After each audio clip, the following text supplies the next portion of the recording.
Good morning to everyone. It's a great pleasure for me and a real privilege for me to welcome you here in this auditorium for this conference on Impressionism across the fields. It's a new interdisciplinary approach. We're delighted to welcome you. This partnership puts in light Accessel, Normandie Impressionist, the festival, and the Musée d'Orsay, and the Université Paris Nanterre. And as far as I'm concerned, this partnership is the model of partnerships that we are really trying to develop. And it enables us to really look very much in depth on the subject of Impressionism, which is very much linked to the Musée d'Orsay. It's almost part and parcel of it. And over the past 15 years, I would say that there has been a revival of Impressionism in university research in France and abroad, and within which all of these partners I've just mentioned have taken their important share. And I wanted to underline this. I also wanted to thank all of the scientific committee, Ségolène Lemaine and Félicie, Faisant de Maupoux for Paris Nanterre University, at the Musée d'Orsay Paul Perrin, and the curator Anne Robins, and they will be running very important roundtable discussions during this program. I'd also like to thank the management of the cultural and artistic management, mainly Anthony Fullard and Escalotre who were responsible for organizing this conference. And I would like to say that it's the first main event of this large-scale event conference run with alongside the Paris Nanterre University, and we hope that it's going to be a success, and we hope that we'll be able to repeat this type of event. And it seems to me to be essential to study Impressionism with a new approach linked to the climate, biodiversity, which of course are very important subjects for modern-day concerns and the planet. And they will also shed light on Impressionism and show it in a different light. We know that the Musée d'Orsay is a reference museum for that period during which humanity is embarked on a very unusual period, and which we are living through the consequences now. And the Musée d'Orsay really is a stakeholder in everything that can really help the public to understand the background, the history, and the journey that we've gone through. And I also wanted to say that research at the Musée d'Orsay, of course, is one of the fundamental elements, and we are studying in order to be able to open in the first quarter of 2027. Well, all timetables are set to be able to do this. We're going to be opening the Resources and Research Center, Daniel Marchessault. It will be the first integrated research center integrated into a French museum in France, and I believe that this will be under the management of France Enriches and will be one of the beacon instruments that we will tools that we will have in the Musée d'Orsay, and Impressionism will be one of the main areas of research. As far as the cultural programming at the Musée d'Orsay and the exhibition programming does not stop at 1874 that you visited this morning. There's a virtual reality exhibition as well, which is new for art historians, and we need to thank Initiative and Gédéon for this, and the commissioners of the exhibition who have worked greatly on making this utopic situation possible. And I would like to say that Impressionism will continue throughout our programming, and as you know, probably, we are organizing a big art retrospective this autumn with MACMA in Los Angeles and the Art Institute in Chicago. And I'd like to remind you how interesting and important Caillebotte is, because he is a painter who deserves this retrospective on this scale, but also because Caillebotte and Lelay, who are very important for Impressionism, and they will lead to the publication of a work that will shed light on some of the myths that are being propagated and talked about in the media, among other things. 2026 will be the Impressionism year. It's this 100 years after the death of Claude Monet. There will be several events around this and the Nymphéas, and also we are working on two major events, one French-American event for the 150th anniversary of independence, and it will be the moment to talk about Marie Cassatt at last, and to have a major exhibition in the Musée d'Orsay, and also to talk about Renoir, and Renoir with the major works of art, and also the draftsman Renoir, and these are projects that will be for 2026, and since then, between then and now, research will continue, and academia, and we're delighted to be here and part of the programming of the conferences until then. So very good conference to you, and we'll see you very soon at the Musée d'Orsay. Thank you very much.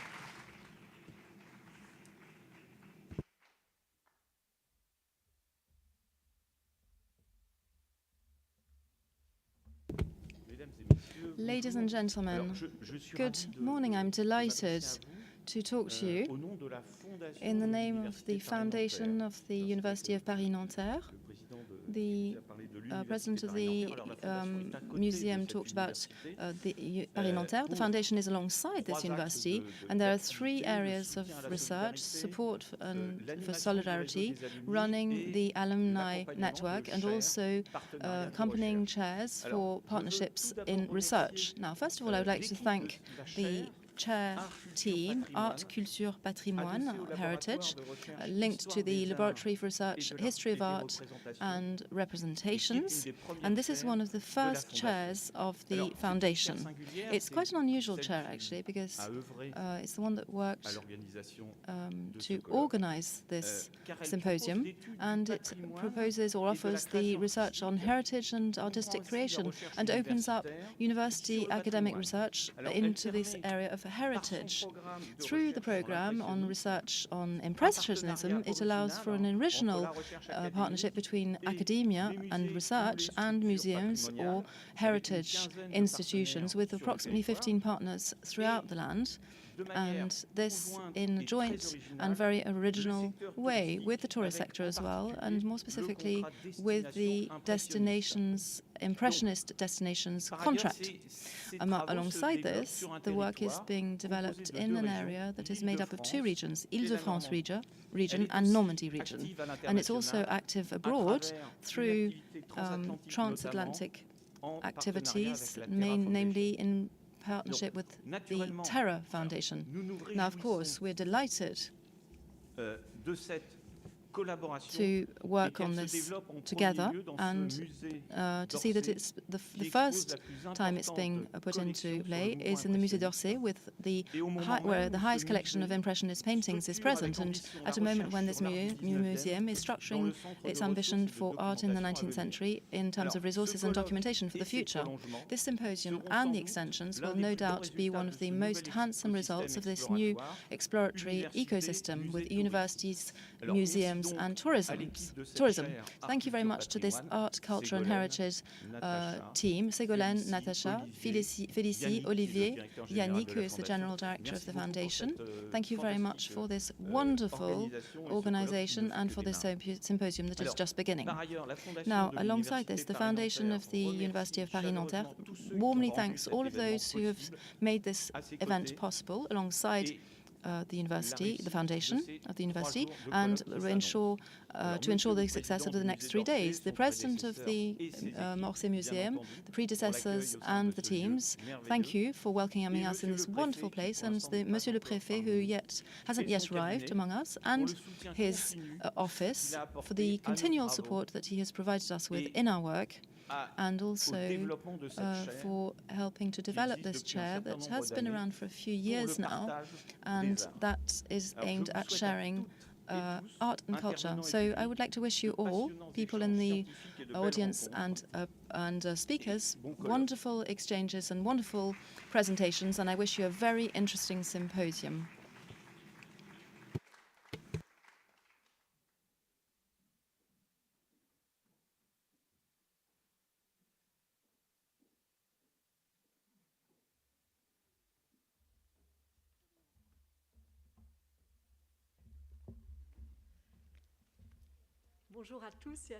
Good morning to everyone, ladies and gentlemen. Of course, as far as we are concerned, it's a very big day. We're really happy to be here with you today, and we're going to be introducing this international symposium, Impressionism Across the Fields, New Interdisciplinary Approach. It's the end, as you can imagine, of a long common preparatory workload, and we've prepared jointly these preliminary words with Paul Perrin, who is head of the collection at the Musée d'Orsay, curator, and I'm also emeritus professor at the Université of Paris Nanterre. Thank you, first of all, to the three guests, special guests who have welcomed us, and the structures that they represent and their teams. Sylvain Amic, recently appointed at the head of the Musée d'Orsay after Christophe Veribaud. Olivier Poulit, who has just talked, the president of the Université Paris Nanterre Foundation. Monsieur le Préfet, Pascal Sanjon, who is interministerial delegate for the development in Vallée de la Seine, who will be joining us at 11 a.m. Thank you to the curators, commissioners of the exhibition, or more precisely of the two exhibitions, and we've just said this because there is an exhibition of original works that are on the walls, and you've just visited. To that, we add the VR, or the virtual reality. I discovered this, the exhibition in virtual reality. Sylvie Patry, Anne Robbins for France, but also Mary Morton, Kimberly Jones for the United States, because, of course, the exhibition will be moving over to the United States, to Washington. Thank you also to Scarlett Rédictré at the Musée d'Orsay and the organizing team and her colleagues, and very especially to Félicie Faisan de Montpoux. To those of you who have taken part in this symposium, you know that she's been very present from beginning to end. She worked with enthusiasm and efficiency in implementing the symposium and setting it up with Olivier Schwer, who in brackets, is the inventor of the well-found title and heading of the symposium, and Natasha Perlac, who has very much invested herself in this symposium and the project in title as head of the chair. Thank you to the organization and the Scientific International Committee. I'm not going to mention all of the names. They took part in defining the general journey or orientations of the symposium, and they provided a great deal of selective expert opinions. Thank you to the speakers, the president of the session, to all of you who are here to take part in this symposium in this wonderful auditorium, or to those of you who are listening to it online. Thank you finally to the students who will be contributing to the smooth running of this symposium. I'll say a few words about the organization and the topics of this symposium that is taking place in Paris and the Musée d'Orsay, before briefly talking about the thrust of the current research on Impressionism, namely in France. And then I'll talk about a few ways in which the exhibitions have contributed to Impressionism. In this respect. Thanks to the contract, Normandie, Paris, Ile-de-France, Destination Impressionisme, the whole program of research on Impressionism has been brought to light in the Paris Université Nanterre and with the regional tourist areas and Axe de Seine. It will be presented on Saturday within these perspectives. The main point is every 4 years, the co-organization of one or other of the regions of an international symposium that deals with the question of Impressionism. The previous symposium that was held in Normandie had been organized by the same team with the museum in Rouen, directed at that time by Sylvain Amic, during the François Depaux exhibition, the major collector and sponsor of this museum, and actions that were on collectionism or collectionism. This is the book, collecting Impressionism. Now these works were published in French and in English, and this is linked very much to what happens today. We find the reproduction by Andy Sell of a wonderful example jotted with notes by the artists themselves of the catalogue of 1874, which was a wonderful source of inspiration. The current symposium is linked to the exhibition on Impressionism, linked to the Museum to celebrate 1874. Monet presented all sorts of pastel drawings that they were sketches at the beginning in the catalogue, and so the questions were set, and the commissioners tried to answer them. There were 5 paintings, 4 landscapes, and an interior picture, the lunch, and 1 impression of the rising sun in 1874. This is the painting that then gave its name, following that, to the movement, and the poppies at Argenteuil, 1873, or the umbrella lady and the little boy, where with them disappearing in the field of poppies and wheat. And unfortunately today we do no longer have any poppies in the wheat fields, and that was a question that was set by the Impressionists in the beginning. Apart from in a very small place to the north of Giverny, where they grow poppies on the south side of the hill. Now, Impressionism can be the wheat field and also the extended surface for painting and pictorial design, the field, and also areas to do with research, in view of asking questions for Impressionism for pluridisciplinary purposes today. It reviews the movement that takes into account painting, graphic arts, and visual arts, and it takes into account all of the main threads of art history today, or some of them, because we can't say everything, since the echo back to the history of art, which is parallel to what exists in the Romantic era and right up to the post-colonial period, and Impressionism in continuity with recent works.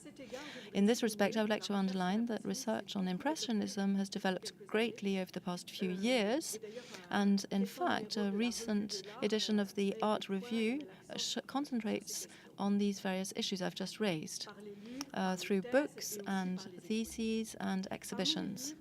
Among the books, I would like to mention two recent works in English. In 2020, the acts of the symposium Globalizing Impressionism, co-directed by Alexis Clark and Francis Fowl, mentioned Impressionism with a transnational approach, or talked about it, by recentering differently the question of Impressionism and the issues.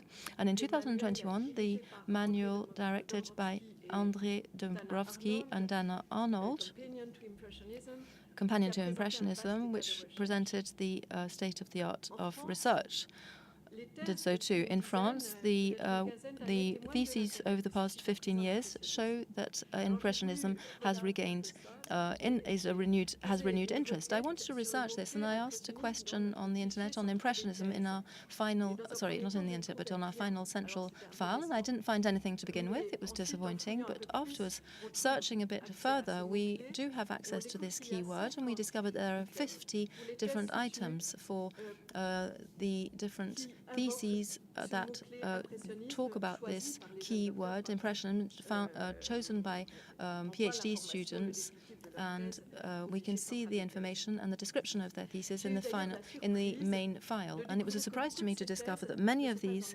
PhD theses are not in history of art, but in literature, and in fact in English literature, more specifically.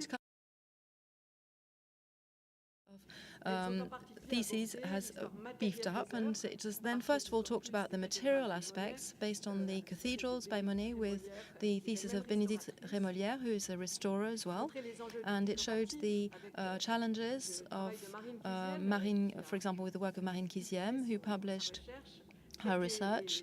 And she also took part in an exhibition on this, and it also dealt with the history of exhibitions. That was Félicie Faisant de Maupous's thesis, or she worked on a thesis with the Université of Rouen on Impressionism, and it was also published, and it also dealt with the study of the art market with the research on public sales and the thesis of Saint-Réou and the Musée du Prix d'Orsay, and it showed the networks of collectors from the modern art circle with Géraldine Lefebvre, and since then she has become the recently appointed director of the museum in Le Havre. And then various people have examined the question of isms, the relationship between Impressionism and symbolism that the thesis of Olivier Chouard dealt with, or Louis-Serisme with the work of Laura Valette, commissioner of the exhibition that will be opening up soon in Rouen, where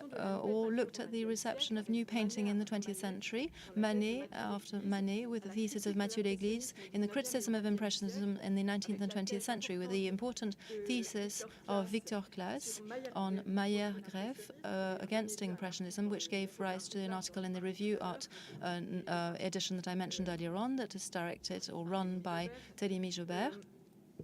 as well as the history of the Impressionist movement, with documenting Impressionism. Adrien Virabel wrote about this, and this was published, and he looked more specifically at the very specific methods of John Reward and the usage of photo and documentation and documents. Most of this university work, for many, so winner of the Prix d'Orsay, which is very important for young PhD students, were actually published and gave rise to exhibitions and conferences and trials in exhibition catalogues. And this shows how the university and the museum have currently in France really linked up their way of doing and carrying out history of art. The team with which we prepared this symposium is part of this young research, and I wanted to underline the vitality of this when in my opening comments. Various of our session directors, Richard Tompkins and Barthélemy Jobert, whom I would like to thank for their participation, have been part of the managers and directors of these.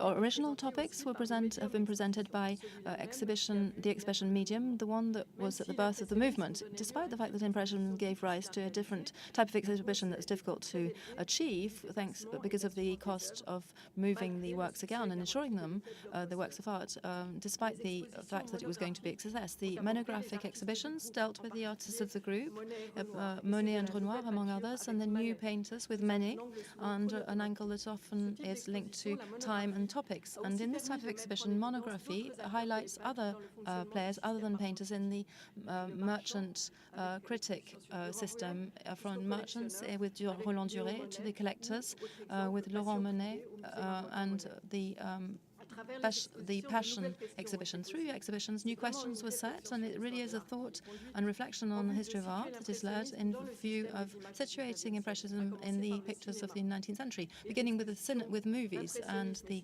Impression and Cinematographic exhibition was in 1995 in the city of Lyon, where the Frères Lumière were born, and also 2002, Cinema and Impressionism and Art. And then in France, there was a presentation in Orsay, and Paul was one of the commissioners. And then in Los Angeles, the exhibition was screened in Hollywood. And lastly, in these introductory words, I would like to link it up to a personal experience. I had this wonderful chance to work in the Musée d'Orsay as a researcher, young researcher at the CNRS, the Research Institute, in the initial years of the museum.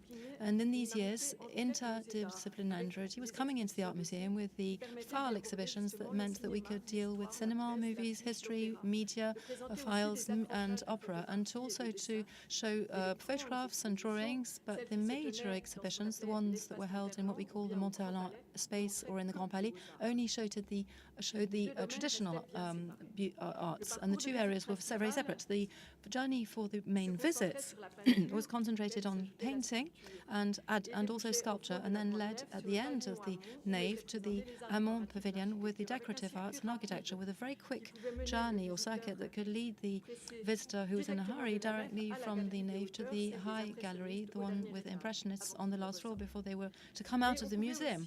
But we could also choose a more comprehensive circuit, which would mean that you could see the major paintings and the painting of the other 19th century. And I'm Monsieur Lacan, who was the commissioner of the exhibition on during the centenary exhibition in 1974, had tried to exhume or unearth all of this area of the history of art of 19th century from the archives of the museum. And it seems to me that the exhibition of the 100th centenary of Impressionism, and the commissioners, when they talked about the exhibition earlier on, talked about it, during which our symposium is organized, show how we've gone on this journey to link up all of these threads that existed, but that were actually not connected, and to deal with, therefore, in a complex and richer way, Impressionism in its multiple dimensions. This exhibition of 2024 has enabled us to think about the history of the exhibition, the display itself, and the prospects for this display, with the opening of the virtual exhibition, and comparing exhibition of Impressionism in Nadar's former workshop and with other ones, and the official one, to show the difference between the two places and the porosity that might have existed between these two spaces. And in the same look, you can see the poppy field that was my example for Monet, and the painting of Levigny that was presented at the Trade Fair in the same year. And in the same room, you can see Impression Soleil Levant and the pastels by Monet and Boudin. And this exhibition allowed us to see the exhibition and the preparation of the photography room, and showing that alongside the paintings there was also sculpture, engravings and pastels. And I'm now going to hand the floor to Paul Perrin. Bonjour à toutes et à tous, merci chère Ségolène. Je vais commencer aussi par une expérience personnelle qui se relie. So I just wanted to start with a personal experience. In 2009, while I was still a student in art history, I was able to attend here in this same auditorium a symposium that was organized on Impressionism, and it was called Impressionism with a new field. And so there was a bigger exposition for Renoir. 15 years later, here we are again in the same auditorium to take a look at what is happening in research in Impressionism, and studying with students of a new generation. And so I would like to make a few observations and perhaps ask a few questions, maybe just to start a debate. And so the titles of the two symposiums. So here we have new look, new regard, and a new field. So here we have the will to build and to plan for the future. And another, more of a auto-reflex, an auto-introspective looking at oneself. Perhaps visions that are not ours, but those that are shared by other disciplines. In 2009, there were 4 sessions. Today, there are 9 sessions. So a little bit of inflation, and perhaps this is due to the response to, and also the will of Paris Nanterre wanting to show the dynamism of what they would put forward today. And also to give the idea that perhaps Impressionism is not losing speed.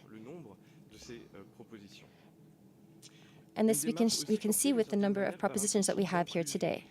We also wanted to have more space for inclusion. In 2009, there were 24 speakers. 15 were from the United States, 5 from France, and 5 from the UK. So at the time, we were only working in 3 countries. In 2024, 16 are French, 13 are from the United States, and the 9 other are from Italian, Switzerland, UK, and from other countries as well. In 2009, 3 out of the 4 sessions were related to, or rather dedicated to, 4 great artists, and none of them were given any space to women. So there was a contribution from Gloria Groom on fashion. In 2024, you will be able to attend 9 sessions, and there will also be some for women artists. And we will also be talking about the identity of artists. There will be a session on ecology and the environment.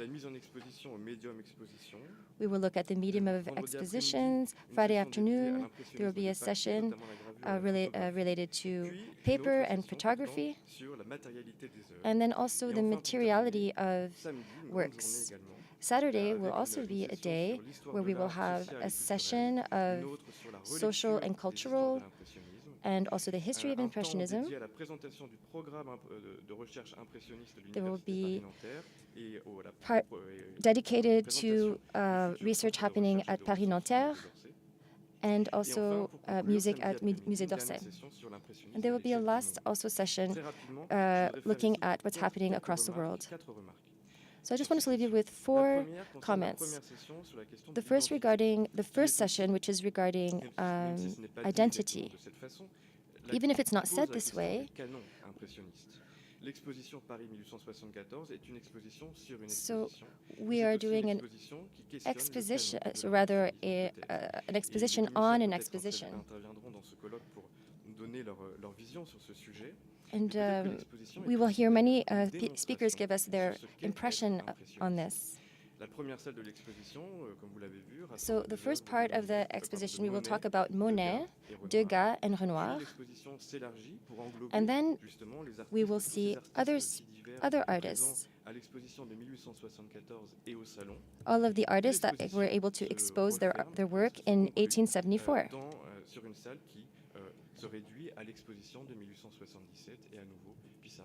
And then we will look at the artists who were exposed in 1877. So this afternoon we will have a part of part of our day will be dedicated to the environment and ecology.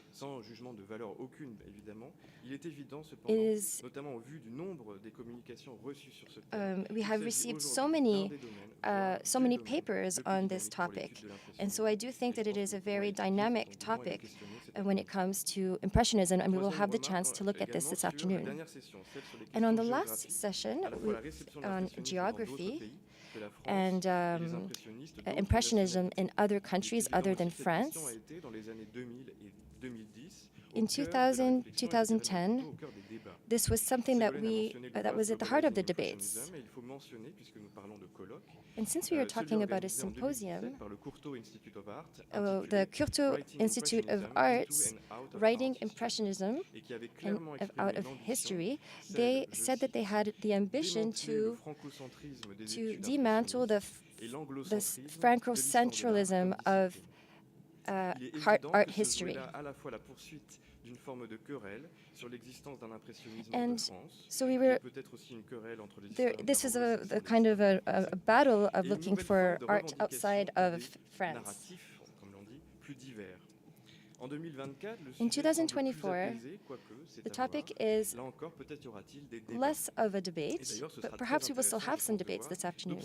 And it would be interesting for us to see what is happening in 2024, and what creates debate in Impressionism today in 2024.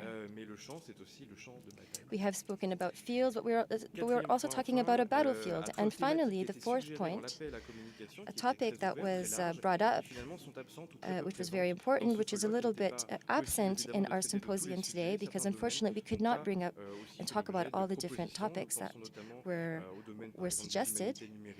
We didn't talk about digital, or rather reception, or anything political that Impressionism brings up, or anything aussi regards gender and the queer community. This symposium is an opportunity to render homage to many of the students who gave us research in Impressionism and who have left us. And finally, I would like to conclude by talking about the large success of our symposium. We have more than 300 visitors and many more for our virtual visit, and the room today is almost full. Some people weren't even able to get a place today. We should also be able to ask ourselves the question, how popular is Impressionism today? And I think that this is something that is really at stake for us. It is perhaps even... Impressionism is one of perhaps the only movements in art history that has a mass audience worldwide, and also that has a large consumption, mass consumption, and also mass tourism. And this is why perhaps ecologists also like to use Monet's art, any one of his works. anything that has nature in it. This is appreciated across the world, and Monet's work is also among the most expensive. Most recently, Monet's work was sold for $110 million. So coming back to our fields, to our metaphor, is the research today on Impressionism, is it related to organic agriculture, sustainable? Should we make sure that this field is more rich for the future? And to take Cézanne's words, should we perhaps make Impressionism something more sustainable? So these are the questions that we are asking ourselves, and the museum has been asking himself this question, and we will soon be celebrating our 40-year anniversary. And the museum has contributed in making international artists' work known, and we are also known as a reference in terms of research. Since 2009, we have had many different expositions, and Ségolène spoke about this, and we are expecting to have many more in 2024 and 2026. We are also looking to acquire, we're going to have important acquisitions in the future, and which will lead us to rethink our journey, especially that of the works of Caillebotte. We have a very important collection of boats from this artist, and we are also thinking about Marie Bracon, and we have just acquired a lot of her works through donation and through purchasing.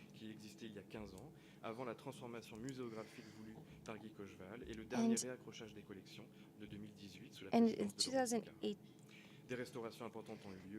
we are having some very important restorations as well, but I won't dive into this in detail. So there are many things to do yet, and many collections to look, and this will be the goal for our collections department in 2027. So after all of these presentations, I would like to thank you for being here today and for your attention, and I wish you a great symposium.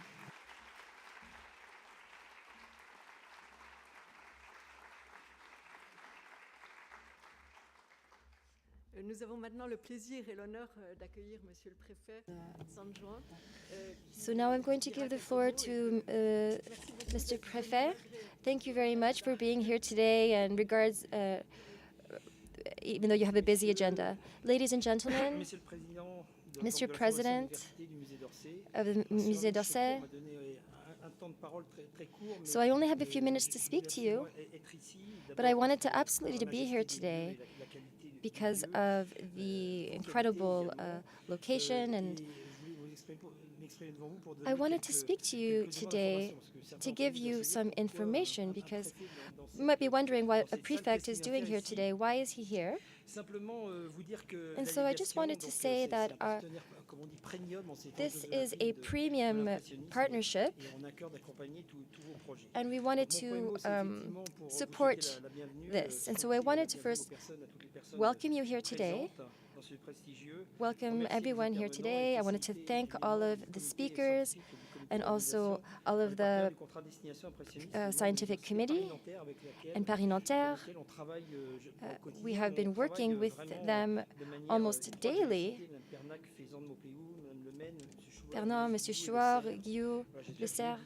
I hope I didn't forget anyone. So I wanted to use this moment to tell you why we support this action, and also the different things that we're hoping to help you do. So this is an institution that is under the Prime Minister, and our objective is to bring more dynamism to decarbonation, transport, trying to simplify, administratively speaking, everything that's happening in France and in Normandy. So you could be wondering why we are linking the Seine and the Normandy. Sure, we have. What links us? What links Impressionism and the Seine, culturally speaking?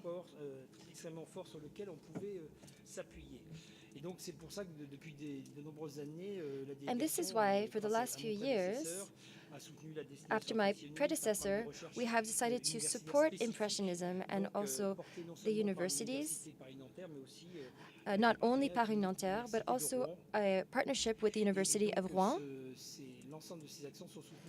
And all of these actions are supported by a delegation.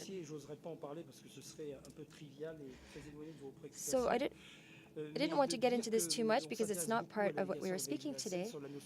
But we are here, we are very interested in everything that has to do with landscape, especially landscape photography, etc.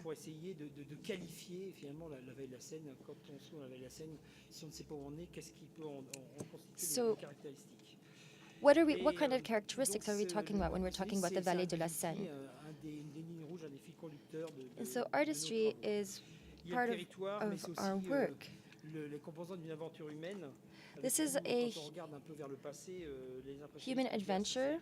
So when we look at the past, all the different artists, Degas, Monet, Renoir, you know them better than I do.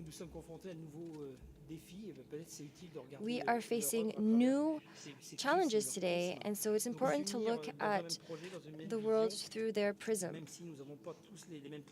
We may not have all the same opinions, rather.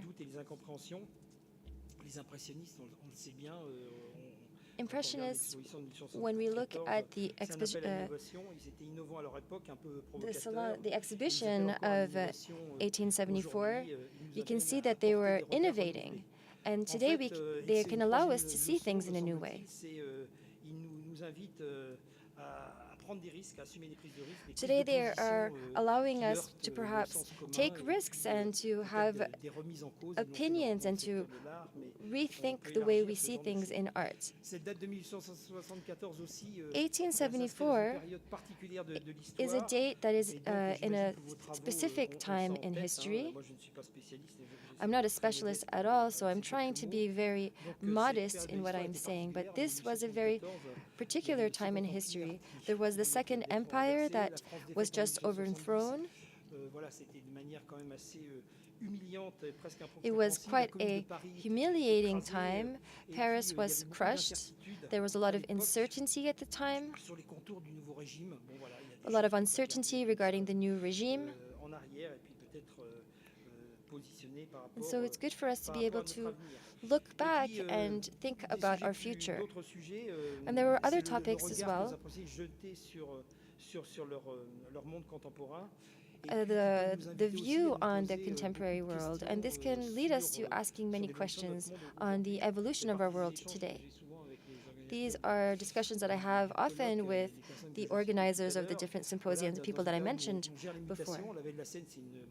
And so the Vallée de la Seine is industrial. There are aeronautics, refineries.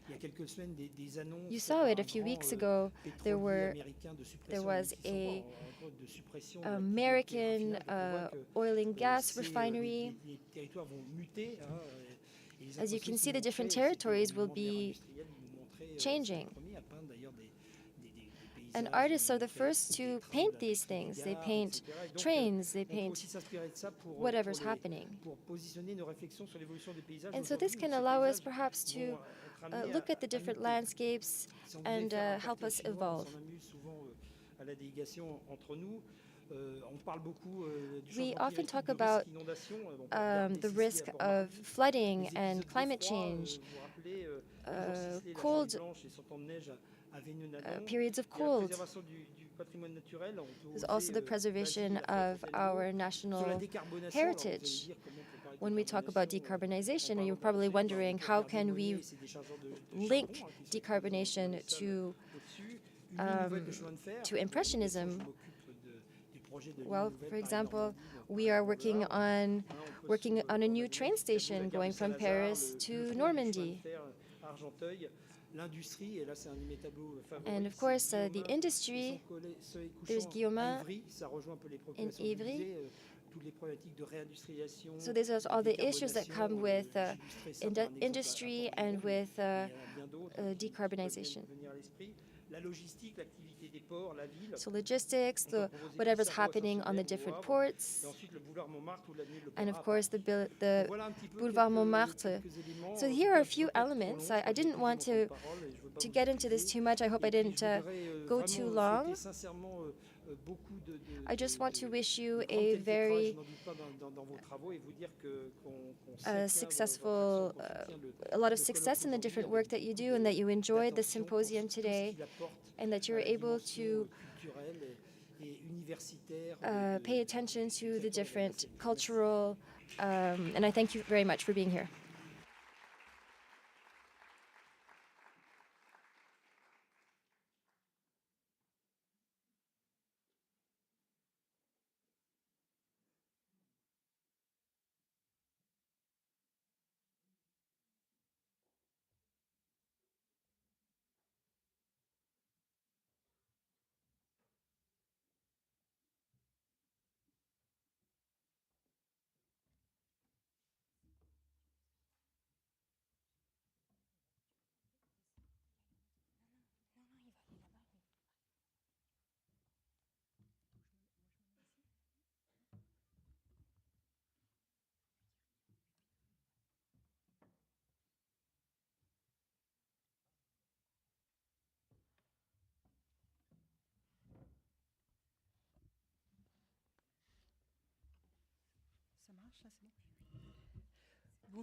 Bonjour à toutes, bonjour à tous. Hello everyone. Je suis Sylvie Patrick, conservatrice I'm générale Sylvie et Patrick. co-commissaire de l'exposition Paris 1874. I am the president, C'est un honneur, rather. évidemment, et un plaisir It's a d'introduire pleasure cette to be here première today, session que and nous I am avons happy to be intitulée able Être to impressionniste. introduce Donc, this je vais vous first expliquer session. la façon dont on va procéder ce matin. So I'm going to tell you how we're going to proceed this morning. First of all, je vais animer, présider I'm going to cette chair matinée, this fin de matinée this first avec, session ma très chère collègue Scarlett with Reniquet, my parce que colleague Paul parlait Scarlett. de mouvements de masse Paul par was speaking l'impressionnisme, about et a je suis requise, mass movement, je m'éclipse à midi et quart et j'en suis and absolument unfortunately, I désolée have to auprès leave de nos intervenants, around puisque noon, France and I'm very Inter, sorry Radio for Populaire, my fait une émission, for the rest of the speakers, but France Inter is doing an episode on Impressionism, and usually they talk about well-being and whatnot, but there is quite a lot of success regarding Impressionism.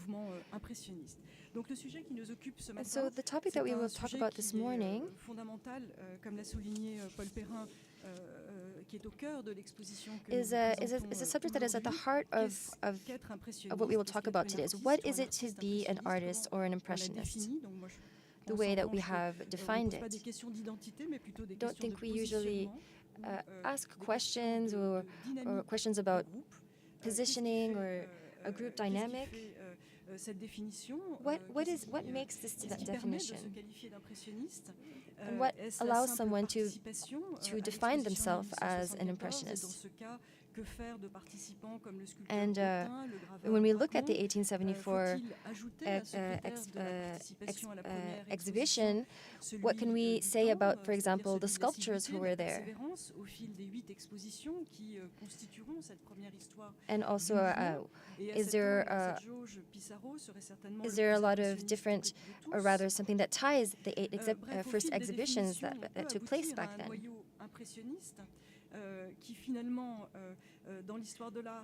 So in the history of art,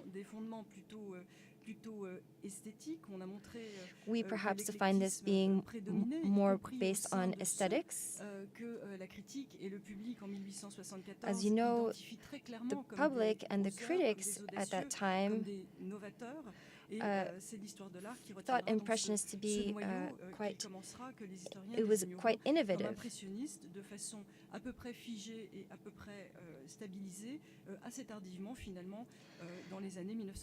And this only really stabilized in 1910, quite late. And this is when some of the protagonists had perhaps disappeared. And so it's hard for us to find an identity. Can we really be Impressionist? Does this even make sense? So in 1878, when a first history is written on Impressionists, they had some subgroups between painters and sculptors, etc. And these titles were related more to the male artists and not to Berthe Morisot, for example, who was a woman. There was a lot of uncertainty in this definition. And some of the artists who we would say were Impressionists perhaps evolved over the course of their career.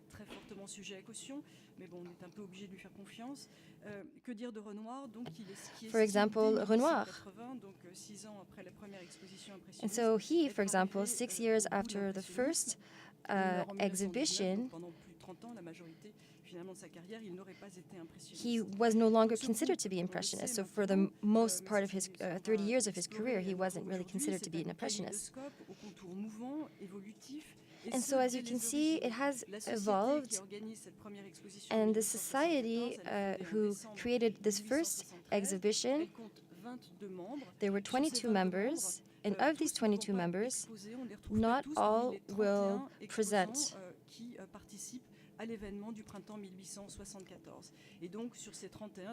And out of the 31, they only kept a few of them, and because they wanted it to be this first event to evolve. We stopped thinking about network politics or everything that's happening socially. And so we went from an artistic solidarity to an aesthetic solidarity, which was built around modernity. And you can see this as of the first, at the beginning of Impressionism of that century. So what does it mean to be an Impressionist? We've moved from group to individuals, from individuals that have forgotten or on the margins, and then they are going to renew with their and come back to the center during this symposium. We'll listen to Microchal, based on a group of Impressionists, will offer a new dynamic to this subgroup. Christian Charles is a specialist, distinguished specialist of the 19th century. He works at the Université Panthéon-Sorbonne, and it's an honor for us to have him on our catalogue. He's a historian, art historian of societies, of European histories. He's published 40 works, I can't mention them all. The Europe of Intellectuals was the latest 19th, 20th century. Configurations and figures of and figures. Then we'll listen to Alexandra Morrison, who's the curatorial assistant in the Department of Painting and Sculpture at the MoMA Museum in New York. Alexandra very recently worked on the exhibition on Picasso in Fontainebleau. It's a very beautiful exhibition. She has a PhD from Yale University, and she published several articles in major reviews. One of them actually made a lot of noise and media attention. We'll talk about it, and it's regarding including one of the participants in the Impressionist exhibitions in 1876, Marguise de Rambu, who was a friend of Degas, and she shows how the complexity of the place of women in the Impressionist group was very much prevalent. Morisot in 1874 was the only to exhibit, but she wasn't the only to exhibit in 1874. Same as the Marquise de Rambu, who exhibits from 1876 under the pseudonym Jacques François. Another woman exhibited in 1874, the Comtesse de Luchère, not on the catalogue, and she is described in an article, her work is described in an article signed by a woman journalist who also published this under a male name, pseudonym. So all of these masks were used by various of these players in Impressionist exhibitions. During the 8 Impressionist exhibitions between 1874 and 1886 in Paris, there will be 5 women. The most illustrious is no doubt Berthe Morisot, and we will be shown, I think, how she was central to inventing the Impressionism through criticism in 1874, maybe more essential, in fact, than Monet with Impression Soleil Levant that was mentioned this morning. Manning is an associate professor and chair of art history at the Stern College for Women at Yeshiva University, and has published a very noticed book on realism in the age of Impressionism, paintings and politics of the time, Yale University Press in 2015, and also published many articles, and especially one in the book managed and run by the companion book, the anthology on Impressionism. Martin had already come back to this very specific moment of the invention of Impressionism and the critics' reception of this in 1874. And I'm going to now hand the floor to Christophe Charles. Thank you very much. The speakers will follow from each other, and then Scarlett Rediquet will take the floor and run the discussion and questions and answers and take your questions. Jot your questions down. Thank you very much.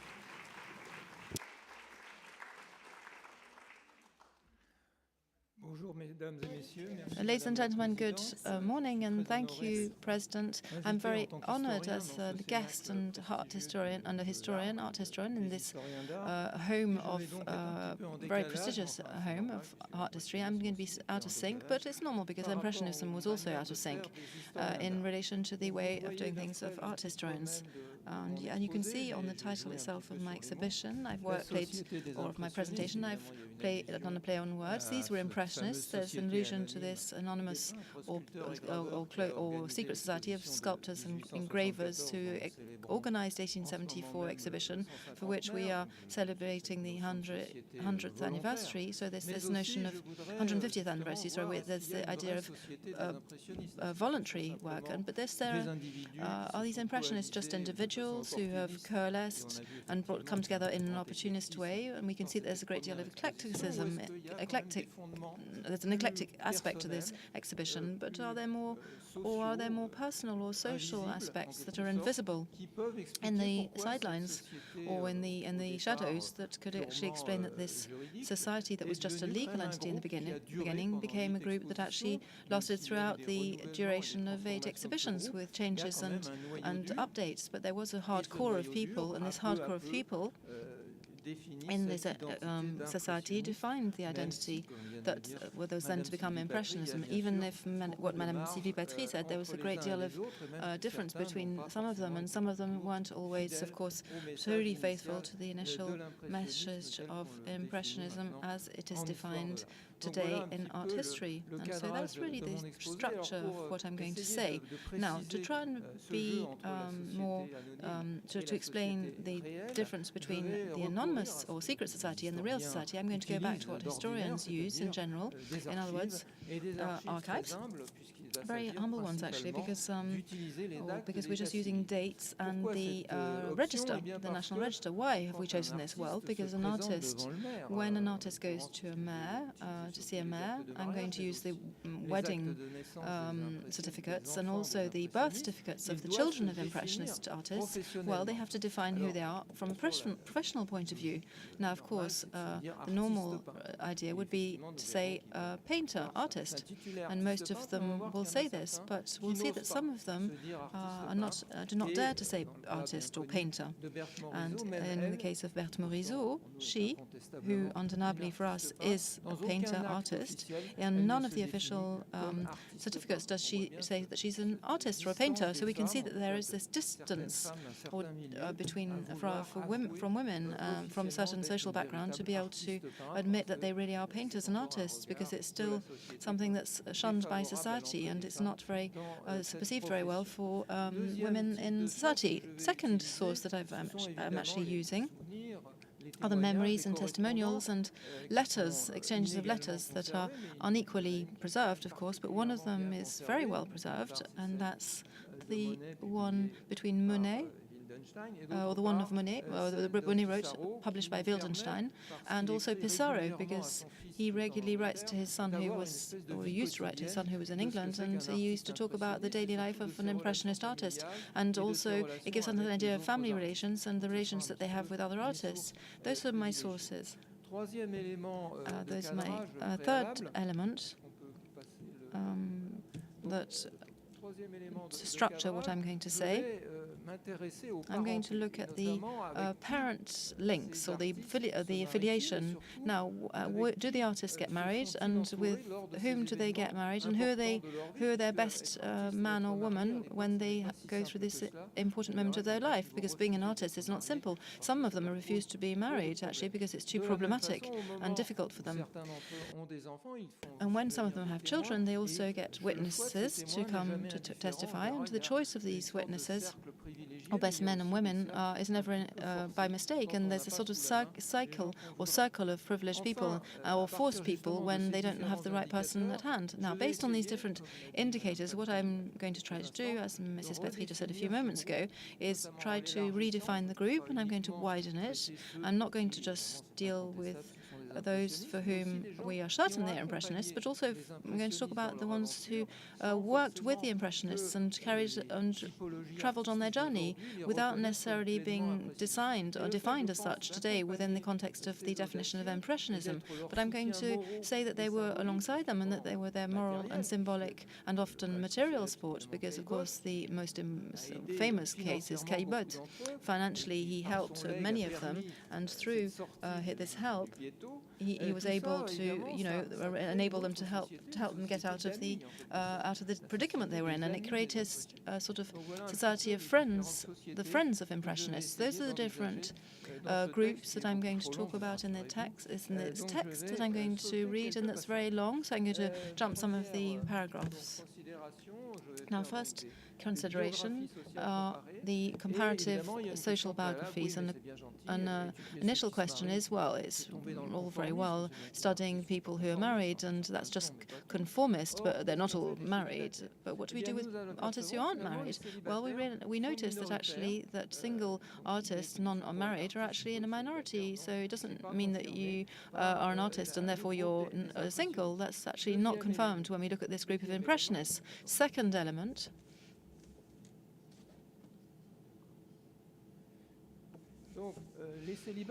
now, bachelors are present, even those who do not wish to be married, because they're actually witnesses and they're best men or women to their friends. They don't reject reject marriage, or they wouldn't be a best man because they would feel that it's just bourgeois and useless. But they want to really mark their symbolic presence and be there as the best man. So we can also see that these bachelors, these unwavering bachelors, actually become godfathers of some of the Impressionists' sons. For example, Caillebotte was the godfather of one of Monet's children. And it's also financial support, because of course godfathers and godmothers have to give gifts to their godchildren. Now, this is the first table that shows how these marriages, these weddings occur, and with whom who's present during the wedding and who is asked to help for this wonderful event and among the artists of today. There's a major core, almost third, that's made up of the closest friends of the, writers, artists, 28.5% as opposed to 9.5%. Over a third are really close people. So wedding is with friends. It's not just a family event. We also have representatives from other socio-professional categories, but the hardcore shows that there is this collective identity of artists and writers in this very unusual situation or one-off situation in one's life. Now, second element, this division or this spread on paper, is it significant? Now, these are the percentages linked to the proportions that we can find if we look at the census of 92 of the people in society. If we look at the percentage present among the best men, the witnesses, and the ones that would represent society, we can see that there's an over-representation among artists and intellectual professions with an index of 76. And however, if we'd been an identical representation in society, there would be an index of 1, equal to 1. So there is a preference in this group of people to be with one's friends and men and women of letters and journalists and artists. Then there's also underrepresentation of the middle classes, middle classes, and the labor classes or the laborers, and then an underrepresentation of other middle classes who ask for their witnesses among their, or best men and best women among their immediate family.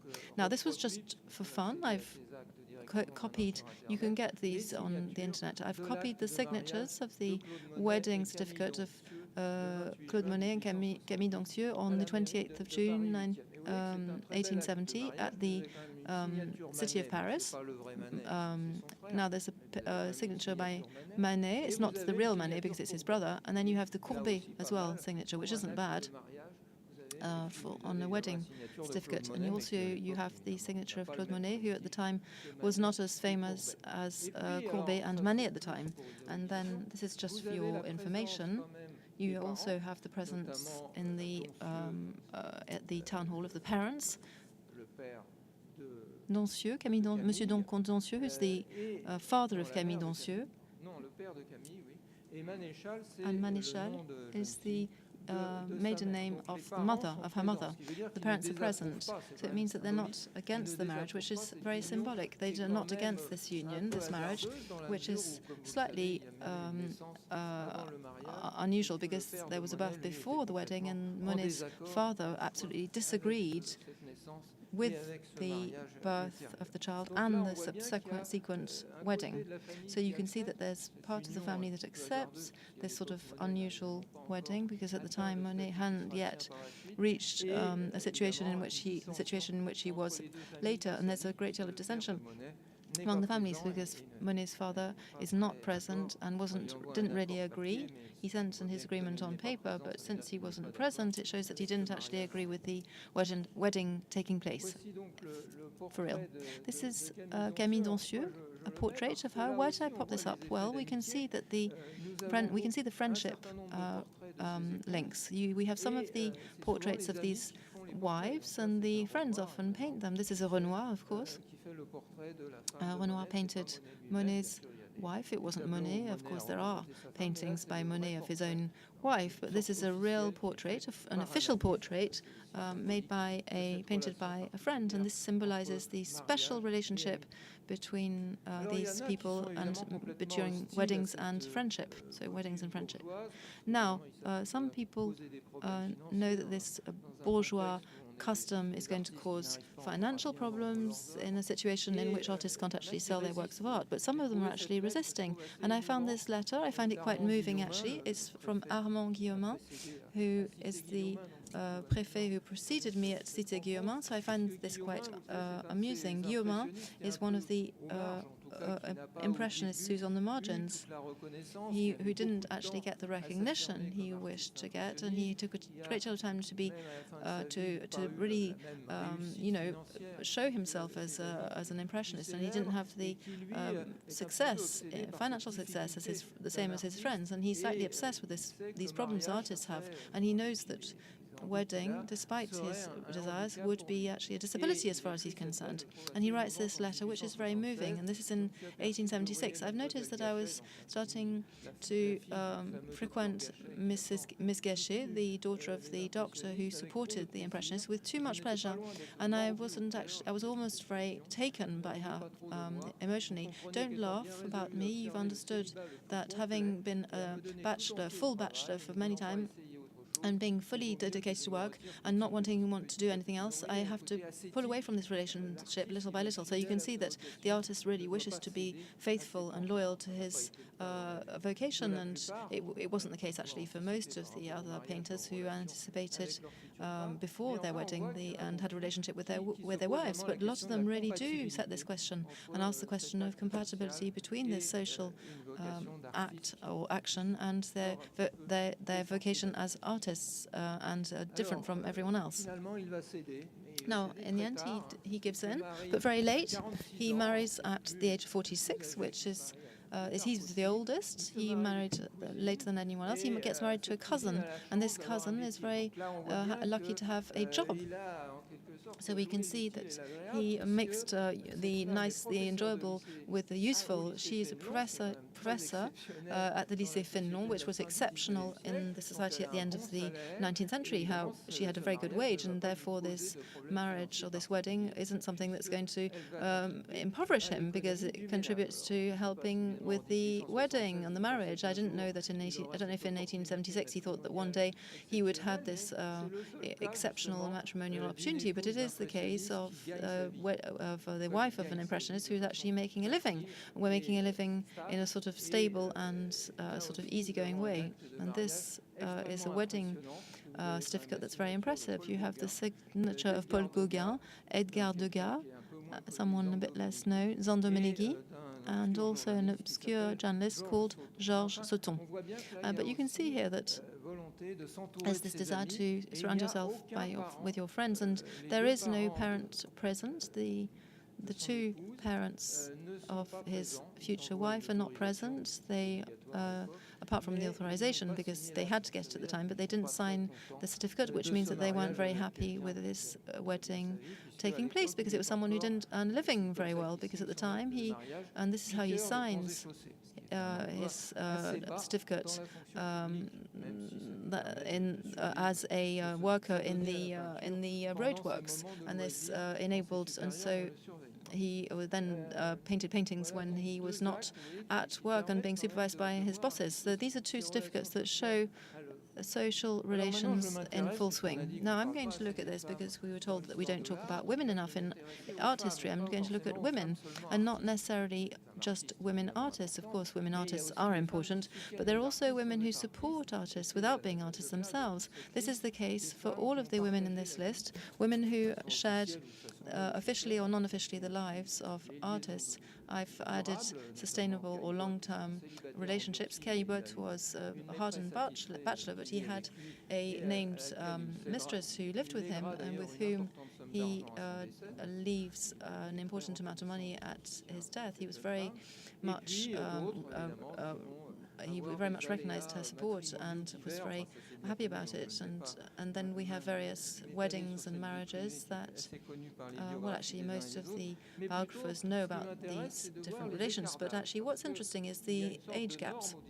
There was a standard in the 19th century in the environment of the bourgeoisie, the upper middle classes or middle classes, and that's that there should be a difference in age that's substantial between men and women, and this is also verifiable here. So from this point of view, these artists are not out of odd. They're not getting married to very young when they're young or old women when they're older. There's a significant age gap between various people. From this point of view, therefore, they've included this standard in their criteria. And second aspect, and that's where they're different from the standard, and that's that there's often a long sort of period of living with the person before they get married to them. That's the case for Renoir, Monet,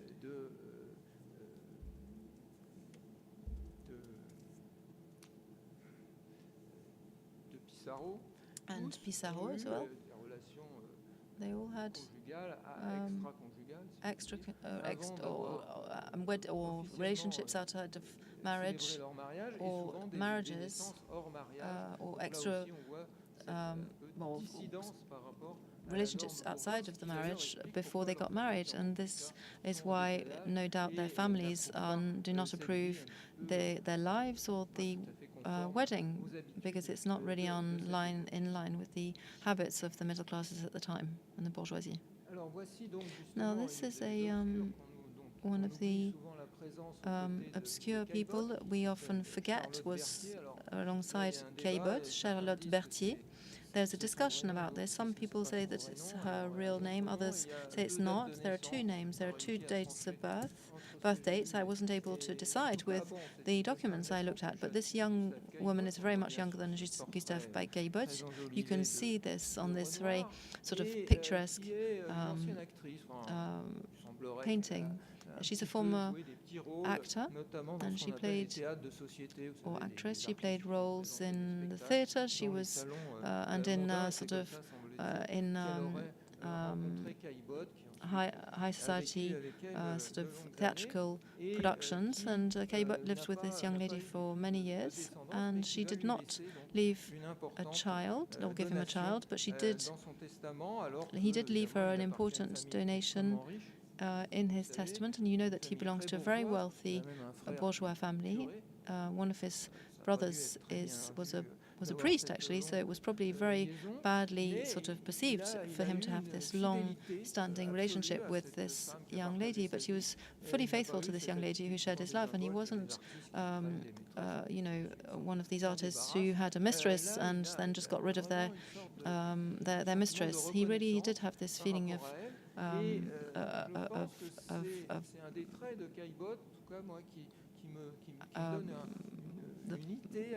recognition for what she had done to him. So a lot of the artists, when they had issues with financial problems, they would get help, and when they actually tried to get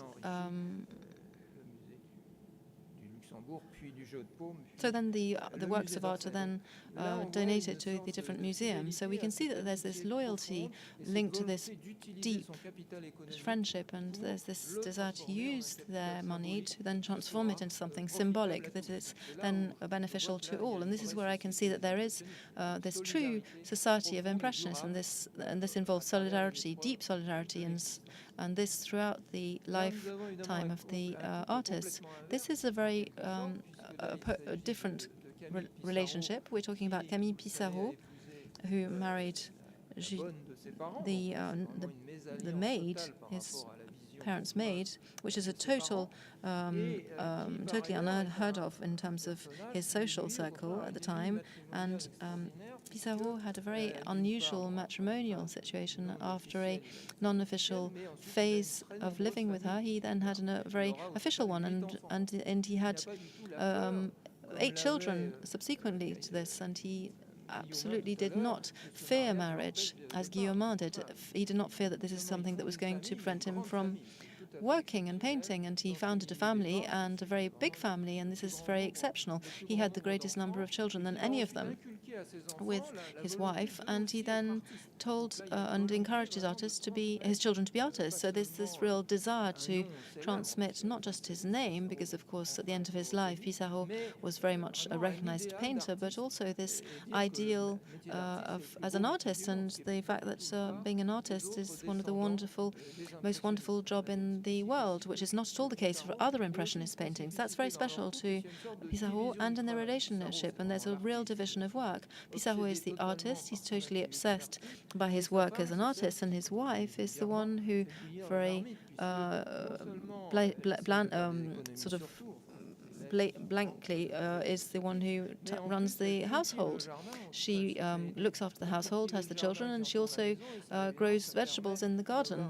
And this is something that enables them to have enough, to reduce their costs. And this is something she draws from her background. She was from a rural background, and we can see that this alliance between this artist and this former this young lady from a former farming background, well, is perfect. I mean, of course, it's not always perfect because nothing's perfect, but it's a union between an artist that's very unusual as if you compare it to other artists in the same group of artists. And what you also see in these letters is that he asks his wife's opinion, which is very exceptional. Generally, artists talk among each other themselves, and women are there just to look after the household. But he asks her what she thinks of his exhibition, and he makes comments about it. So there really is this toing and froing of communication. It's not just a bourgeois traditional exchange of information and communication. It's a real relationship, which is very interesting and very original if you compare it to the other examples that I've just mentioned. This is a reverse example. This is a disaster in terms of wedding and marriage. Gauguin, when he marries this Danish lady called Met Sophie Gad, who is a young graduate. He's a young broker, and he's in business, and he's making the most of the money he has from working to buy works of art. He's he's supporting other artists. He's a patron of art, and he also he talks a great deal with his artist friends, but it doesn't work with his wife, and so he abandons. It doesn't work because he really abandons his job as a broker to become an artist, and this goes down very badly, and he finds it very difficult to sell his works of art. And it's of course he wasn't at all the Gauguin when he becomes an artist that his wife married, and therefore his wife finds it very difficult and gets very disappointed. She goes back to Denmark, and the children are abandoned by the father. And you know what happens afterwards with his adventures in the tropical islands. It's the same, you know. This relation did not work. It's very different from Pissarro's relationship, and this, of course, becoming an artist becomes an element of discord between the wife and the husband. Now, this is a different third type, Adeline Charigot. She's very similar in terms of her profile to Julie Velay. She's also from a farming background. She and her mother come to Paris to work as seamstresses, and this is where she meets Renoir in Montmartre, where they all live.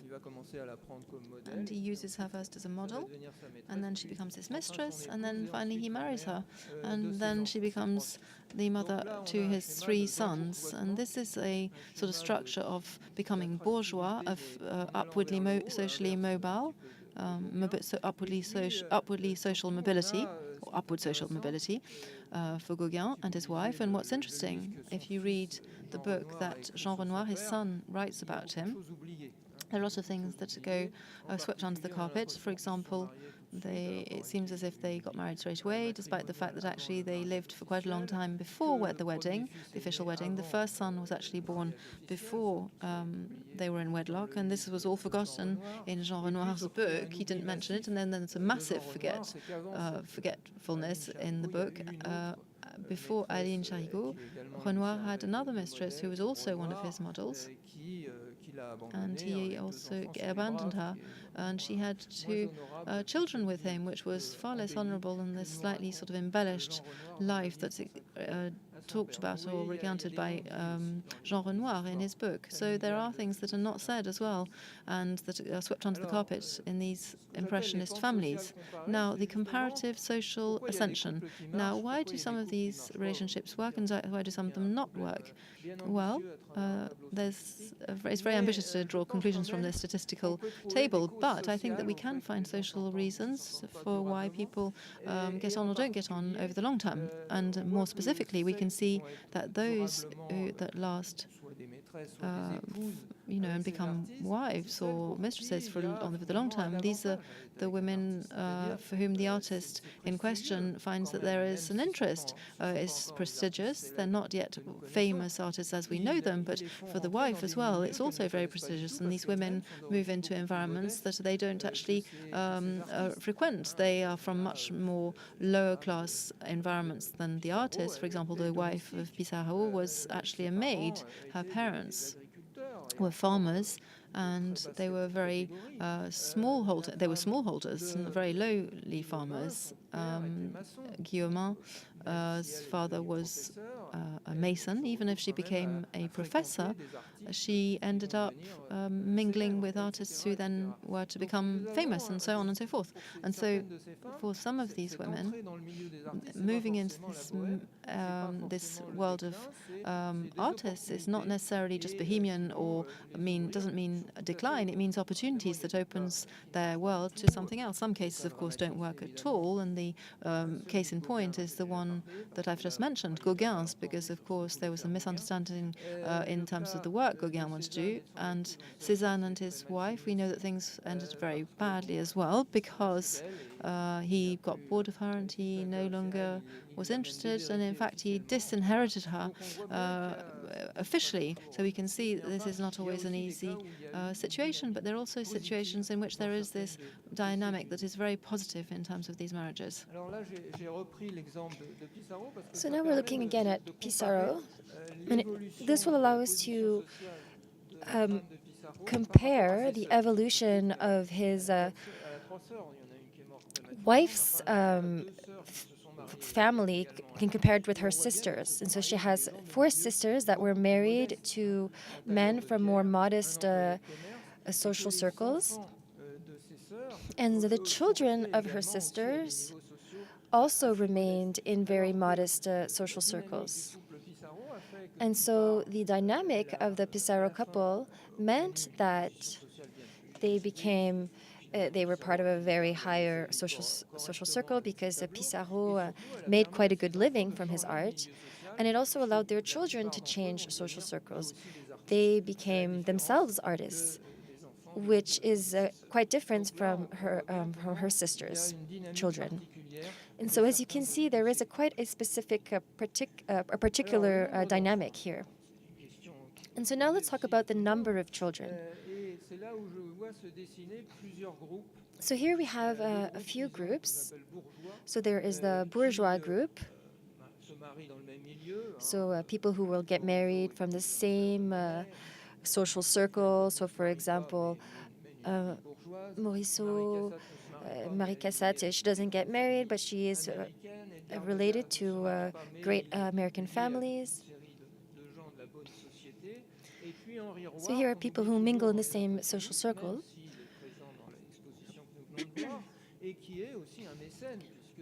And then we have also there are patrons, art patrons, who support art. And so Yaroir will have 6 children. And then in the second group, there are the intermediary group. They are the mobile group. They are the ones who are going to completely change. For example, Claude Monet, Paul Cézanne, Renoir, and Signac. They are the artists that will have the most success and most quickly. And if they don't have personal success, they have personal resources from their family. So Signac, for example, has an inheritance from his family, and so they're not crushed under the weight of financial issues. And when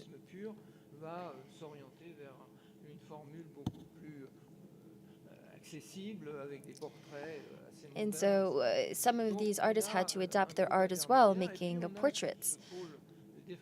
And then we have the last group, which is the group of people who didn't want to deviate from their works and who weren't necessarily from.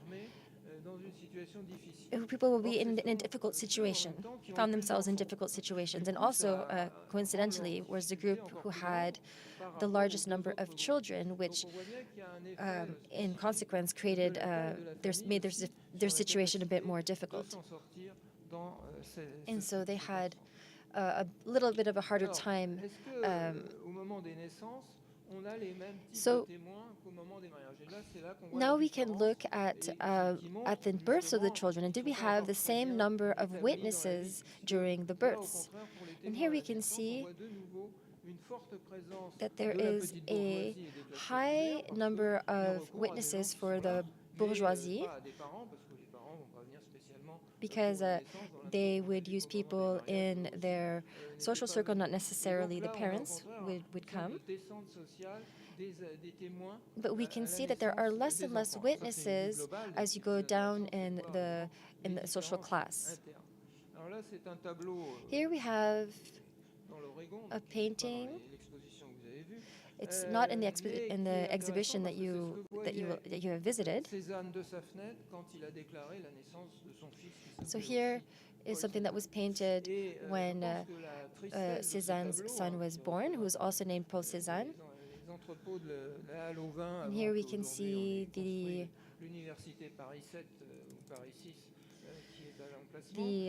warehouses where today Paris 7 University is built.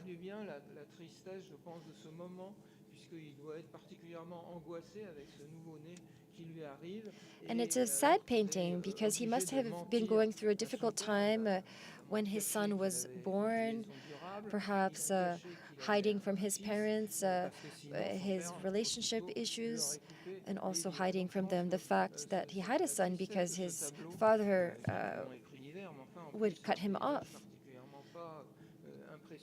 And so this painting here is quite sad, and it's not very impressionist in the sense that we don't have poppies and whatnot, colorful poppies on. And here is another image, another painting that Paul Cézanne painted. It's that was painted shortly after the birth, and you see the baby here feeding and his mother.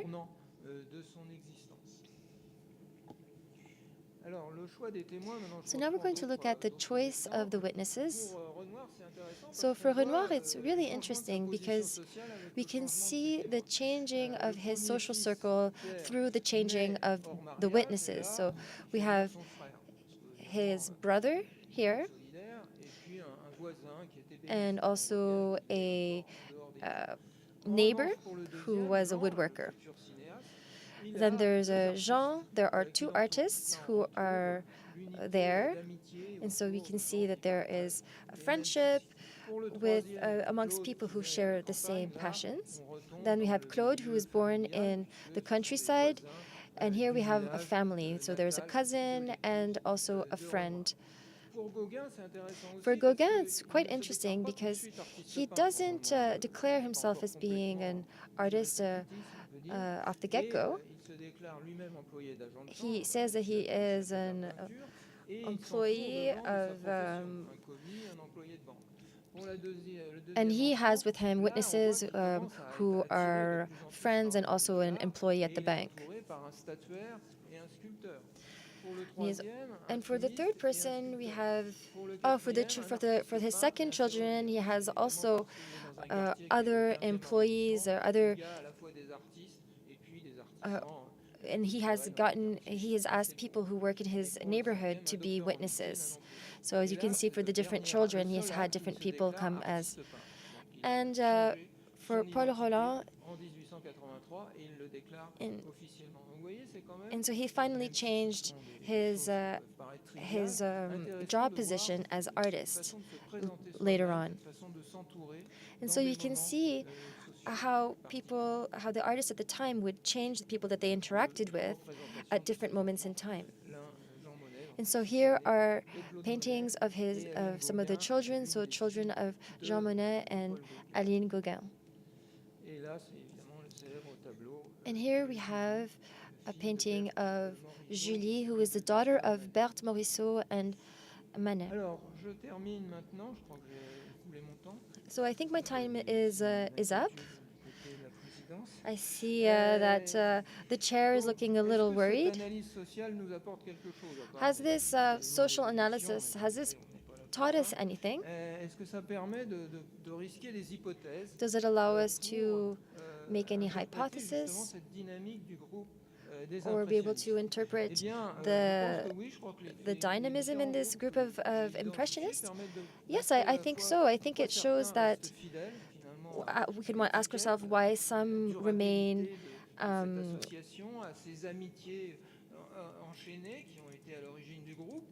faithful, and why others are more opportunistic, who change social identity or who change their vision of their future, who aren't able to keep their social obligations and their artistic obligations. And then for the middle group, which is the intermediary group,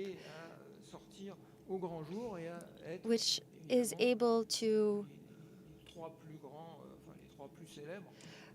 which ended up being, from this group came the three most expensive and more successful artists. So of course, these are just hypotheses. We would have to dive deeper into what I've said, but I do think that a social analysis allows us to identify internal dynamic in this group, and without having to use aesthetic classifications, because these categories are quite subjective. And I was quite surprised when I was reading so much, reading texts and articles, that a lot of these artists that we're talking about were quite frustrated with the way that they were qualified, and saying that the people who wrote about them didn't understand them at all, and that they didn't like the tags that were, or rather the way that they were qualified. And so I do apologize if I spoke too long. Thank you for your time.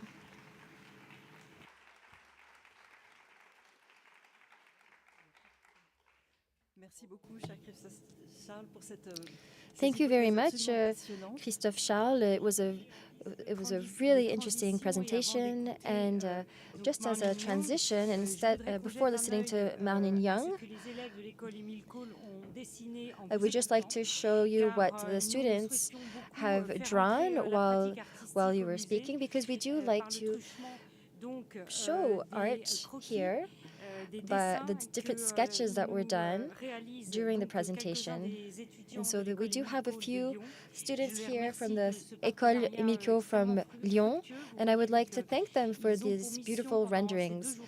And they will be here during these next 2 days to sketch and to chronicle our exchanges in the auditorium, but also in the museum.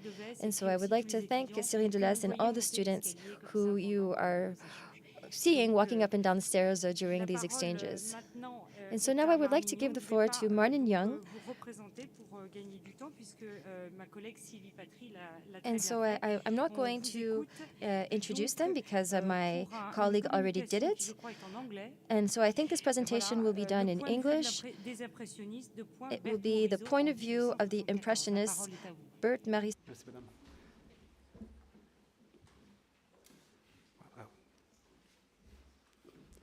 Tout d'abord, je tiens à remercier le comité scientifique de m'avoir invité à présenter aujourd'hui. The scientific committee that invited me to speak here today. And I would like to thank Félicie for all of the work that she did in this symposium. She managed all of the participants, and so I'm really grateful. So my presentation today will be in English. So I'm going to be presenting in English and also in French. 1874, the critic Louis Leroy coined the word Impressionist to describe a group of artists exhibiting on the Boulevard des Capucines. Conventional wisdom has it that he based this term on a painting by Claude Monet, this one, Impression Soleil Levant. From painter to critic, the story goes, the concept of Impressionist painting was born. As I have argued elsewhere, however, this story is an oversimplification of a more complicated truth. In fact, the term impression was widely used and commonly understood in the decades before 1874. Monet did not invent it. As for the word impressionist, Leroy certainly deserves credit for being the first to use it in print. But this term, too, was very likely already in circulation, judging by how quickly it was taken up and more clearly defined by other critics like Jules-Antoine Castagnery. Et je note que dans le catalogue, Sylvie Patry a bien montré que même le mot impressionniste a été déjà imprimé avant 1874. To be sure, Impression Soleil Levant played a role in the wider adoption of the word. but its significance as the source of the term, and by extension as the paradigmatic Impressionist painting, has been overstated. Indeed, the first work Leroy actually describes from the point of view of the Impressionist was an entirely different painting by another artist, namely a painting by Berthe Morisot. In my brief presentation today, I want to argue that Morisot's La Lecture has an equally important place in the historical emergence of Impressionism. Not only was it the first painting to illustrate the term Impressionist, but Morisot was widely viewed as exemplifying the Impressionist technique as it was understood in 1874 and after. That Morisot rivaled Monet in the 1870s as the Impressionist painter, the only Impressionist, as one critic described her, is evident upon close reading of the art criticism of the period. Why her prominence in the origin story of Impressionism was forgotten is the important question this paper attempts to answer. Let me begin, as historians of the word impression, and Impressionists always do, with Louis Roy's famous article. L'Exposition des Impressionnistes appeared in Le Charvary on April 24, 1874. It unfolds as an account of a visit to the exhibition on the Boulevard des Capucines by the narrator, presumably the author Leroy himself, and an older painter named Joseph Vincent, an academically trained landscape painter. When the two find themselves in front of this Pissarro painting on the left, Vincent claims not to understand what the picture represents. The narrator seems to concede the problem, but defends the work by saying that the impression is there, l'impression y est. Well, Vincent says, it's a funny impression. Eh ben, elle est drôle l'impression. The narrator next defends the painting by Sisley, seen here on the right, evoking l'impression, to which Vincent replies, leave me alone now with your impression. Laissez-moi donc tranquille avec votre impression. As a landscape painter, Vincent should have been familiar with the term. Throughout the 1860s, as John House and others have pointed out, a quick notation of an atmospheric effect was already widely described as an impression. Among the many critics who had previously used the term in this sense, we can list Charles Blanc, Castagnery, Théophile Gautier, and Leroy himself. For someone like Vincent, working in the tradition of Pierre-Henri Valenciennes, the notion that a landscape painter should build a repertoire of extremely rapid sketches was foundational. The difference, the crucial difference, is that Valenciennes and his followers treated such sketches as a means to an end, not an end in itself. The point becomes clearer and clearer as the narrator and Vincent continue their tour of the paintings on display in Nadar's studio. In front of the Boulevard des Capucines, Vincent sarcastically recognizes the logic of the program. There's an impression, he declares, or I don't know what it means. En voilà de l'impression, ou je ne m'y connais pas. The term impression is used here, as it had often been used before, to denote the lack of finish, that is, the sketch-like qualities of the painting. Cézanne's painting pushes Vincent to the limit, and he breaks down and begins to praise, ironically we presume, the qualities of the new painting. It is at this point, immediately after the viewing of La Maison du Pendu, that Leroy introduces the word impressionist for the first time. Describing Vincent's madness, he writes, taking the point of view of the impressionist, he let himself go along their lines. Se mettant au point de vue des impressionnistes, il abondait dans leur sens. He then brings Morisot's work into the discussion as an example of this impressionist point of view. While a landscape by Boudin is dismissed as too finished, trop fait, and thus not quite an impressionist painting, it is Morisot's work that Vincent invokes to define what qualifies as an impressionist painting. He claims, quote, this young person is not interested in reproducing trifling details. When she has a hand to paint, as in La Lecture, she makes exactly as many brushstrokes lengthwise as there are fingers, and the business is done. Stupid people who are finicky about the drawing of a hand don't understand a thing about impressive art. Cette jeune personne n'amuse pas à reproduire une foule de détails oiseux. Lorsqu'elle a une main à peindre, La Lecture, elle donne autant de coups de brosse en long qu'il y a de doigts, et l'affaire est faite. Les niais qui cherchent la petite bête dans une main n'entendent rien à l'art impressif. Only after introducing the example of painting seen from the point of view of the Impressionist does Leroy move on to Renoir's supposedly overworked canvas and then to Monet's Impression sur les levants. Monet's title is certainly provocative, and it prompts Vincent to riff jokingly on being impressed by the impression in this impressive canvas, toile impressionnante. He does not, however, use the word impressionist to describe it. Again, within the logical exposition of the article, humorous as it is, Morisot's La Lecture is the first painting introduced to illustrate the new term impressionist. The move from Cézanne to Morisot, then, is the crux of the matter, as much, if not more, than the encounter with Monet. And we now have, 150 years on, a much better sense of how and why that move might have happened. Based on the current digital reconstruction of the exhibition hanging in 1874, it would seem that 3 of Morisot's paintings appeared together in the enfilade of the lower floor in Nadar's studio on the Boulevard des Capucines. They hung next to 3 paintings by Paul Cézanne. La Maison du Pendu, Une moderne Olympia, and a painting called Une étude paysage à ouvert, now known as La Maison de Père Lacroix in the National Gallery in Washington, D.C.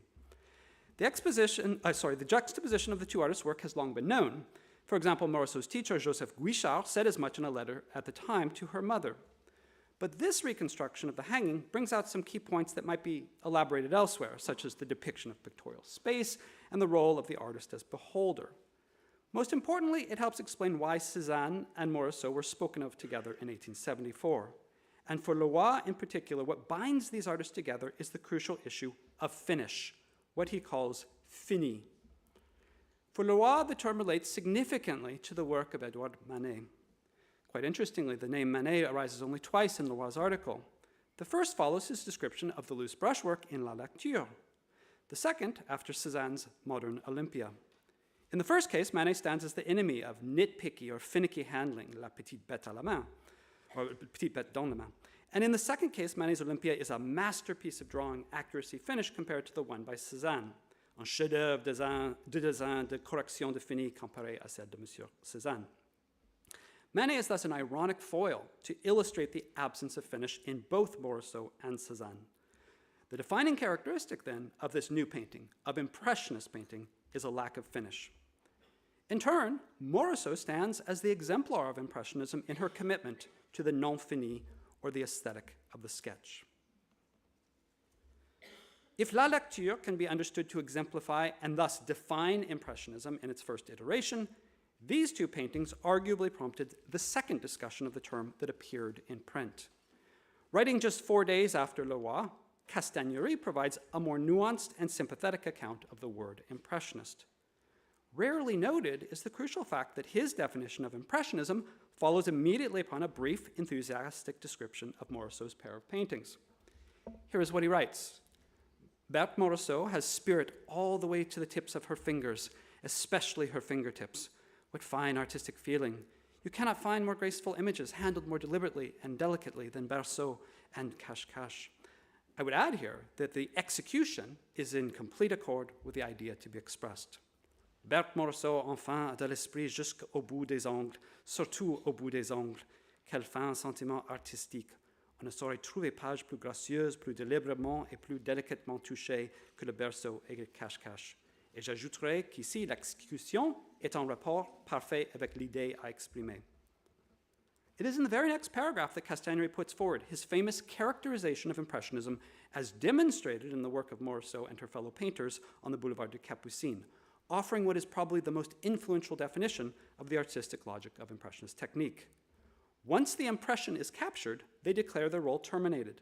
Here he establishes again the significance of the impression before continuing. If one wants to characterize them with a single word that explains their efforts, one would have to create the new term of Impressionist. They are Impressionists in the sense that they render not a landscape, but the sensation produced by a landscape. L'impression, une fois saisie et fixée, ils déclarent le rôle terminé. Si l'on tient les caractériser d'un mot qui les explique, il faudra forger le terme nouveau d'impressionniste. Ils sont impressionnistes en ce sens, qui rendent non le paysage, mais les sensations produites par le paysage. My point is simple here. While Monet played a significant role in the emergence of the new term Impressionist in 1874, Morisot played an equally important part. Indeed, if one painter was given precedence, it was Morisot. Why then has Morisot's place in the origins of the word Impressionist been so diluted? One answer is obvious.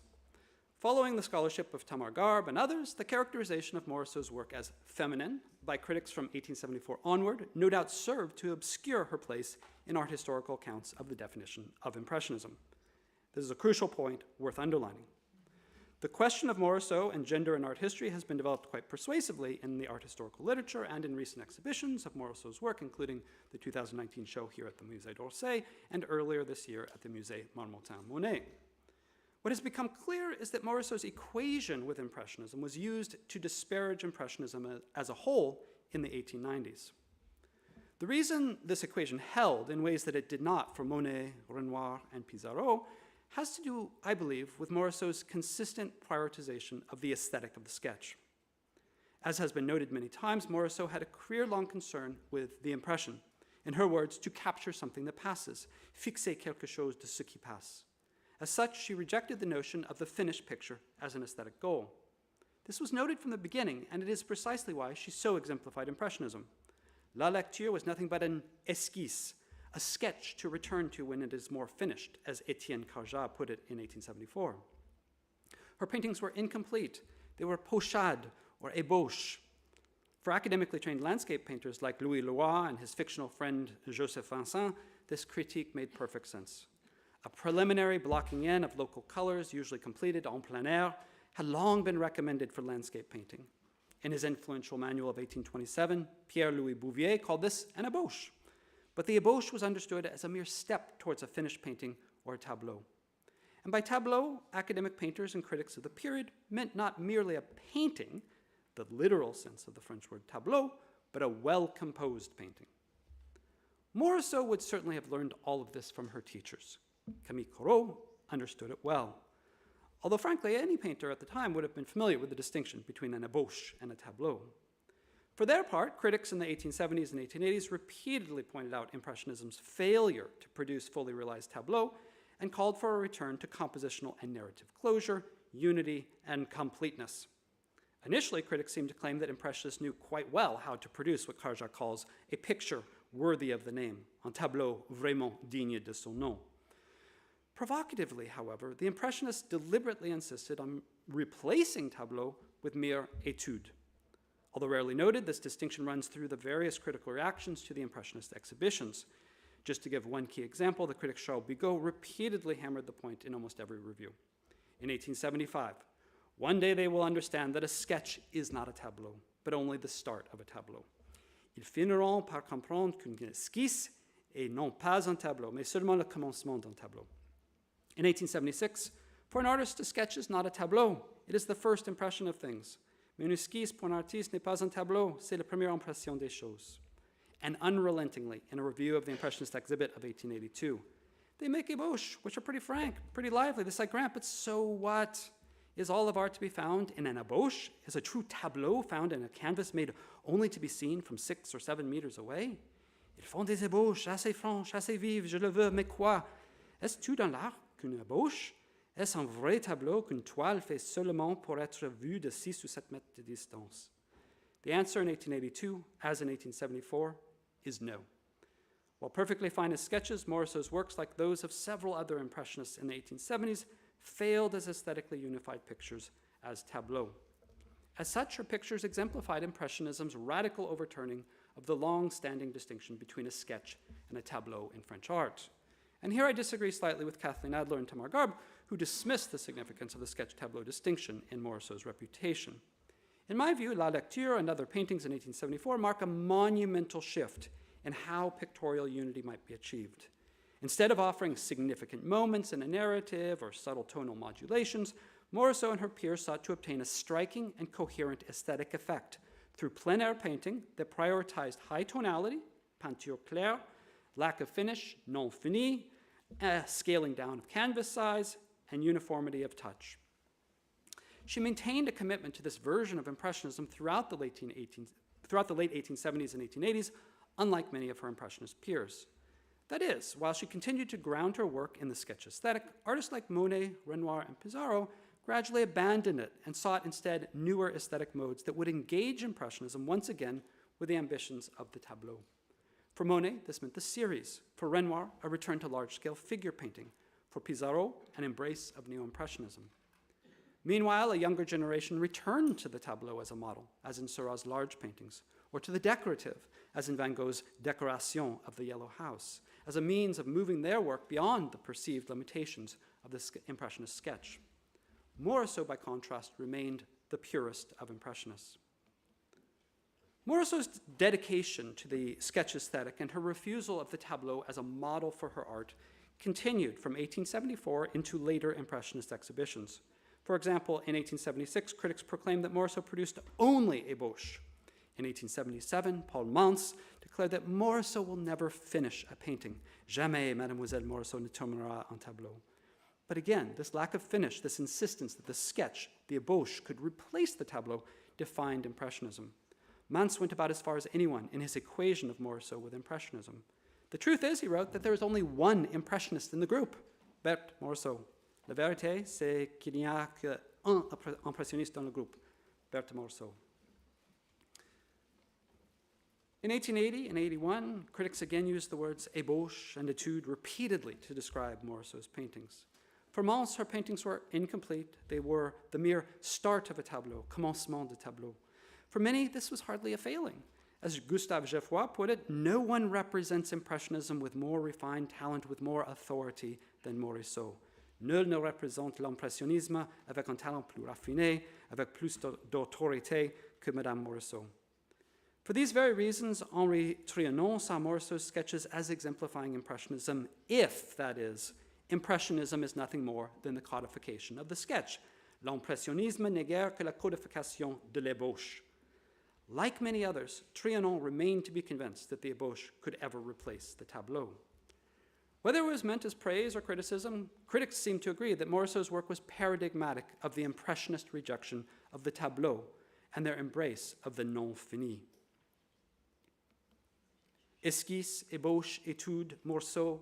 In 1882, these are the words used again and again to describe Morisot's paintings, all clearly marked in contrast to the desired and missing tableau.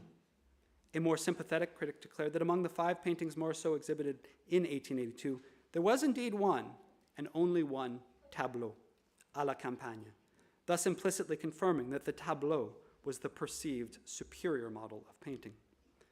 At the 8th and final Impressionist exhibition, Seurat's En Dimanche à la Grande Jatte clearly represented a revival of the earlier academic ambitions of the tableau. By contrast, Morisot's telegraphic style, her summary and laconic paintings, indicated that she remained beholden to the sketch aesthetic. In what is simultaneously the highest praise and a backhanded compliment, Maurice Harmel summarized her position that year. Her manner remains too purely Impressionist and stops at exquisite intentions, at the floating charm of the sketch. Sa manière reste trop purement impressionniste et s'arrête à des intentions exquises au charme flottant de l'ébauche. Paradoxically, her commitment to the purest form of Impressionism meant that in later years, critics like Camille Mauclair would blame Impressionism's death on the failure of Morisot's sensual painting to move beyond a summary report of an anecdote. Here, Garb's critique of the feminizing of Impressionism is fully and completely on target. But another way to put the problem is this: Impressionism's inability to transform the ébauche into a tableau spelled its demise. There are paintings that indicate Morisot's recognition of the perceived limitations of the sketch and a desire on her part to pursue tableau-like painting. This is a clear example. Le Cerisier has been called her masterpiece. Produced laboriously from sketches over many months, the picture is consistent with Morisot's interest in larger-scale decorative painting. As such, Le Cerisier marks a move away from the sketch aesthetic of her pure Impressionism. And this quality was recognized right away. After seeing it at her home in Mézy, Renoir encouraged her to show it at the Salon. Had she done so, Le Cerisier might well have been viewed as the fulfillment of what her Impressionist colleagues had long attempted to produce, namely something approaching what might be called an Impressionist tableau. Merci.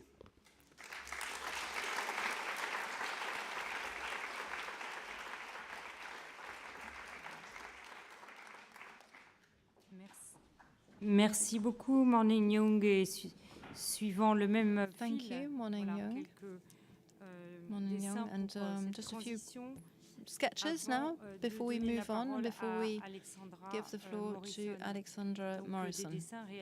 These sketches have just been drawn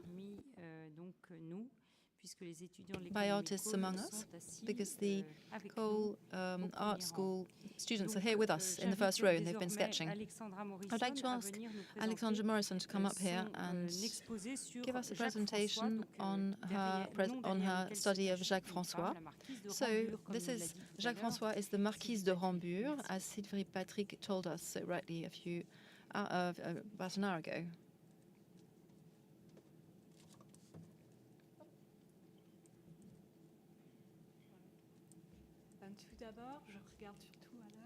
Alors, I would like to warmly thank the committee for bringing us here together today, and I also wanted to say that Jacques François was among the Impressionist paintings exhibiting. I learned this about 15 years ago, and I hope that today this will be one of the wonderful discoveries for many of you when you visit this exhibition.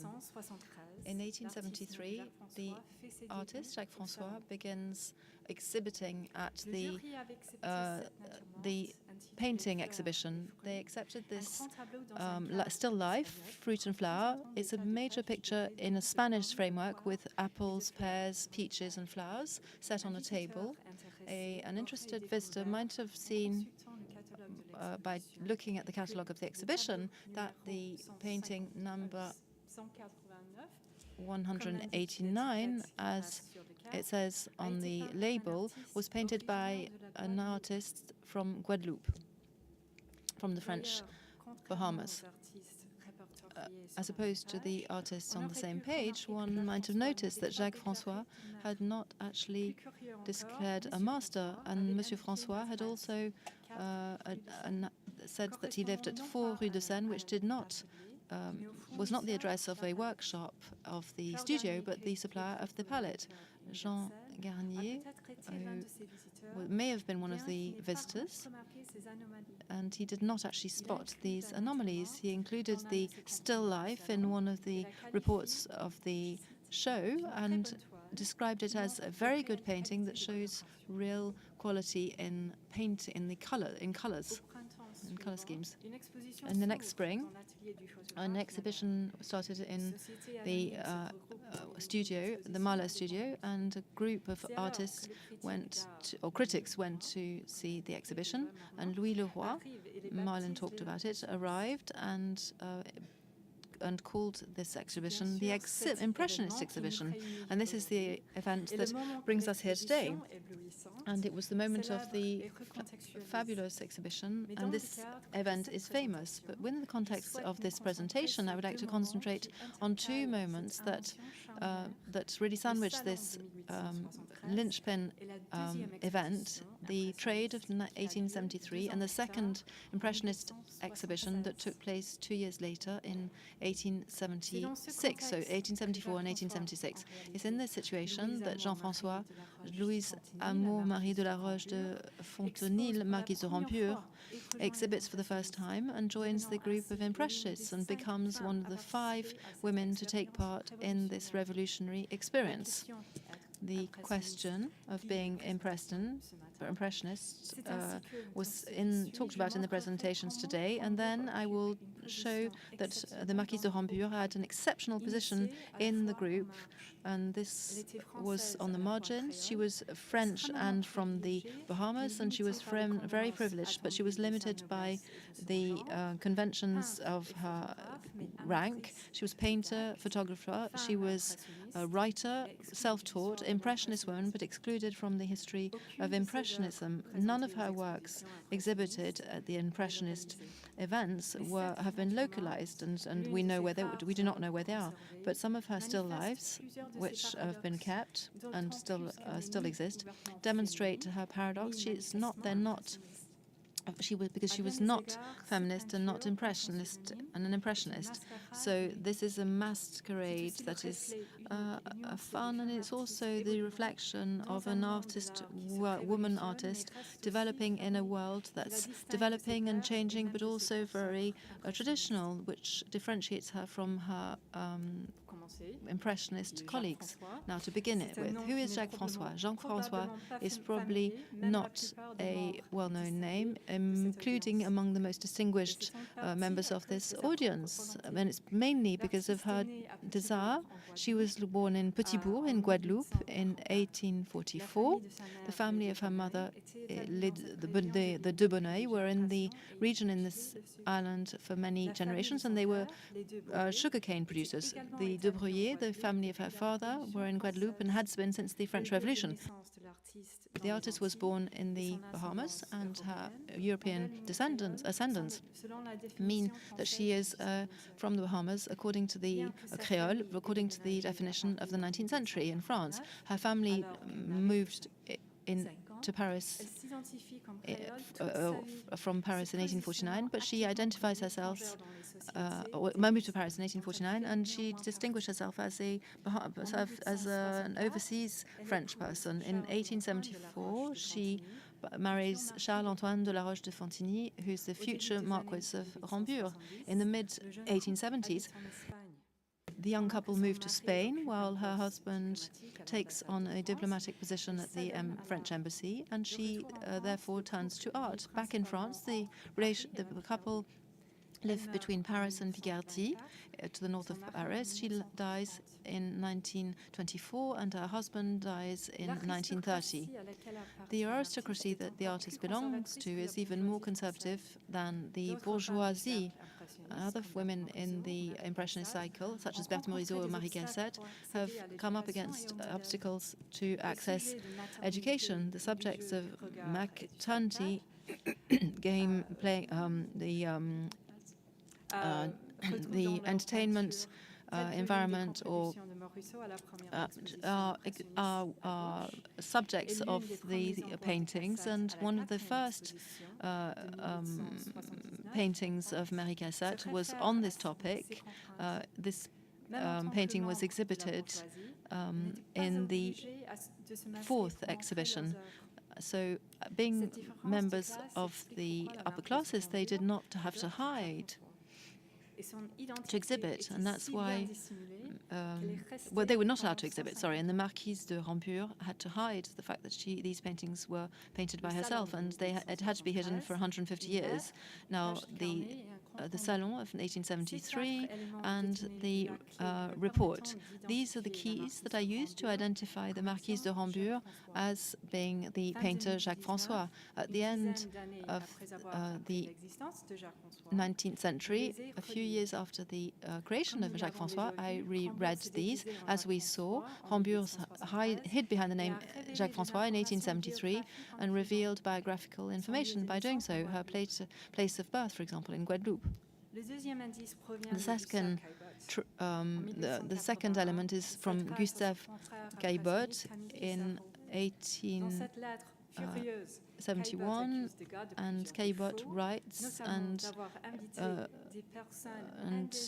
accuses Degas for bringing in undesirable people into the group. Degas had invited Caillebotte into the group in 1876. So who did he bring in? Did Caillebotte asked in 1876? Madame de Rambures in 1877, Moreau and Madame de Rambures once again in 1877. A footnote. One of the Degas sketchbooks of the 1870s contains in the last pages the following comment: Madame de Boyer for Madame de Rambures, 79 Avenue Josephine. This note confirms not only that Degas knew a Madame de Rambures and a Madame de Boyer, the mother, but also that he knew their address, that he was aware of their address. And finally, the critic, so the parts of neo-impressionists, they mention de Rambures in 1886, and Fénure says that the absence in the catalogue of this name is deliberate. It could be interpreted as an affront, faced with what he feels is a traditional work of art, and it could also be a recognition of the fact that aristocracy and artistic avant-garde do not go hand in hand. So the outlines of her personality are set here. And how can we reconcile her true identity with Impressionism? And what is the situation of art? So let's come back to her still life, Fruit and Flower. Flowers. At the beginning of the presentation, I said that it was a reflection of paradoxical situations between the biography and the artistic nature of the artist. The still life is something that can highlight this, but this major work of art of 130 centimeters in height reminds us of several masters. In the corner, in the bottom hand corner, there is a dog inspecting a table or looking at a table with heavily laden with an apron and made of leather with all sorts of pears and fruit and leaves and flowers. The backdrop is green and it contrasts with the rosy peaches and the copper colors that are sparkling on the table. Despite the fact that it was accepted in the Paris show, the Spanish frame or composition shows that or indicates that there is an execution, that it was carried out or painted in Spain. We don't know much about the artistic disposition of Rambure. In France, young bourgeois aristocratic women would follow art classes under the management or the observation of a master. Thanks to the archives of the Louvre and the Prado, you can trace its artistic activity in the years previous to the Impressionist exhibition. In the 1860s, Rambure signs up to the Louvre as an editor and becomes the holder of a permission. This was the category for men, or the case for many women who were considered to be dilettantes if they were not part of the master's workshop. When she arrives in Madrid, Rambure goes to the Prado, no doubt through the embassy's circle, and she meets up with the museum director, Anthony Gisbert, who recommends her as an editor in 1871. From the Louvre to the Prado, Rambure chooses her own masters, Jean-Baptiste Siméon Jardin, Jean-Baptiste Audrey, and Louise Marie are the most evident influences for the young artist. The records in the Louvre show that when Rambure copied the Jean-Baptiste Audry's painting, when she painted her still life, the dog is also similar to the buffet by Chardin, one of the reception paintings in the Académie Royale. In 1860, an exhibition in Paris had also highlighted two works of art, less known ones by Chardin. The still life that you can see here was part of this work's presentation that came from private collections. Despite the fact that we could only speculate on the fact that Rambure visited or went to this exhibition, it seems quite likely that she actually went to it or that she actually saw it or knew about it. The catalogue of the exhibition was drafted by Philippe Berthy, one of the rare art critics to have later recognized the fact that Jacques François was the name of an artist woman, and more precisely that she was and I'm quoting, a lady from high society. In the Prado, Rambure had many masters' paintings she could admire and imitate, especially in terms of still life, and one can imagine that Rambure was fascinated by one or other of these Melendez works. They represent figs and grapes, and they then pop up later among the numerous still lifes that she sends to the second Impressionist exhibition.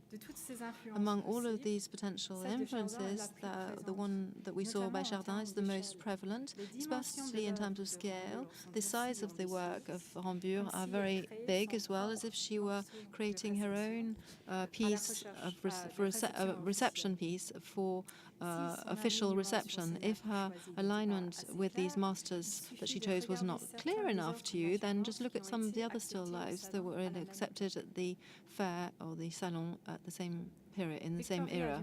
Victoria Dubourg, future Fantin-Latour, and Eleanor Escalier, two other artist women who were also present at the 1873 Salon, as opposed to Jacques-François the Ingénu. Dubourg and Escalier exhibited in their own name. In the absence of 1873 exhibition. This on the left is Victoria Dubourg's 1876 exhibit, and we also have Escalier's exhibit of 1869. These paintings respond to different criteria that the critics used to use to describe women's paintings: it's delicate, small scale, fine brushwork.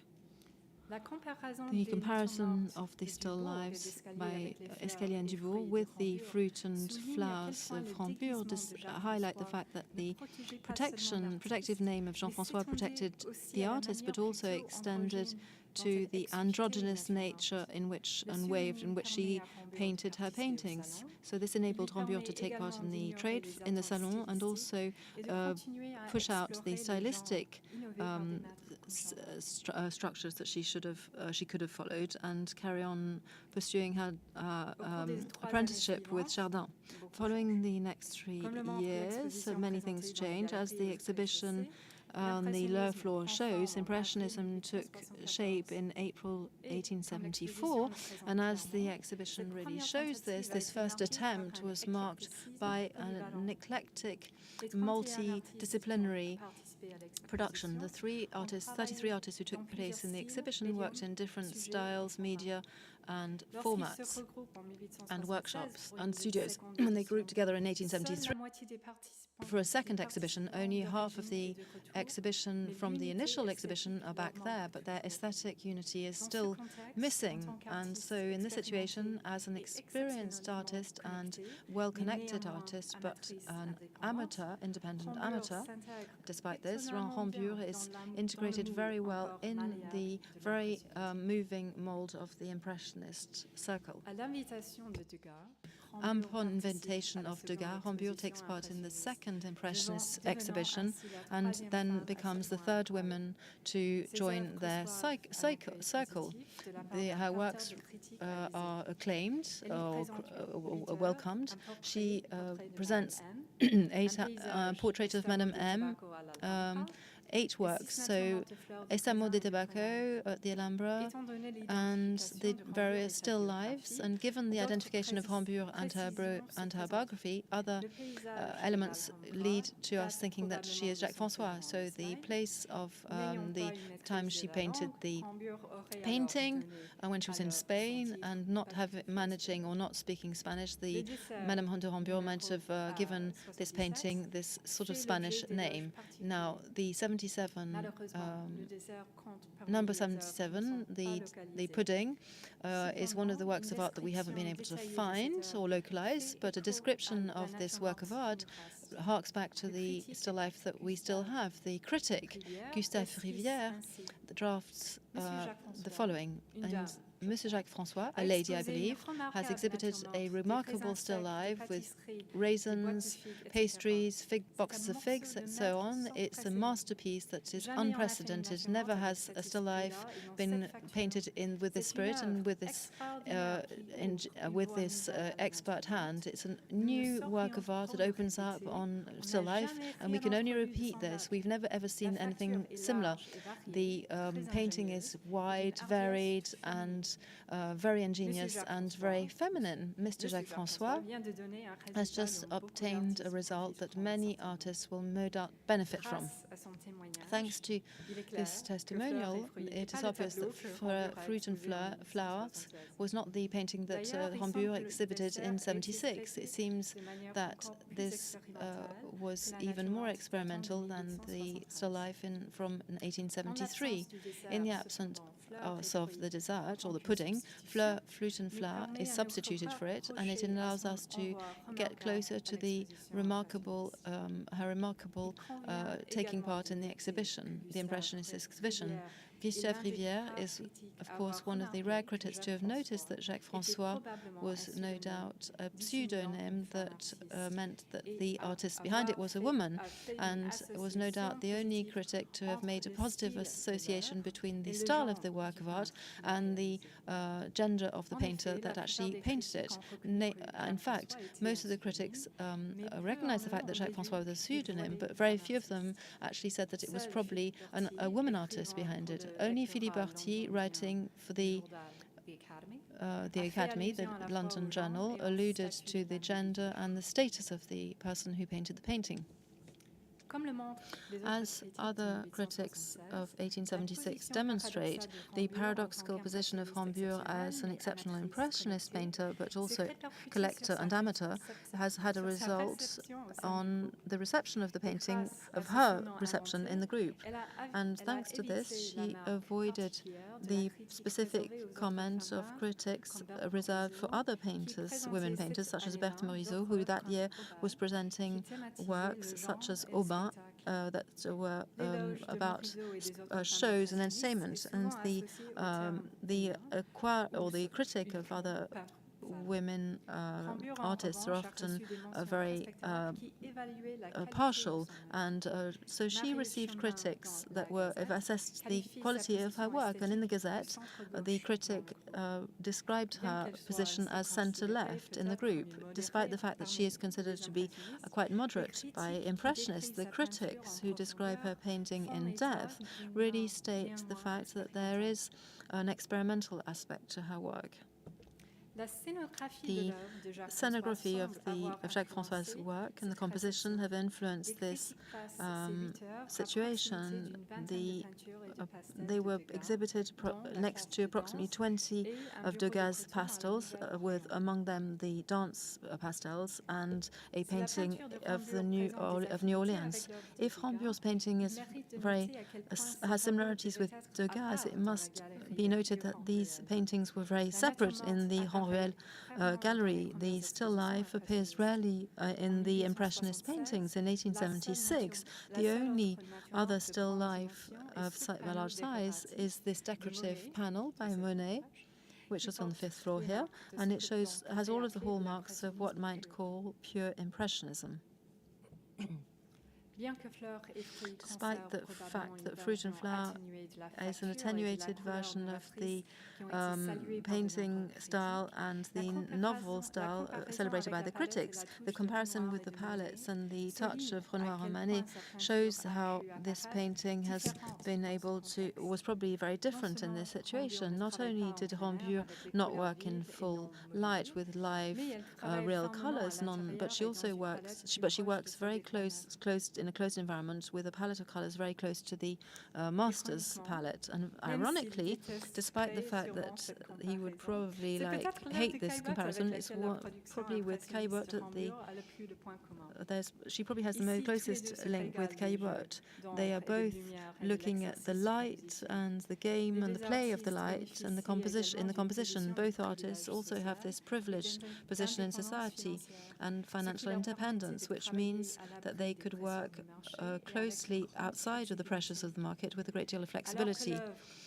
Whereas the work of Caillebotte is profoundly linked to the strong development and quick development in the Paris scene, Caillebotte works in the genres that are most accessible to artists, women artists. This is, sorry, not Caillebotte, but Jacques François. During following exhibitions in 77 and 86, she seems to have remained within this context of still lifes. I'd like to finish now and close this presentation with a picture or an image that might be familiar to many of you, and that's the work by John Reward, The History of Impressionism, which was published by MoMA in 1946, and which includes these visuals of the participation in the 8 Impressionist exhibitions. And in the beginning, it was a picture that was very different. And first of all, Reward went further than that. He used red boxes to differentiate between artists that he felt were the true Impressionists, and the blue boxes, in greater number than the reds, marked the other artists who took part in the exhibitions. And none of the documents available explains the logic behind these choices, but one can deduct the fact, or deduce the fact that the blue boxes were the artists who are less easily spotted as being Impressionist painters. And the thought, of course, of including Jacques François in this first exhibition is there, and the participation of the artists in the 1876 and 1877 exhibitions is something that you can see colored in blue. And of course, this artist never, they never saw any of these paintings in reproduction or in real. Our presentation this morning begs the question, about being an Impressionist, and I would like to finish by reformulating the question. And the exhibition requires, what do we gain in keeping this strict definition and blocking or locking in these artists into boxes? How much richer could our understanding be of this group if we were to recognize the figures such as de Rambure, who were in the sort of environment of these Impressionist artists and contributed to the development of the circle? The participation of Rambure in the Impressionist experience throws or sheds new light on the social structure of the group and underlines its eclecticism or artistic plurality from a social point of view as well. And more in-depth research on the artistic production, such as we've never seen something of this kind, brings new opportunities for us to understand the lesser-known members of the group who have widened the breadth of the organization and of their impression. Thank you very much.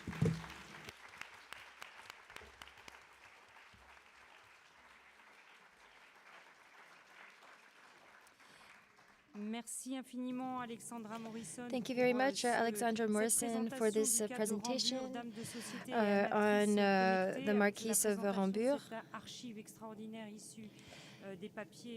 and the archives of John Werrold.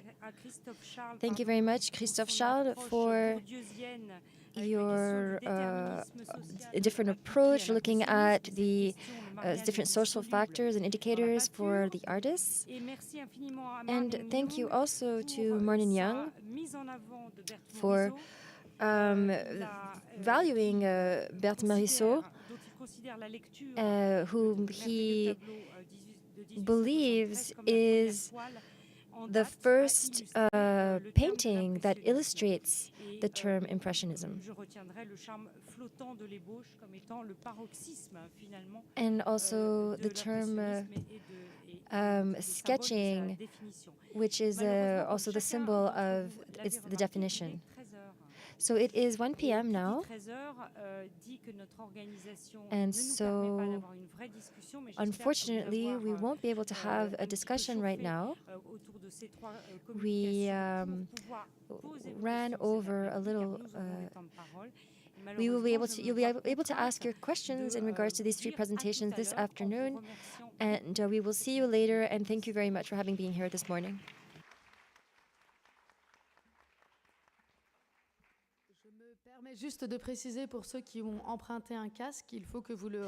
And for those of you who borrowed a headset, if you could please bring it back to us, and you could pick up a new headset after the break at 2:30.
Welcome back.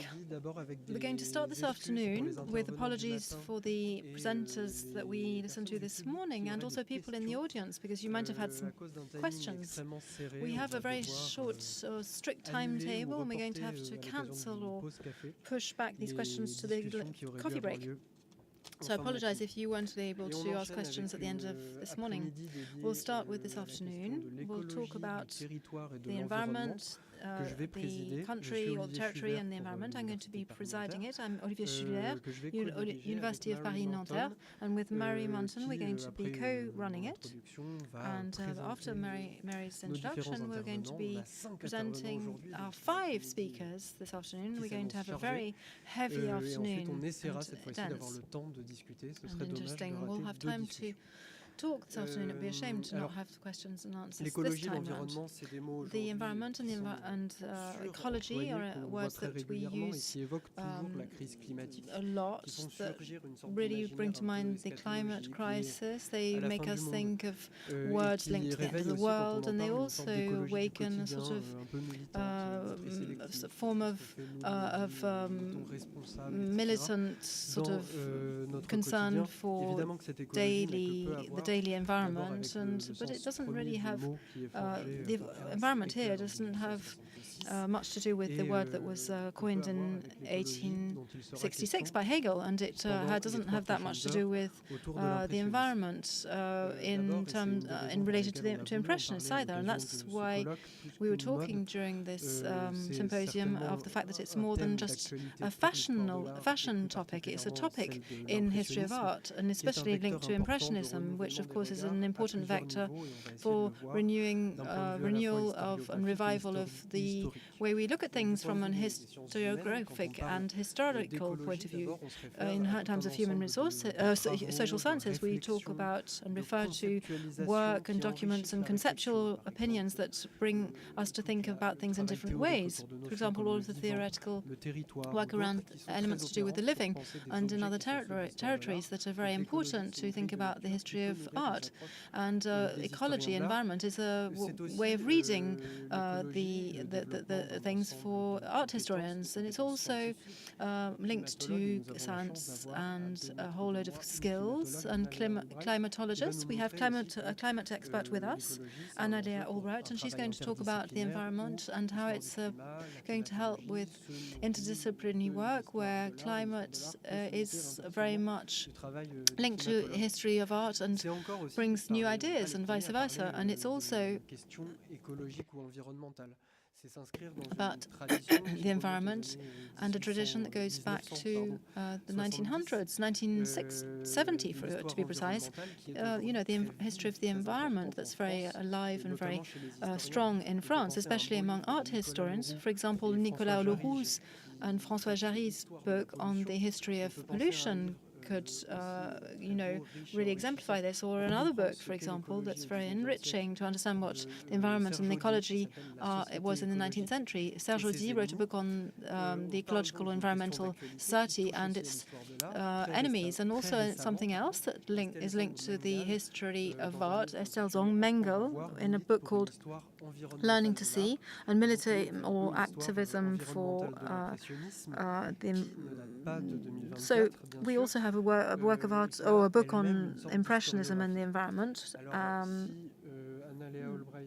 Now, if Anna Lea Albright is a few meters away from me, we're going to listen to Greg Haar and then Greg Thomas, who is one of the founding members of all of the introduction of the environment and ecology in the history of art of the 19th century. First of all, he carried out work on Rousseau. The work carried out at the end of the 1990s on Rousseau gave rise to a PhD and then a book, Art Ecology in the 19th Century, and that was published approximately 24 years ago, to be precise, in the year 2000.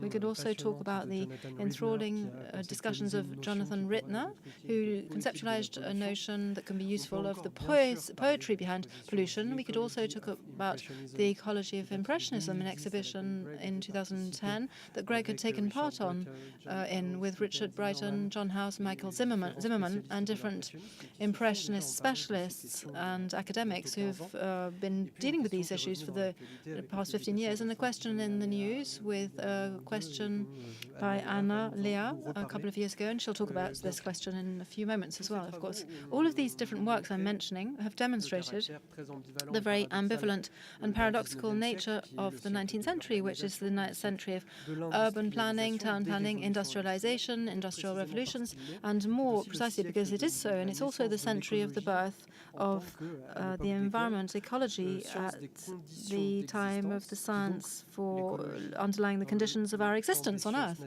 And in the field of natural science, it studies the link between the organism and the environmental world. First of all, this is thought about the organic development of the world, and also designs and ideas of nature developed by artists, such as the German school of thought of artists. And it also is a science that allows us to understand, and did allow us to understand in the 19th century, the impact of man on the environment. Humboldt, for example, talked about it, and George Perkins March in Art and Nature really foresees the Anthropocene movement on Earth. So this 19th century is the century of environmental awareness and the beginning of such. And everything, of course, in it is, of course, partial and relative.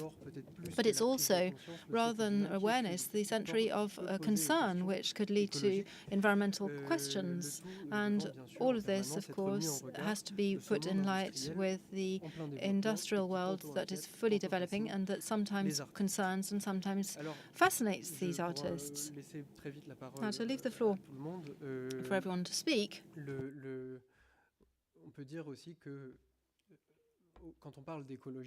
one could say that when one talks about the environment, there's a sort of cliche that's linked to talking about Impressionism. Look at the Banksy show Mine Monet, where he looked at the nymphea, the water lilies, and he put loads of construction and building material into the lily basins, and just to show that this Impressionist area, which is perceived as a haven of peace and preserved from pollution, and that's something that we're not, that's no longer the case, but it's more complicated. And all of the discussions will show that when we're talking about the history of pollution, that it's the opposite. Even the painting chosen by the food answer militants for the spring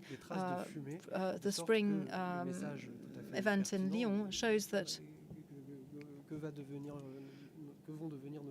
they were thinking about what will become of our artists if there is.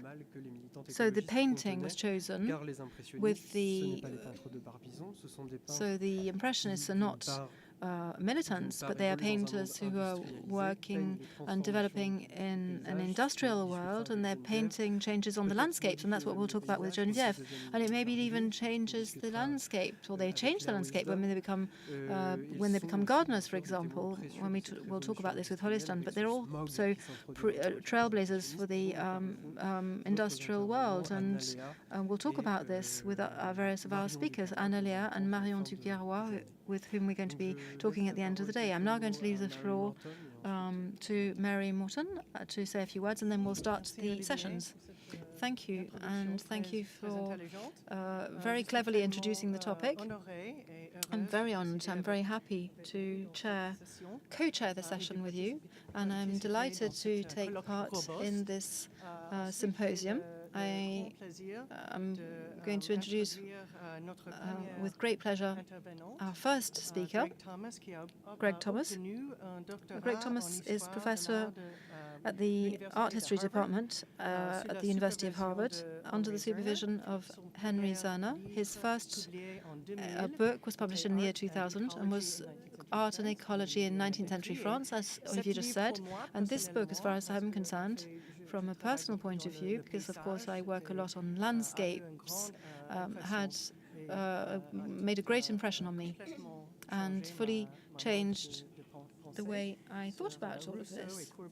And then, especially with Rousseau and Courbet, it was a very important work of literature. And then in 2010, he published another book called Impressionist Children, Childhood, Family, and Modern Identity in French Art. And he also specializes in intercultural interactions between Europe, China, and he taught at the University of Hong Kong and has been since 1999. Merci beaucoup. Bonjour à tous et à toutes. Good So I will speak in afternoon. English. Okay, voilà the first slide. Thank you very much. With the rise of eco-criticism during the past decade, art historians have developed diverse methods for understanding art through eco-critical frameworks. But I see them falling within two main branches of eco-critical analysis, what I call ecological and environmentalist. Ecological analysis deals with art that is related either to the interconnected organic processes of planetary life or to human beings' harmonious participation in the planet's organic unity. Environmentalist analysis deals with art that is related to the politics of environmentalism, focusing on human beings' disruption of ecological balance and the political action needed to battle climate change. In my previous work, I've focused on ecological art, not environmentalist. In the paintings of Théodore Rousseau, and please go see it's a wonderful exhibition of Rousseau's work at the Petit Palais, beautifully installed. In the paintings of Théodore Rousseau, I've demonstrated how he depicted the organic unity of uncorrupted landscapes and the harmonious integration of traditional rural villages into that organic unity. In the works of Gustave Courbet, I've suggested that his depiction of unpeopled landscapes reflected a positivist view of the ecological interaction between organic matter and aesthetic thought, so a different kind of ecological representation. In both cases, these artists were depicting ecological harmony, uncorrupted by the industrial processes that launched the modern era that we call the Anthropocene. In contrast, environmentalist art includes all the many forms of art that have developed during the Anthropocene to illuminate and challenge human beings' destruction of ecological balance. So the key question I want to explore today is whether the industrial landscapes of the Impressionists were more ecological or environmentalist. They show us the birth of the Anthropocene, charting France's industrial development as factories and steam engines began polluting the planet's organic unity, and as urban expansion around Paris began corrupting the ecological balance of traditional village economies. But their attitude towards industry is not so clear. A key starting point is this 1867 painting of Pontoise by Camille Pissarro, which includes the chimney of a brand new gas factory that had just begun production. Painted the year that Rousseau died, this was one of the Impressionists' very first paintings to confront factories head-on, almost declaring what you could call the dawning of the age of the Anthropocene.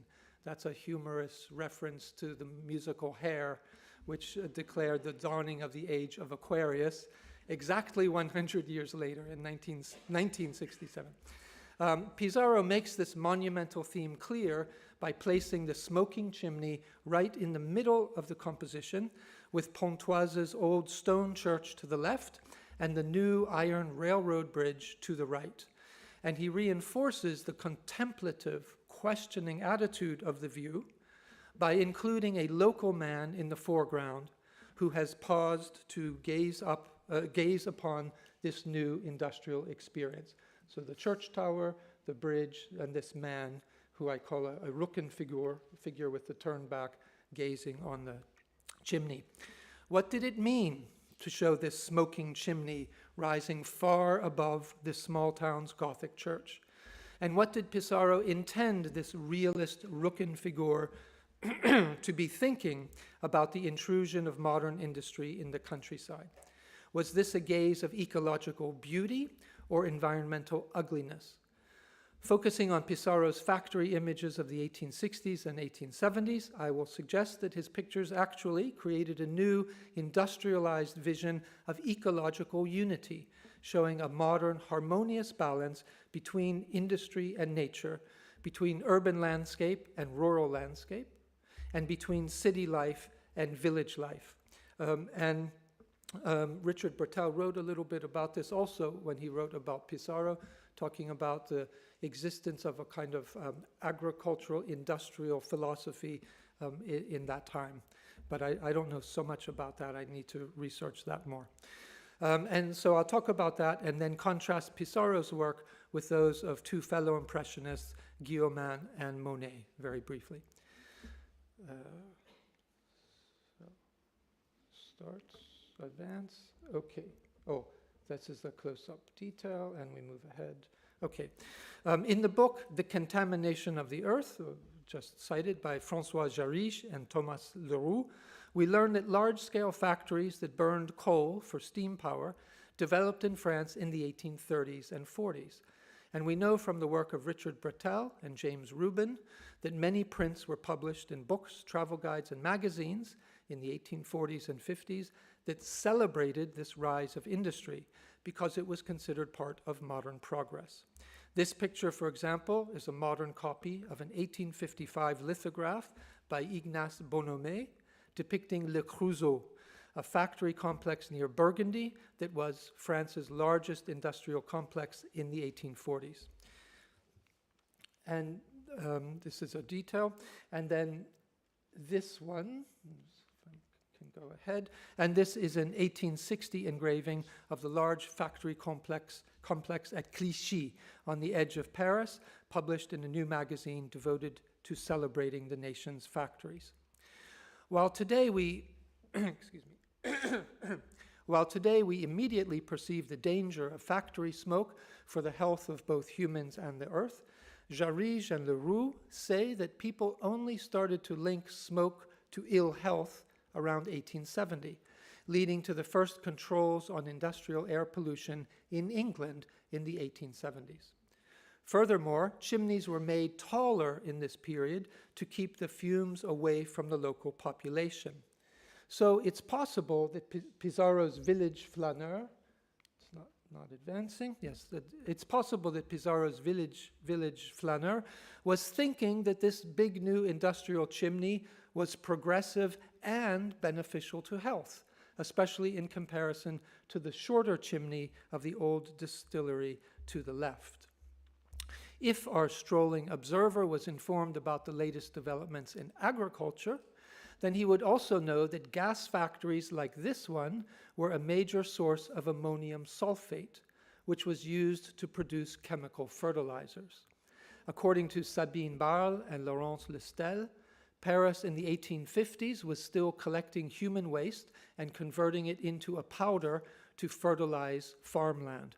Guillaumin worked in this for a while, apparently. But the city started building large sewage pipes in the 1850s, and businessmen in the 60s and 70s were building large factories to produce chemical fertilizers by combining human, animal, and industrial waste. As this chart indicates, oops, did it go too far? Yes. As this chart indicates, production of chemical fertilizers rose sharply in the 1860s and 70s, and one of the most valuable ingredients was ammonium sulfate from gas factories. So the smoking chimney could also symbolize the progress being made in cleaning the river in the foreground and in fertilizing the farmland surrounding Pontoise. Pissarro's aesthetic choices here reinforce my suggestion that this painting was celebrating, or at least accepting, the arrival of this new factory. The chimney certainly stands out as an alien intrusion into Pontoise's traditional economy and its traditional appearance. But he keeps the factory itself hidden behind trees. He uses the chimney as an exciting centerpiece for a symmetrical, stable composition. He makes the smoke dance gently with the clouds, harmonizing in shape and color, and he creates clear visual parallels between the chimney and the trees at both left and right. Not only is it tall, narrow, and straight, like these poplar trees, but the vertical puffs of smoke echo the puffs of foliage in both the far left and the near right. So these, oopsie, sorry. sorry, go back. So pressing the wrong button. So the trees here and here reflecting a similar form as the chimney smoke. Considering that ecology is to a large degree a particular manner of envisioning the landscape, creating an aesthetic unity of interconnected parts of the environment, I would say this painting conveys quite an ecological vision of the new interrelationships that were being created between Paris and the countryside, between industry and agriculture, between industrial waste and agricultural fertility. Pissarro made, I'm not sure where I should be pointing this, so it's not going ahead. Oh, sorry. Okay, my mistake. Pissarro made two other paintings depicting this chimney from different angles, and this one, dated 1868, adds an important new element because we begin to see Pissarro cataloging the various types of people living and working in Pontoise. The flaneur in the previous painting is now a family. Local people are working at the left and chatting at the right, and everyone appears harmoniously absorbed in the scene, ignoring the smoking chimney. This emphasis on people became central to his next group of industrial images, which he made while living in Bougival after returning from London in 1871. In this beautiful view of the Seine, Pissarro positions figures in the near foreground, giving them nearly equal visual weight as the steam-powered barge, or une péniche in French, which was intruding into peaceful village life in its appearance, in its sound, in its smell.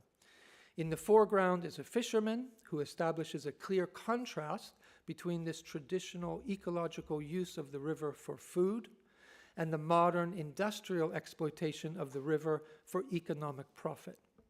At the left are barge workers participating in commercial labor, and at the right are a couple dressed in leisure clothing, suggesting bourgeois figures, perhaps from Bougival, perhaps from Paris, who are using the landscape for pleasure. This painting is thus not only about the relationship of industry to the land, but also about the relationships between people within this semi-industrialized agricultural zone on the outskirts of Paris. To appreciate the ecological implications of these human relationships, we have to compare individual paintings to Pissarro's whole practice. In 1871 to 73, he was examining a wide range of people doing a wide range of economic activities in various environments. In this second view of barges, he focuses on what seems to be a family of boat people on a traditional barge with the new steam barge pushed to the background. After moving to Pontoise, he painted workers collecting wood to float down the river. He painted shepherdesses grazing their cows in the farmland. He painted farmers in orchards and farmers harvesting vast fields of grain to supply Paris. Taken as one large ensemble of works exploring life in Pontoise, in different environments, these paintings depict a variety of human engagements with the land and the river, balancing industry against agriculture, blending traditional and modern economies, and showing the overlaps and intersections of the local and the metropolitan. Within this ensemble of environmental interactions, industry became one part of a harmonious whole. In this 1872 view of Port Marly, for example, he again positions a factory in the center of our view, but this time it's a small-scale paper mill. It's harmoniously integrated into the background. Zoom in there. And it's balanced against two other activities in the foreground. On the left, local women are washing clothes in the river, which suggests the water is still clean. And on the right, men are working on barges on the opposite shore. I need to move across here. There we go. Okay. Through its color, composition, and the rhyming of chimney with trees, the painting thus integrates industry into the local landscape and into the local web of interconnected human life. A big challenge to this new ecological balance, let me move ahead.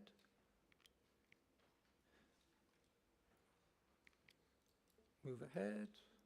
Okay. A big challenge to this new ecological balance arrived in 1873 with the construction of a very large new factory, which has been widely reproduced. This one, excuse me, this one produced treacle or molasses, apparently mélasse in French, and potash or potasse. Molasses marks the beginning of industrial food production, while potash was another form of fertilizer. So this factory was actually extending the local agricultural economy. Pissarro famously made this view, showing the factory up close and detached from the surrounding environment, almost like a portrait or scientific specimen. But he also tested other views that integrated into the landscape. Move ahead here, okay. This smaller version foregrounds the flooding of the Oise River, contrasting natural and industrial power. This picturesque view, moving ahead, this picturesque view converts the factory's shapes into color blocks, similar to Cézanne's work, while blending the smoke into the clouds of a very dynamic sky, evoking the planetary forces of sun, wind, and rain. And this final view obscures the factory buildings behind clumps of trees and bushes. None of these factory views includes people, but if we again consider his wider practice, we find him focusing far more on traditional rural activities, farms and kitchen gardens, small-scale gardens and orchards, large-scale farming and grazing, and so on. It seems to me that by the time the first Impressionism exhibition opened, Pissarro had developed a way of resolving the intrusion of modern industry into traditional rural life in humble works such as this one. This is a prosaic, everyday image of life along the Oise.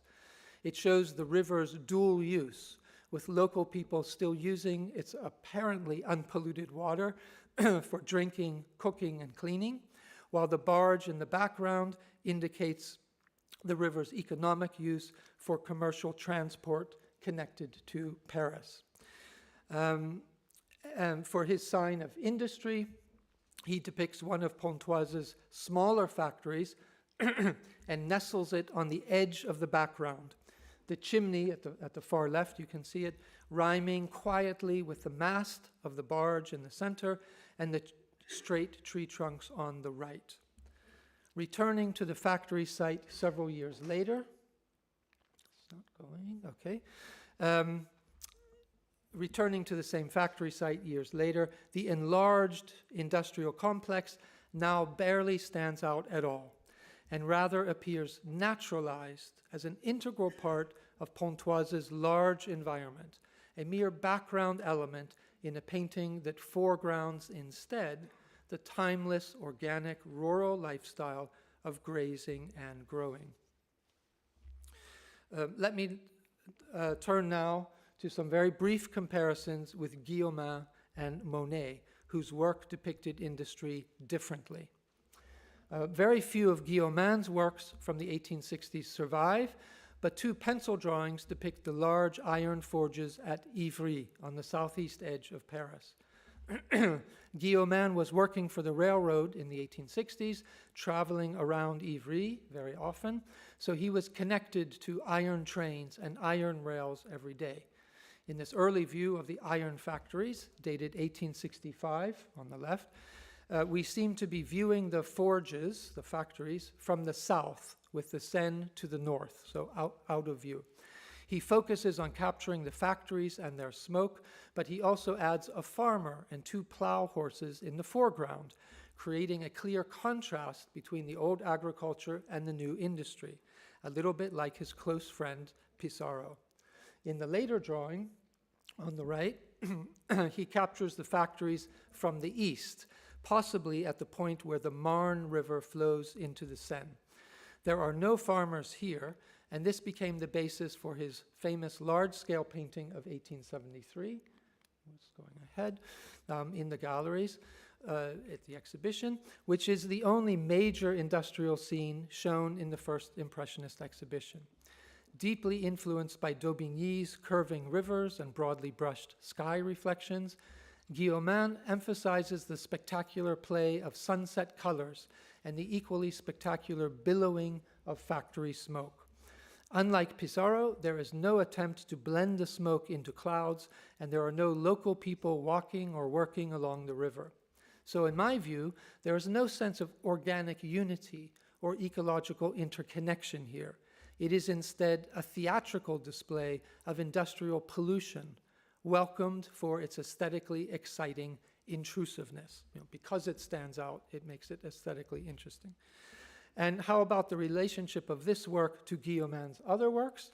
Well, he never explored farmers and other rural workers the way Pissarro did. This fascinating snow scene of Ivry does include some workers and a steam barge, but it's the only such example that I know of, and their presence seems designed primarily to increase the impression of the factories heroically overcoming the winter challenges of Mother Nature. This example from 1874 includes urban strollers rather than the fishermen, bargemen, and laundresses that Pissarro depicted, and the huge plumes of smoke create an almost comical intrusiveness into the picturesque setting that we viewers would otherwise enjoy on the opposite bank. Only in this one painting of about 1874 does Guillaumin approach Pissarro's interconnection of industry and agriculture. The factories are pushed to the background. The foreground is occupied by a kitchen garden and farmland. And he has included the same farmer and horses that he pictured 10 years earlier in the drawing, now integrated into a fully developed landscape in which industry and agriculture harmoniously coexist. Okay, last bit. Monet only made a couple paintings depicting factories. And this one of 1872 is amazing for blocking out the dull gray smoke of a large factory complex with a, oops, I went too far. Back, yes. For blocking out the dull gray smoke of the factories with a shining, streaming cloud of bright white smoke from a train. Trains, of course, became Monet's primary industrial motif beginning around 1870. But he almost never depicted them in conjunction with agricultural landscapes or with traditional rural people. In this early view, the train blends into the landscape, but it's a landscape of a country park with Parisians at leisure. In his great views of the railroad bridge of Argenteuil, the train appears completely detached from the local landscape and local people, soaring over the heads of pleasure seekers, quickly passing by without even touching the earth. When he does focus on a train integrated into a place, there we go, he seems to struggle to depict the machine. Unlike Pissarro's factory portrait, Monet's locomotive view is blurred and indistinct, simplified to play its aesthetic role in dynamic shapes and harmonious color combinations. His magnificent painting of the Pont de l'Europe, also in the galleries, is all about the steam and the smoke floating around this new artificial environment of iron and Haussmann apartment blocks with not a tree or farmer in sight. And when he found a way to summarize the excitement and modernity of the railroad in his great paintings of the Gare Saint-Lazare, it was an extreme detachment from the land, from the earth. The smoke isn't even going into the sky, but rather hovering in an artificial bubble of modern iron and glass. It was a polar opposite from the kind of open, infinite spaces that Monet began depicting several years later, in remote, unpeopled landscapes focusing on the fundamental elements of earth, air, and water. And it was these kinds of landscapes that would eventually lead Monet to create his own anti-industrial form of ecology in which one could dream of actually becoming one with the planet. Thank you very much.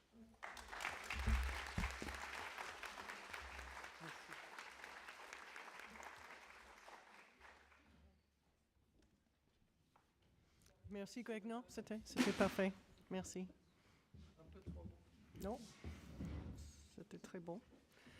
Geneviève Westerby est candidate au doctorat au département d'histoire de l'art de l'Université de Geneviève Delaware, Westerby, a PhD candidate from the University of Delaware, specialized in the 19th century. Her dissertation examines the French art in 19th century with the context in rivers and effects on ecology. Thank you, Dr. Morton, for that nice introduction. I obviously also will be speaking in English, so bear with me there.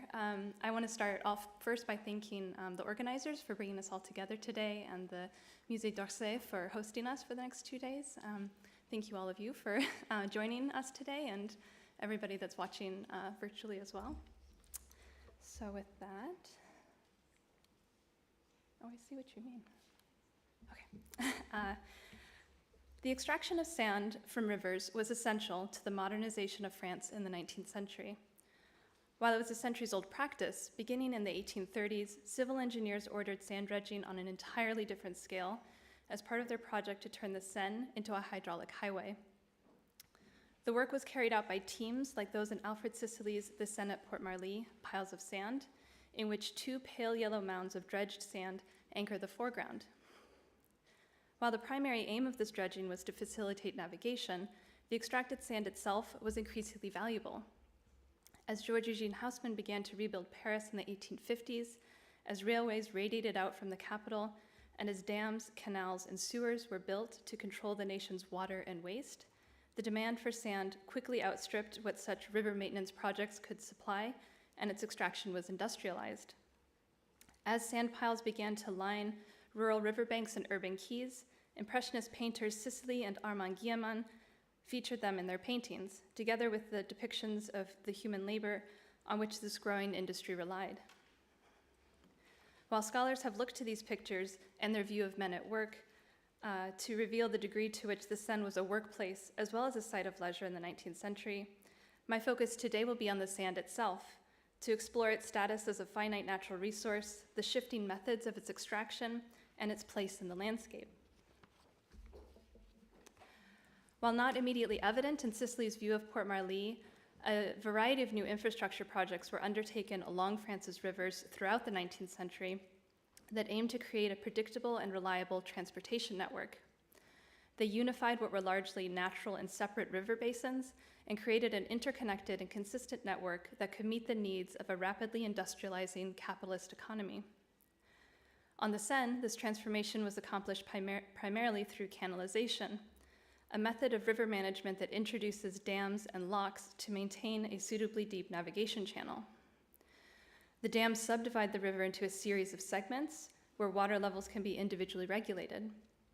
The nearly half-century project to canalize the lower section of the Seine between Paris and the inland seaport of Rouen began in 1838 with the construction of dams in Paris and at the downriver village of Bison, and eventually comprised 9 dams and with accompanying locks, each circled on this map on the left in the sequence of views. In the Art Institute of Chicago's picture, for example, a series of doubled motifs guide us through the picture.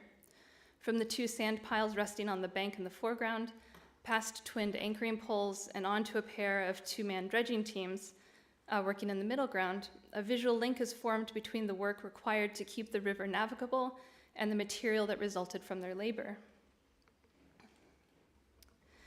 The workers Sisley pictured at Port-Marly represented one method of dredging the Seine in this period. For large-scale projects that required less precision, steam-powered mechanical dredgers were used. These industrial-scale machines, like the one on the left, relied on a line of sequential buckets that were pulled by a chain, which could more quickly and efficiently extract sand from the riverbed. On the right, we see this alternate type of dredging in Hippolyte Camille Delpy's landscape of the Seine. Rather than depicting large piles of sand, the artist instead focuses on the looming bulk of the mechanical dredger, surrounded by the boats ready to receive the sand as it was collected. In the distance, a dark gray plume of smoke wafts towards the bank below a cloud-dotted sky and calls our attention to the additional dredgers working in the background. In most cases, the amount of sand produced by such dredging campaigns was sufficient to meet the existing need for this natural resource in the first half of the century. But by the time these artists were picturing sand dredging on the Seine, demand was far outpacing whatever material these kinds of waterway maintenance projects could supply. Haussmann's transformation of Paris created an enormous need for building materials generally and for sand specifically. It was used in the construction of apartment blocks, the wide boulevards, and new train lines, and perhaps ironically, the sand was also in a way returned to the river. When mixed into mortar and cast into concrete, it joined the cast iron and timber armatures used to construct the locks and dams that engineers used to control the river. Entrepreneurs took advantage of this new market and began to operate on an industrial scale, primarily in sections of the Seine River Valley to the southeast of Paris. Rather than relying on contracts issued by engineers, such businesses purchased or rented large tracts of land adjacent to the river, which they turned into sprawling sand pits. For example, the company Morisot purchased roughly 20 acres near Croisy-le-Roi in 1878, where they established a pit. Workers first removed up to 30 feet of soil in this alluvial plain to reach the sand deposits below the waterline. A small channel was dug to connect their pit to the Seine, seen here in the postcard on the top left, through which tons of extracted sand were transported on barges to the quays of Paris for processing and sale. They relied on steam-powered mechanical dredgers like the one featured in the postcard on the bottom left to extract the sand quickly and cheaply. The large amorphous shape of the pit that resulted from the first 25 years of mining can be seen in the map on the right, extending perpendicular to the river. We should recognize these by now. Evidence of this type of industrial scale extraction was a recurring theme in the work of Armand Guillemin. The artist developed his landscape style while working alongside Camille Pissarro and Paul Cézanne in the late 1860s and early 1870s, and his pictorial choices similarly tended to focus on working class labor and growing signs of industrialization. However, Guillemin's work more directly reveals the mechanized heavy industry that was increasingly visible on the outskirts of Paris, like Professor Thompson just told us about, such as in the work on the right, in which the artist depicts the billowing smoke that emanated from the forges at Ivry, set against the sky at sunset. Indeed, as art historian James Rubin has observed, while Pissarro was probably the first of the Impressionists to represent a factory directly, such as the 1867 view of the newly opened gaswork at Pontoise on the left, he was more interested in small-scale factories in rural centers. Guillemin was drawn to views of industry on a far larger and more intensive scale. I think we can draw a similar distinction in the way that Sicily and Guillemin represented sand extraction. Whereas Sicily focused on the small-scale manual sand dredging campaigns underway near Port Marly, Guillemin instead pictured the heavy machinery and backbreaking human and animal labor that sustained the increasingly industrialized sand supply chain. This was, in part, thanks to the artist's proximity to the subject. In the picture on the right, for example, we see a towering pile of sand on the edge of the Quai d'Anjou, which were mere steps from Guillemin's Paris studio. On other occasions, the artist walked further upriver to the Quai de Bercy or took the train out to Ivry, sites where industrial-scale sand merchants, including Morian-Corville, unloaded their barges. This work is underway in the pastel on the left, in which a large steam-powered crane is offloading sand from the bank, or from a barge to the bank nearby. Hopefully we can see in this detail here, we can even make out Morian-Corville written in white on the side of the crane. In the picture on the right, the artist provides a broader view of the operation with the crane anchored in the middle ground alongside the riverbank. As the only Impressionist to consistently hold a job outside of art making, Guillaume may have also had an affinity for the work underway at these sites. He was working as a clerk at his uncle's shop when he first started taking art classes and had moved on to the Paris-Orléans Railway when he began to study drawing at the Académie Suisse. While both positions meant long hours and a 6-day work week, at least the latter came with a free rail pass. Beginning in 1868, he took a job at the Pont de Chaussée, digging ditches 3 nights a week. This new position had the benefit of higher pay and finally allowed him to paint during the day, to picture scenes like these of men unloading and sifting sand. Like Guillaume's work, that of his models was equally grueling, but also low-paid and often dangerous.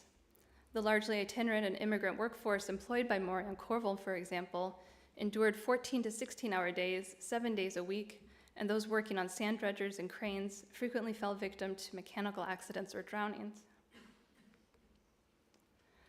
These bright Impressionist riverscapes testify to the hardships of working labor. However, they also revealed the exploitation of a non-renewable resource. As engineer and sand expert Michael Wayland reminds us, industrial sand production relies largely on the work of rivers, eroding, transporting, sorting, and dumping deposits of an attractive commercial quantity and quality of sand, end quote. And it's important to remember that this work happens on a geologic timescale. Indeed, by the late 19th century, some already observed that sand was being removed at an unsustainable rate. It was one of the reasons that Moret and Corville and other dredging companies went to the trouble of opening sand pits. As historians of the industry have suggested, it was recognized as early as the 1870s that the remaining supply of usable sand in the Seine was quickly diminishing, and by the 1930s, the river was almost completely depleted of sand. What I'd like to suggest then is that in choosing extracted sand as a painterly subject, Sicily and Guillaume's landscapes reveal an aspect of the extraction ecologies that depleted natural resources and transformed the landscape in the 19th century. With this phrase, extraction ecologies, literary historian Elizabeth Carolyn Miller sought to suggest a tension between these terms and how they were formulated in the industrial era. Extraction, by definition, presumes the ability to remove something from nature, while ecology, a term first used by the Prussian biologist Ernst Haeckel in 1866, suggests a web of interdependencies and connections from which no single part can be removed. Particularly relevant to this period, Miller notes that, quote, just as new ecological and evolutionary theories of the natural world were coming to recognize the profound interdependencies of its many parts, new industrial technologies were perfecting capacities for the removal and derangement of these parts, end quote. An interest in the tensions of modern life between leisure and labor, rural and urban, tradition and modernity, and perhaps most relevant to the discussion at hand, between nature and industry, as we know, is a hallmark of Impressionist landscapes. Attending to the tension between extraction and ecology provides another productive way to understand these landscapes of dredged sand, as well as Impressionist views of other extracted natural resources.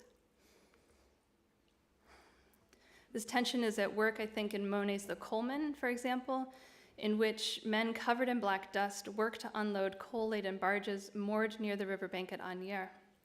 These barges likely traverse the canalized Oise and Seine rivers to bring this extracted resource from mines located on the northern border to the urban center, where factories, like those in the background, burned this fuel and suffused the air with coal smoke. Like Guillaume's landscapes with sand piles, Monet's picture is about more than human labor. Indeed, whether coal or sand, these artists depict matter out of place, removed from the rural and suburban periphery and transported to the urban center for reuse as a commodity. Accepting Guillaume's sand as matter out of place, we could further question the vitality of this matter, which emerges in contrast to another Monet landscape. Guillaume's sand piles and Monet's golden stacks of wheat share a geometric form, yet differ in significant ways. Monet's stacks are built with individual bundles of wheat stacked together. Their architectonic form invites comparison to the houses in the background of several paintings in this series, and signal notions of abundance, stability, and the fertility of rural land. In the case of Guillemin's sand piles, however, while placed on the Seine's bank by humans, the form the artist depicts is the result of each grain of sand arranging itself. It comes to rest within a larger system of the sand heap, according to a law of physics known as the angle of repose, or the maximum slope at which the grains are stable. Recalling political theorist Jane Bennett's vital materialism, Guillemin's piles of sand arguably retain a certain resistance or a kind of will in their self-arrangement. Returning to the placement and displacement of these materials, Monet used dashed brushstrokes and complementary color palette to create pictorial harmonies in his picture. His wheat stacks dynamically fuse and interact with the sun-streaked field and amber-colored sky, a phenomenon the art historian Stephen Eisenman has termed an ecological vision. Monet's picture lacks further anecdotal details. There's no laborers harvesting or stacking the wheat, nor the threshing machine that would eventually arrive to separate the grain, just the conical form in formal harmony with the rural landscape. With his attention to the extracted sand piled up on the quays of Paris, Guillemin instead alerts us to a material in transition, and a particularly dynamic aspect of this extraction ecology dualism. The sand rests in its new urban ecosystem. It's displaced from the Seine's bed, banks, or alluvial plain, engenders the tension it now represents. Removed from nature, but still acting according to its laws, this finite resource is ready to be processed into a commodity and become an integral and irretrievable component of the anthropogenic landscape. I'd like to conclude with a picture by a friend and ardent follower of Guillemin, Paul Signac. In his sweeping view of the Seine at the Pont de Grenelle, he depicted two piles of sand in the foreground. Their triangular forms mirror a buoy anchored in the river and the hazy outline of the Eiffel Tower in the distance. When I visited this same spot over 120 years later, I found barges filled with sand moored to the same quay. Today, sand is the second most exploited natural resource in the world after water, and as was the case in the rapidly industrializing and modernizing Paris of the 19th century, the city's current demand, its insatiable appetite for sand, as this article in Le Monde puts it, continues to outpace the available sources for this resource. Today, we need sand for everything from concrete, asphalt, and glass to silicon for computer chips, and it continues to be extracted from riverbeds, banks, and floodplains around the globe. Tens of millions of tons of sand are extracted each year from sites in Normandy, for example. Local advocates and international environmental experts agree that the continued availability and environmental impact of sand extraction is a local and global issue. Studying these pictures by Cicely and Guillemin stimulate reflection on how and where we've extracted sand historically and on our continued exploitation of it today. Thank you.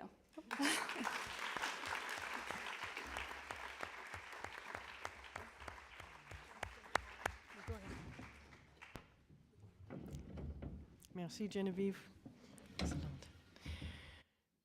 Dr. Annalea Albright est une climatologue. So Dr. Annalea Albright is a climatologist and studies clouds and pollution in the air. She is a fellow at the Harvard Center for Environment and has received her PhD from Merci beaucoup, Olivier et Marie, pour l'introduction, et merci beaucoup à toute l'équipe. Thank you to Olivier and Mary for presenting me, and thank you for this wonderful symposium. And I'm going to continue in English, if you don't mind. Today I'll explore polluted skies and hazy paintings in the works of the British artist J.M.W. Turner and French artist Claude Monet. And in particular, I'll ask whether certain paintings depict trends in 19th century air pollution. You might be wondering how I came to work on such a topic. As Mary said, I am an atmospheric scientist by training, studying clouds and air pollution, but in parallel, I have a deep interest in studying skies in paintings. Quite simply, I love studying clouds, whether that's from a more scientific or more artistic point of view.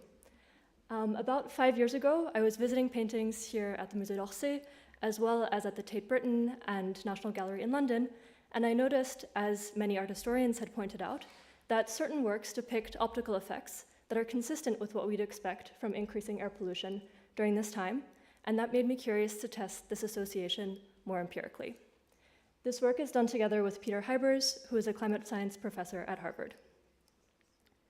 As a bit of an outline, I will first talk about this idea that art can act as a window into past environments, as Greg and Geneviève have done. And then I will trace how Turner and Monet were particularly interested in observing and depicting nature's changeability. And third, I'll inquire whether industrialization and air pollution influenced the way that they painted. Typically, when climate scientists measure the environment around us, the temperature, the wind, and so on, they use instruments such as on this buoy on the left, and in the deeper past, tree rings and ice cores can tell us about past climate. And here I'd like to ask whether paintings can be a different sort of window into past environment. There is some precedent for this idea that artists drew inspiration from natural phenomena, such as Van Gogh accurately depicting turbulence following a mathematical scaling, or Munch's The Scream depicting nacreous clouds that are common after large volcanic eruptions. Others have argued that sunset paintings, especially the red to green ratio, can be used to infer the strength of large volcanic eruptions, or that skies in paintings become paler blue as you move further north. And now I'd like to trace a few examples of how Turner and Monet were particularly interested in the changeability or the mutability of the natural world. Turner's life spans the first industrial revolution in Great Britain. He was born in 1775 and died in 1851. Another way of saying this is that Turner was born in the age of sail and he died in the age of coal and steam. On the right is one of his most famous paintings, The Fighting Temeraire, in which a steam-powered tugboat pulls the HMS Temeraire, this iconic military sailing ship, to land to be broken up for scrap against a backdrop of this fiery setting sun, really illustrating this transition from the age of sail to the age of steam. In addition to being a time of great technological advance, there was also a great fluidity between science and society in this time. Science was like a spectacle with broad attendance at scientific lectures, booing and cheering, and many generations in attendance. And actually some of the first one-way streets in London were created to deal with all the traffic going to scientific lectures. A biographer, James Hamilton, wrote that Turner was, quote, fascinated by the visual manifestation of scientific discovery, and I'd like to briefly discuss 3 examples of clues in his works to intersections with contemporary science related to the sun, to clouds, and to a large volcanic eruption in 1815. At age 26, Turner heard a lecture on the nature of the sun, describing the sun as a dynamic surface with mountains and valleys, and saying that there is a duty to study the sun given its importance for life on Earth. And we can look at a painting 2 years later, in 1803, as an example of new science potentially triggering new artistic ideas. Turner paints the sun in a more blinding, dazzling way than even his predecessors, Claude Lorrain, here at the bottom, who is also considered a master of light. In the same year, 1803, an amateur meteorologist, Luke Howard, introduced the Latin naming system for clouds, cumulus, stratus, and cirrus. Previously, each cloud was considered ephemeral and unique, but Howard says no, there are basic cloud forms. Howard became a sort of scientific celebrity, and his cloud classification system also made its way into artist manuals. On the left, we see a number of cloud studies by Luke Howard, and on the right, a number of studies by Turner, roughly at the same time, potentially suggesting an interest in this contemporary atmospheric research. Lastly, in 1815, there was a large volcanic eruption that produced redder sunsets, and in the 3 years following this eruption, Turner documents his impressions with 65 watercolors of changing skies. And interestingly, the timescale of these sketches of a few years corresponds to the expected timescale of volcanic particles migrating and then falling out of the stratosphere, potentially further suggesting that Turner is engaging with actual atmospheric phenomena. Also in Paris, an interest in the atmosphere was in the air. The first manned hydrogen balloon ascents took place in 1783 in the Tuileries, and actually half of the population of Paris attended to see this amazing spectacle. Turning to Monet, of course, he needs no introduction, and there are so many lenses by which to appreciate and study this wonderful artist, but I would like to focus here on Monet's desire to closely observe how sunlight filters through clouds and atmosphere. And is highlighted so beautifully in the exhibit. Monet's teacher, Boudin, was an early master of painting outdoors and of these cloud studies that are highlighted in the exhibition. And with two quotations, I'd just like to highlight this desire to closely observe light, where Monet talks about wanting to paint the air around the bridge, the house, the boat, the beauty of the air where they are, and it is nothing other than impossible. And while you philosophically seek out the world itself, I exercise simply my effort on a maximum of appearances in straight correlation with unknown realities. Given these indications of a strong interest in observing light in the natural world, I'd now like to ask the question whether there's an influence that Turner, Monet, and others represent man-made changes in the environment in their painting style. And asked differently, the question, a bit provocatively perhaps, is whether Impressionism contains elements of a polluted realism. And are trends towards hazier contours and a wetter color palette found in certain works by Turner, Monet, Whistler, and others, commonly interpreted as features of Impressionism, are they in some part accurate representations of the optical effects associated with air pollution, in addition to, of course, reflecting many other factors?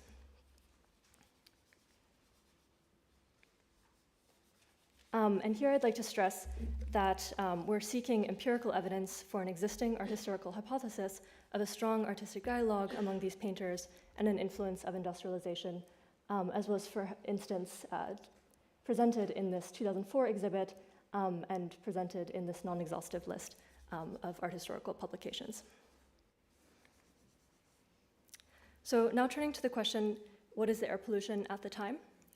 There are no direct measurements of urban air pollution in the 19th century, but we can use sulfur dioxide, SO2 emissions, as a proxy of industrialization because the first industrial revolution was largely powered by coal, and coal is about 1 to 5% sulfur by dry weight.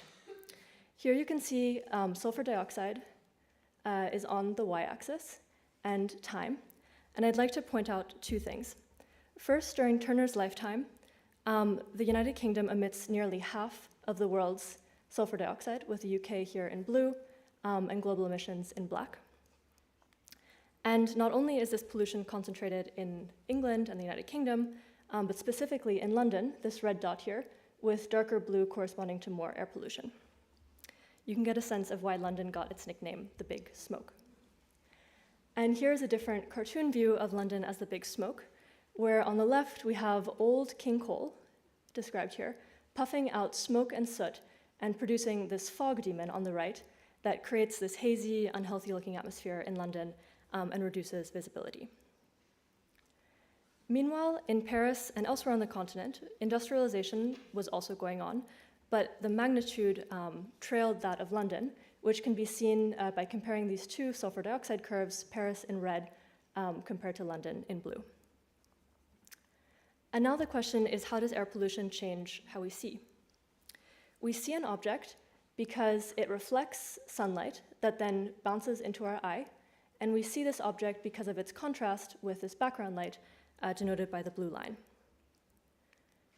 If we add aerosols or air pollution, this air pollution can either absorb light so that it doesn't reach our eyeball, it can scatter this light out of our line of vision, further decreasing the direct light that reaches our eye. Or third, it can reflect background radiation, which kind of leads to a whiter tint, and as less light reaches our eye from the object itself. And the end effect is that objects appear hazier and also have a whiter, lighter tint as more aerosols are in the air. And in order to objectively define these optical effects, we create two indices, the first based on the contrast or the edge strength of these contours using a statistical technique called wavelets, and the second using color models to quantify the painting's whiteness or lightness.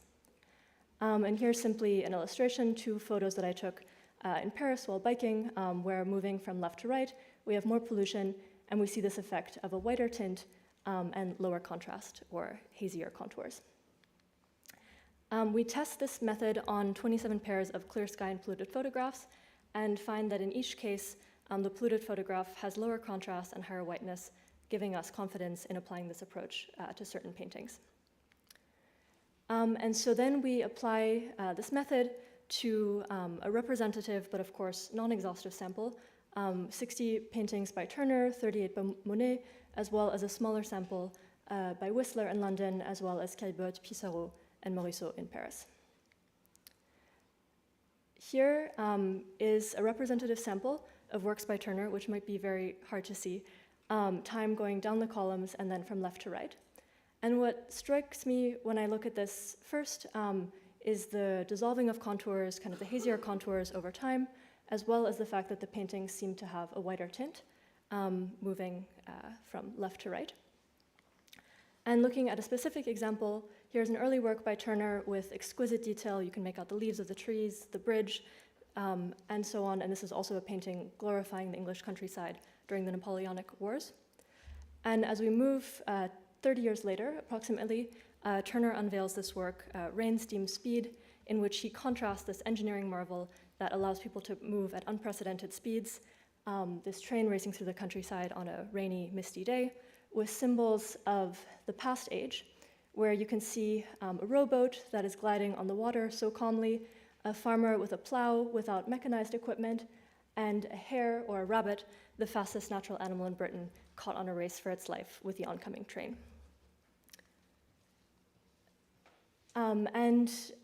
Of course, for Monet, similarly not to reduce his works to any sort of axis simply of polluted or unpolluted, but here are some early works that depict the Parisian landscape, where it still looks in the summertime relatively unpolluted. Monet finds refuge in London in 1870 to 71 from the Franco-Prussian War, and mentions visiting Turner's Rain, Steam, Speed. And art historians have suggested that there's an influence of this painting on Impression sunrise. And this was actually initially misattributed by a critic as being a sunrise on the Thames, which I think highlights the importance of considering both stylistic and environmental influences. And moving forward in time, for the sake of time, much later in 1899, Monet goes on these painting expeditions to London, where he paints 100 serialized views of the Houses of Parliament, Charing Cross Bridge, and Waterloo Bridge, where the emphasis is on the envelope or the atmosphere between him and the viewer, rather than these landmarks themselves. And in a letter, Monet writes that what I like most of all in London is the fog. There was no word for smog yet. When I got up, I was terrified to see that there was no fog, not even a wisp of mist. I was prostrate and could see all my paintings were done for. But gradually the fires were lit and the smoke and the haze came back. And with this quote, he shows that he's consciously using the smoke and the smog as a source of artistic inspiration, and potentially also seeking out the most polluted days, potentially amplifying trends in the mean state. And I'd also briefly note that we look at certain works by Whistler in London, where a curious connection is that Whistler hired the same boatsman to row him on the Thames to observe atmospheric effects as had rowed Turner a few decades previously.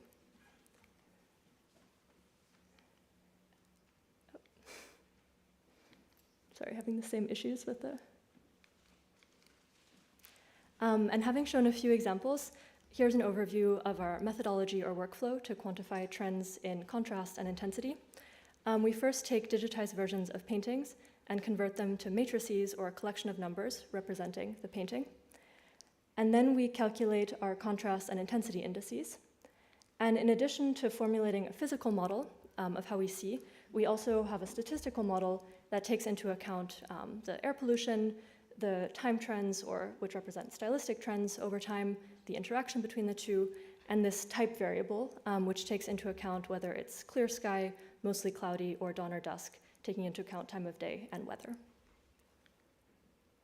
And so here is looking across year, sharper edges, so this is simply looking at the edge strength, sharper edges on the top of the y-axis, moving to hazier edges.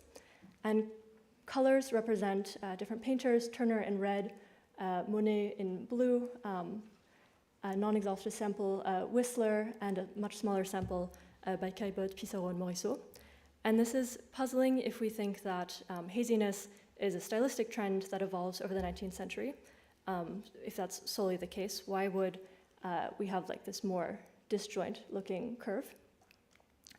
But if we take into account the fact that Paris and London industrialize and become polluted at different times, and instead look as a function of air pollution and time, where here the x-axis is looking at sulfur dioxide, air pollution in London and Paris, taking into account the differences between the two, the picture becomes more coherent, that it seems like painters are finding inspiration in environments. When they're in more similar environments, they might paint their lines in more similar ways.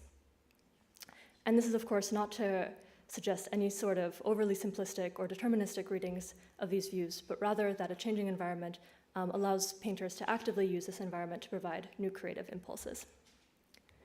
And this was expressed with math, but a similar idea can be expressed here with this quotation in Jonathan Ribner's Poetics of Pollution, as Olivier had already alluded to, a contemporary observer who said, "Turner, whom I found excessive in Paris, I found true to nature on Westminster Bridge."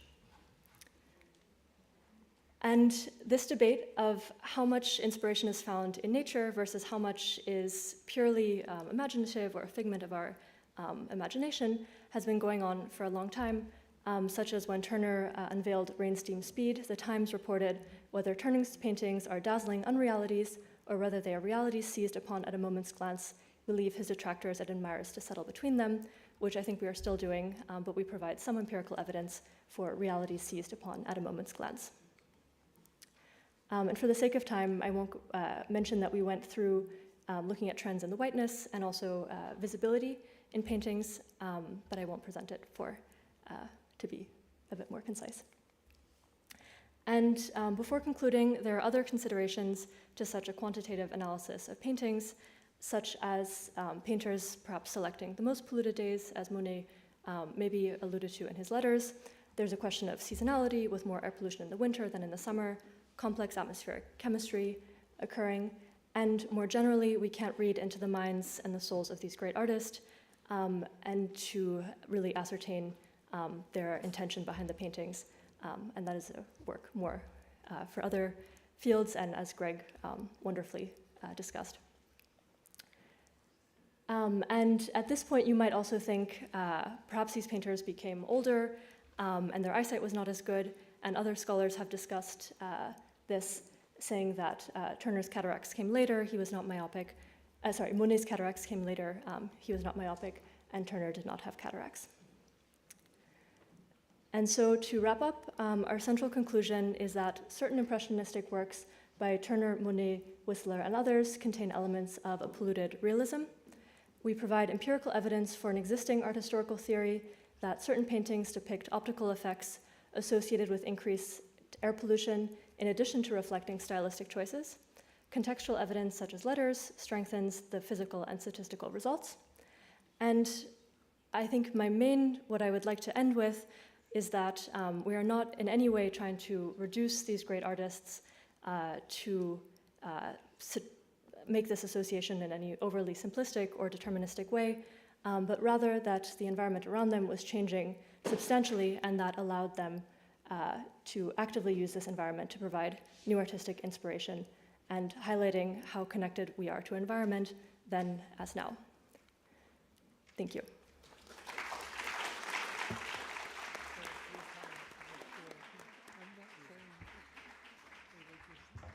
Merci beaucoup Anna-Léa.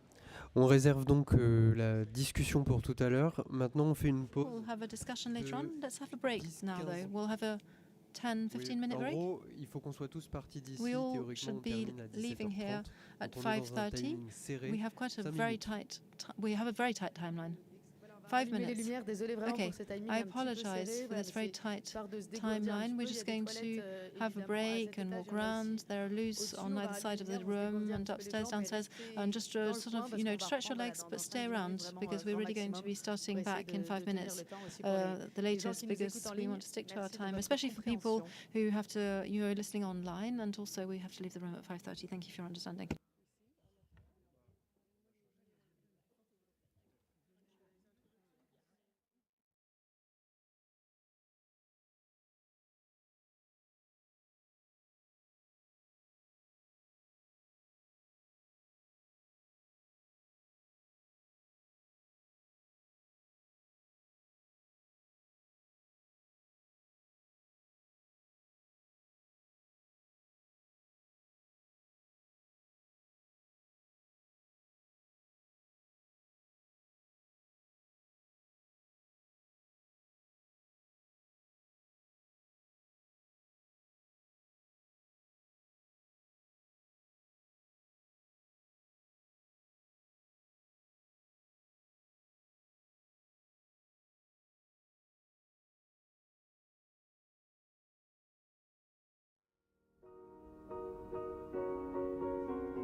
Excusez, ça marche?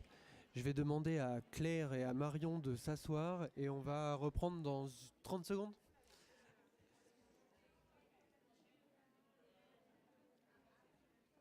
Faut démarrer là. Elle est où Marie?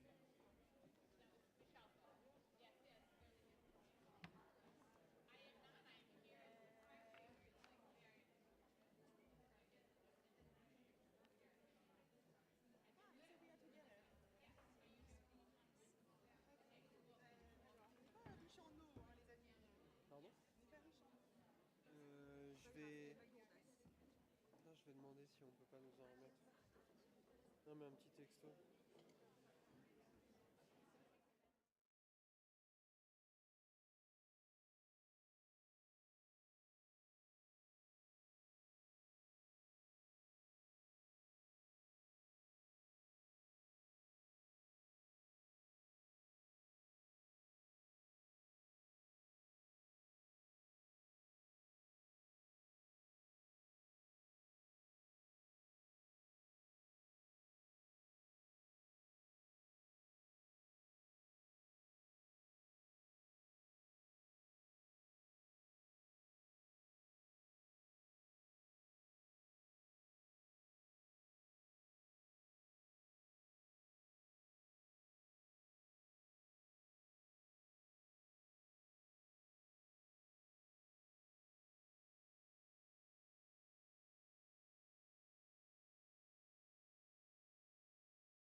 Au bout de la petite présentation, Now, after on the enchaîne, presentation, Claire, et vous démarrez.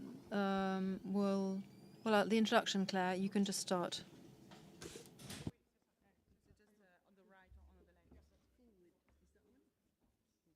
Exactly. This is the pointer up here. Well, it's not working. Maybe it's this right here. Yep, that's the pointer. And then, oops. Okay. And then left and right. OK. Alors, on commence. Merci. Après la pause. Claire, si vous voulez. Claire Wilsden occupe le poste de professeur d'histoire de l'art, professor of art history, Western art history.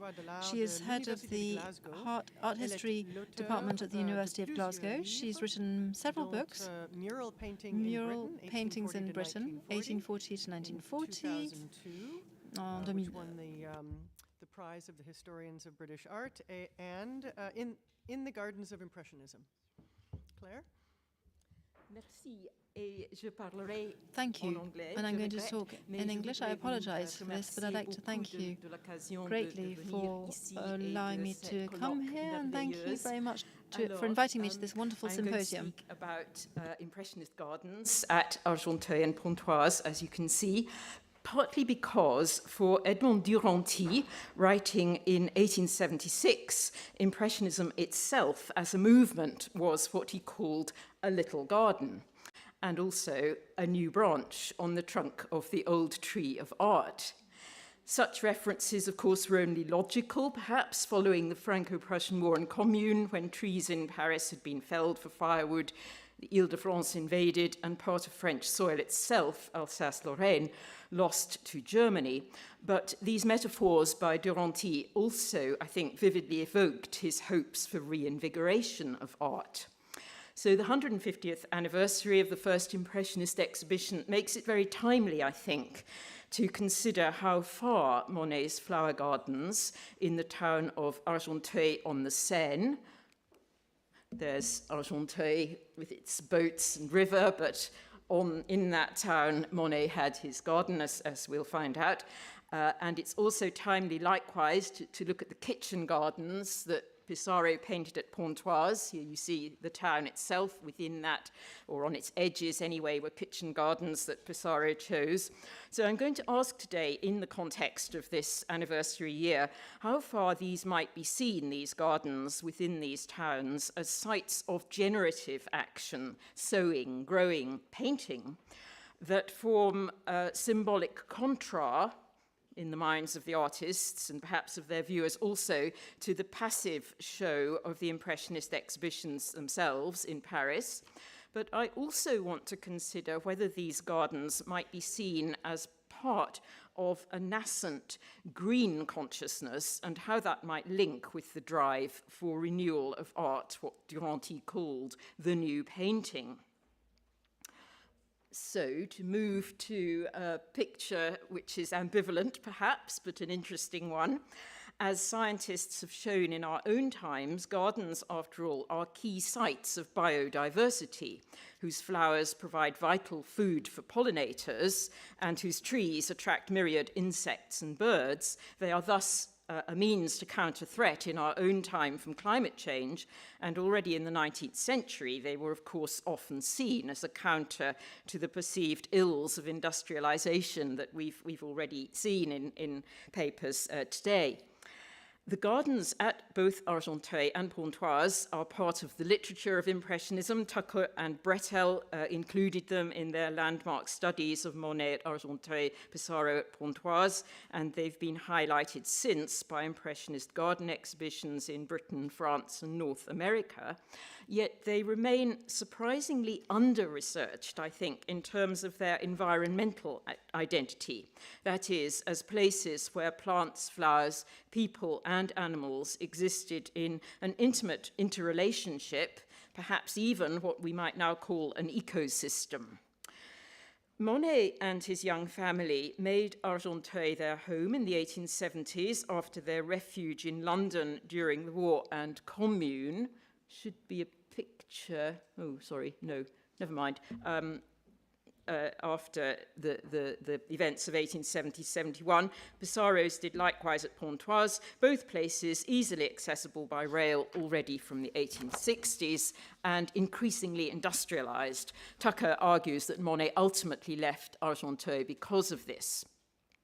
And so the image you see here by Monet juxtaposing the colors of flowers in the garden of not his own house, but actually the hot baths in this case on the river at Argenteuil, with modern steamboats and factories at sunrise, painted towards the end of his time at Argenteuil. A picture like this, I think, is at the least suggestive. But it's also hard to interpret. Are these flowers a counter to or a celebration of modern progress? Dahlias, after all, which are thought to be the big white flowers here, were modern plants, having been introduced to France from Mexico via Spain in the earlier 19th century, and then much hybridized, ever bigger, better, etc. And as such, they were prime products of what was known as the Great Horticultural Movement, with which Impressionism coincided. This saw gardens transformed by new plants discovered abroad through trade and empire, new understanding of hybridization as a process, and not least the invention of iron and glass construction, byproduct of industry, that enabled greenhouses. So perhaps the dahlias here are simply emblems of the same modern progress represented for many at this time by steam and industry, and for the Impressionists by their new painting. And as such, perhaps we can see them as an expression of faith in national renewal, as the new Republican Republic, as it was called, the fully Republican Republic, came to power in summer 1877, much as we nowadays realize that the cranes and shipping are possibly, or probably, according to who you read, emblems of renewal of France after the problems of the Franco-Prussian War and the Commune in Monet's Impression sunrise picture. Steamboats and flowers and factories on the horizon are certainly caught in the same golden light in the dahlia picture here, and the gardens by the Seine at Argenteuil indeed benefited from nutrients from the Paris sewer outfall nearby, which Greg mentioned in his paper, despite there being complaints about its stench. The dahlias may indeed have been some of the flowers that benefited from the use of chemical waste from gas and other industries as fertilizer. Certainly, along with the orange and yellow nasturtiums in the lower foreground in this picture, they seem to be growing with an almost wild profusion. If this is a garden, it's being well nourished and allowed a fair bit of freedom. Conversely, there we are, the Ile-de-France countryside, where Argenteuil and Pontoise stand, was often called the Garden of Nature, or the Jardin Ouvert. It's where the poster image, of course, for this conference, poppies and similar works were painted by Monet. In these pictures, the figures stroll almost like mobile versions of the poppies and buttercups, appropriating nature as their own, but also absorbed within it, as if a part of its ecosystem. Even as the first Impressionist exhibition was opening to the public in 1874 in Paris with this poppies picture on show, the chair of rural botany was, in fact, being revived at the French National Museum of Natural History in Paris. A chair, in other words, dedicated to the flowers and plants of the very kind of environment painted here by Monet. And that rural botany chair had been in abeyance for some years. But, as the period horticultural press delightedly explained, the new incumbent, Edouard Bourreau, was, quote, a practitioner, a man for whom, quote again, the study of the plants of the field was as familiar as their theory, thanks to the numerous herborizations that he has made in the various parts of France. Well, herborizations are field trips to observe and study growing plants in situ amidst the specifics of soil, climate, and season. And as such, of course, they engage the senses intimately, touching, smelling, looking at plants, trees, and flowers, not to mention listening to the sounds of the insects or birds that share their sight. Bureau certainly launched his professorship with popular herborizations on Sundays, empirical science brought to bear on wild plants, and, we might say, a shift of consciousness that would have aligned in important ways with Pissarro's definition a few years later of Impressionism as an art of sensations. So we might even see the figures in Monet's poppies as kind of possibly participants in a herborization, possibly not, but they're certainly out there in nature in the way that people were when they went and collected wildflowers for scientific purposes. The child in the foreground is thought to be Monet's own son, Jean, and he's clearly gathered some of the poppies to take home, just as the woman by the river in Manet's painting of two boaters at Argenteuil has just picked the wildflowers on her lap on a stroll in the nearby fields. It was only logical, perhaps, that some years later at Giverny, Jean's stepbrother, Jean-Pierre Hochedet, would help to write the Flore de Vernon et de la Roche-Guyon, a botanical compendium of the region's plants that celebrated what we would nowadays call biodiversity. Meanwhile, in Pontoise, we find the local press reporting on the 30th of April 1874, again exactly coinciding with the first Impressionist exhibition, that promenade dans les champs, strolls across the fields, were, as the author of the article put it, a primary education in agriculture, botany, and even entomology all at once. So, with this intriguing confluence in mind, of the blurring of boundaries between wild and cultivated nature with the revival of rural botany and the first Impressionist exhibition, all 1874, I want to turn in more detail to the purpose-made Impressionist gardens at Argenteuil and Pontoise that Monet, Pissarro, and some of their colleagues painted, and in Monet's case, of course, also grew. I'm going to say a bit more about Argenteuil than I will about Pontoise, but I will cover both of them. In the era of Impressionism, after all, as we've already begun to see, the innate biodiversity of the garden was being excitingly enhanced, intensified even, by the great horticultural movement, this upswing in garden growing and garden making, and the ever more colourful, dramatic or productive plants that came from the discoveries of travellers and botanists coming together.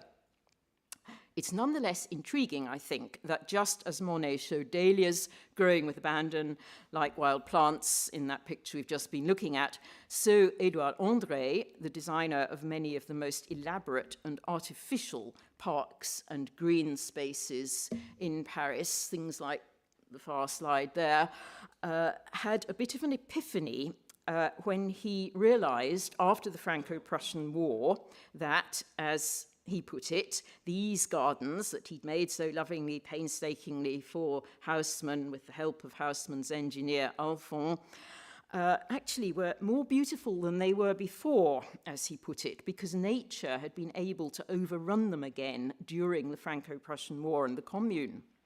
There's a parallel here with the delight of moving bodily through a wildflower meadow that Monet evokes in Poppies, as well perhaps as with the private southern garden run wild in Zola's 1875 novel La Faute de l'Abbé Mouret, where the energy of the burgeoning growth, the roses exploding, growing at wild abandon, makes the garden seem, as Zola puts it, quasi-animate, like some happy beast. And we might also look to Renoir's increasing interest in what by 1878 he'd call irregularity in art as in nature. I don't like gardens too trimmed up, he told his son in later life. And here in Monet's garden at Argenteuil, at the first house he occupied there on the Rue Pierre-Guienne, we see his wife Camille and friends relaxing under the lilac trees. We're made almost to breathe the heady scent of the spring lilacs, further flowers that underwent extensive hybridization and development in the 19th century in France. And the lilac trees cast dappled shadows so that the figures and the flowers become, as it were, similar flecks of light merging with each other. In fact, only a step or so beyond this somewhat wild-looking bit of Monet's garden lay the railway, belching polluting smoke and smuts. But nature, again, clearly is asserting its rights in Monet's vision. In a similar, though analogous, in a different, though analogous way, in pictures like this by Pissarro of kitchen gardens at Pontoise, we find the bending forms of the figures tending the gardens almost like larger versions of their cabbages, what Pissarro's future friend, the anarchist writer Octave Mirbeau, would call plantes humaines, human plants. Similarly, the neat small holdings of the peasants are connected to the hillside beyond by the same vibrant greens and ochres and the same tactile brushstrokes, so that an almost decorative totality of garden and wider landscape is formed. We can situate this kind of imagery, I think, within the context of the utopian socialist Proudhon's vision of the whole of France as a vast garden, figures, people, and their wider natural surroundings as a utopian whole. And Pissarro, of course, was a keen admirer of Proudhon, whilst the artist Béliard, one of the group who painted with him at Pontoise, and who has a beautiful picture, in fact, in the exhibition, lovely picture worth looking at. Béliard contributed to several Impressionist exhibitions and had been an associate of Proudhon, then comes and works with Pissarro at Pontoise. So there's this kind of reciprocal, almost physical intimacy of figures and garden going hand in hand with this project of national renewal after the war and commune and artistic renewal at the same time. Well, horticulture of the houseman kind, organized with tidy corbeilles or circular show beds, such as you see with geraniums here in these two images, was certainly present in Monet's Argenteuil gardens. It's the evidence he clearly had parts of the gardens that were perfectly in sync with housemen. But I think it's interesting that he matches those very tidy bits of the garden here with the fashionable dress of his wife Camille, artifice, fashion, and that dress is here constrained by the black mourning bands that Camille had had to don at this point following the death of her father. It's as though the formality of the garden here goes along with this kind of emotional restriction that she's experiencing. The irregular, I'd like to suggest, is far more frequent in Monet's images of his garden at Argenteuil, or gardens. The irregular is a term that we met in Renoir's little comment, but it's one that was being used already before Renoir by the British horticulturalist William Robinson as part of his advocacy of what he called the wild garden in horticulture. This was one where plants and flowers were allowed to grow as if in nature, in groups and drifts, to create a more natural approach to the garden. And for the wild garden, Robinson advocated, not least, dahlias. So here in the garden of Monet's first house at Argenteuil in 1873, we have this great mass of dahlias whose height suggests they actually include some of the new imperialist varieties that had only been grown in northern France for the first time just a year or so before. And look at how they surge across the canvas. It's kind of like an ocean tide or the happy beast overgrown garden in Zola's Faute de l'Abbé Mouret. Renoir's puzzling low fence in his portrait of Monet painting these flowers, that seems to place the dahlias rather wickedly in a neighbour's garden, is surely in this sense simply a foil, the vital element of regularity that Renoir said was needed to point up irregularity. And here, I think, it heightens the flower's own agency. Indeed, Renoir shows Monet seemingly dipping his brush into the flowers, as if his runaway horticultural success of that year is providing his very pigments. In several other pictures, as we've already begun to see, Monet shows Camille almost physically enfolded by the colours and textures of the flowers, and here again, dahlias that enclose her. It's as if no longer constrained by her mourning bands, she's reclaimed by the garden as its own, just as André, who was a friend of Robinson's, watched nature breaking free when neglected during the war in Paris in Haussmann's gardens there. Plants, place, and people, including implicitly Monet himself at his easel and the viewer, placed right up against the scene by the cut-off composition in an image like one on the left, again seem to resolve into one kind of ecosystem. Robinson, that promoter of the wild garden ideal that I've just sketched out, had actually visited Argenteuil, and there he had held detailed discussions with the growers of its famous blanched asparagus. He'd published several extensive accounts of their methods, and it's inconceivable that he would not in turn have discussed flower growing with them, and they with him. There were growers both of asparagus and of flowers there. However, looking at this image of the artist's house at Argenteuil, we find something that surely looks very unwild. but I think it takes us again, contrary to what we might at first expect, to respect for nature, this kind of Robinson idea. Because in this picture, we have Monet, including his son Jean, playing with his hoop. Camille is at the doorway, but bang in the foreground, if I can highlight it, not doing very well, never mind, you can see it in the detail, is this very fancy plant, a showy exotic plant, and Monet has put his signature prominently beneath it. It's as though he's asking us to admire his achievements, firstly, not as father or as husband, but as modern horticulturalist. A mass of further flowers, some of them very up-to-date, like fuchsias, some traditional, like Paris daisies, fills the border under the windows, whilst to the left, you just see maybe in the shadow at the left in the blue pot, is a further exotic-looking plant, this one with rather long strap-like leaves. It's certainly a highly biodiverse environment with all these varied plants in a small space.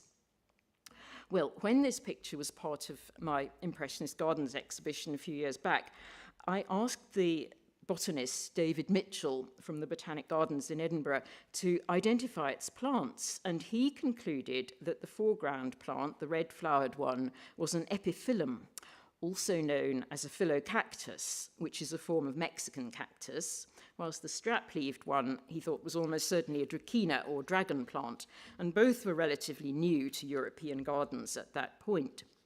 Since they occupy some of the Delftware pots that Monet had brought from Holland after the war and commune, it seems fair to assume Monet himself had installed them in the garden rather than them being part of the environs that had been laid out by his landlord. We think of Monet's taste for unusual plants as something developed at Giverny, but here he is already at Argenteuil with giant dahlias, a phylocactus, and a dracaena. Perhaps he got them from enterprising growers such as V.F. Leboeuf in Argenteuil, one of those who also grew the asparagus that was discussed by Robinson. Anyway, Leboeuf had a fine establishment with greenhouses on the Rue de Saint-Noix at Argenteuil, and indeed undertook overseas plant hunting expeditions with his son, Godefroy Leboeuf, who was another friend of Robinson's. However, I can hear you saying, surely all these exotic phylocactus, dracaena, etc., are a world away from the poppies in the field that Monet also painted at Argenteuil, or the embrace of nature in horticulture that the dahlias seem to suggest and that Robinson and André are advocating. Well, I certainly thought that until I took a closer look for this paper at Robinson's publications. And there we find him identifying the phylocactus and the dracaena, as well as the Dahlia imperialis and fuchsias in pots, as all plants that did well in what he calls the subtropical garden, a garden that used exotics to provide accents of form as well as colour, and thereby escape the monotonous geometry of the bedded-out plantings he so hated in Haussmann's horticulture in Paris. And it's worth quoting just what Robinson says. Robinson says, in a wild state, brilliant blossoms are usually relieved by a setting of abundant green. And so plants like the dracaena have a vital role to play in setting off colourful flowers to create this wild effect. Equally, he argues, exotics in pots, by providing contrast with massed flowers in beds, could ensure what he calls all the shade, the relief, the grace, the beauty, and nearly all the irregularity of nature. Well, we see exotics today, of course, as reminders of troubling colonial legacy. In Robinsonian terms, though, Monet's garden would have offered the essential diversity and contrast of wild nature itself. And Monet's evident pride in his phylocactus here, right above his signature, is explained, I think, by the fact that, as the Revue Horticole, one of the gardening journals of the day, reported in 1874, they were very little known still, though they were pretty easy to grow, it added. And it highlighted that a large box containing the cut flowers of 40 of the most beautiful varieties of hybrid phylocactus had actually been submitted by a grower from Poissy to the Seine-et-Oise Horticultural Society exhibition at Versailles in May 1874. So we can think of those on show even as the Impressionists had their exhibition in Paris. Anyway, in terms of the Dracaena at the left, we might note as a sheer footnote here that given the proximity of the railway, it's only fitting that NASA's scientists today have discovered that this plant's leaves are a powerful air freshener that combat atmospheric pollution. Not that Monet would have known that, of course. Anyway, to return to the garden as a totality, an ecosystem, I think we can note that this environment, Monet's Robinson-style, natural, wild-looking place, combining pots of exotics and colourful other massed flowers, is what, of course, visitors would have first encountered on arriving at his house. And that brings me back to this interrelationship of plants and people as a kind of context for and even the vital spur to the emergence of the new painting.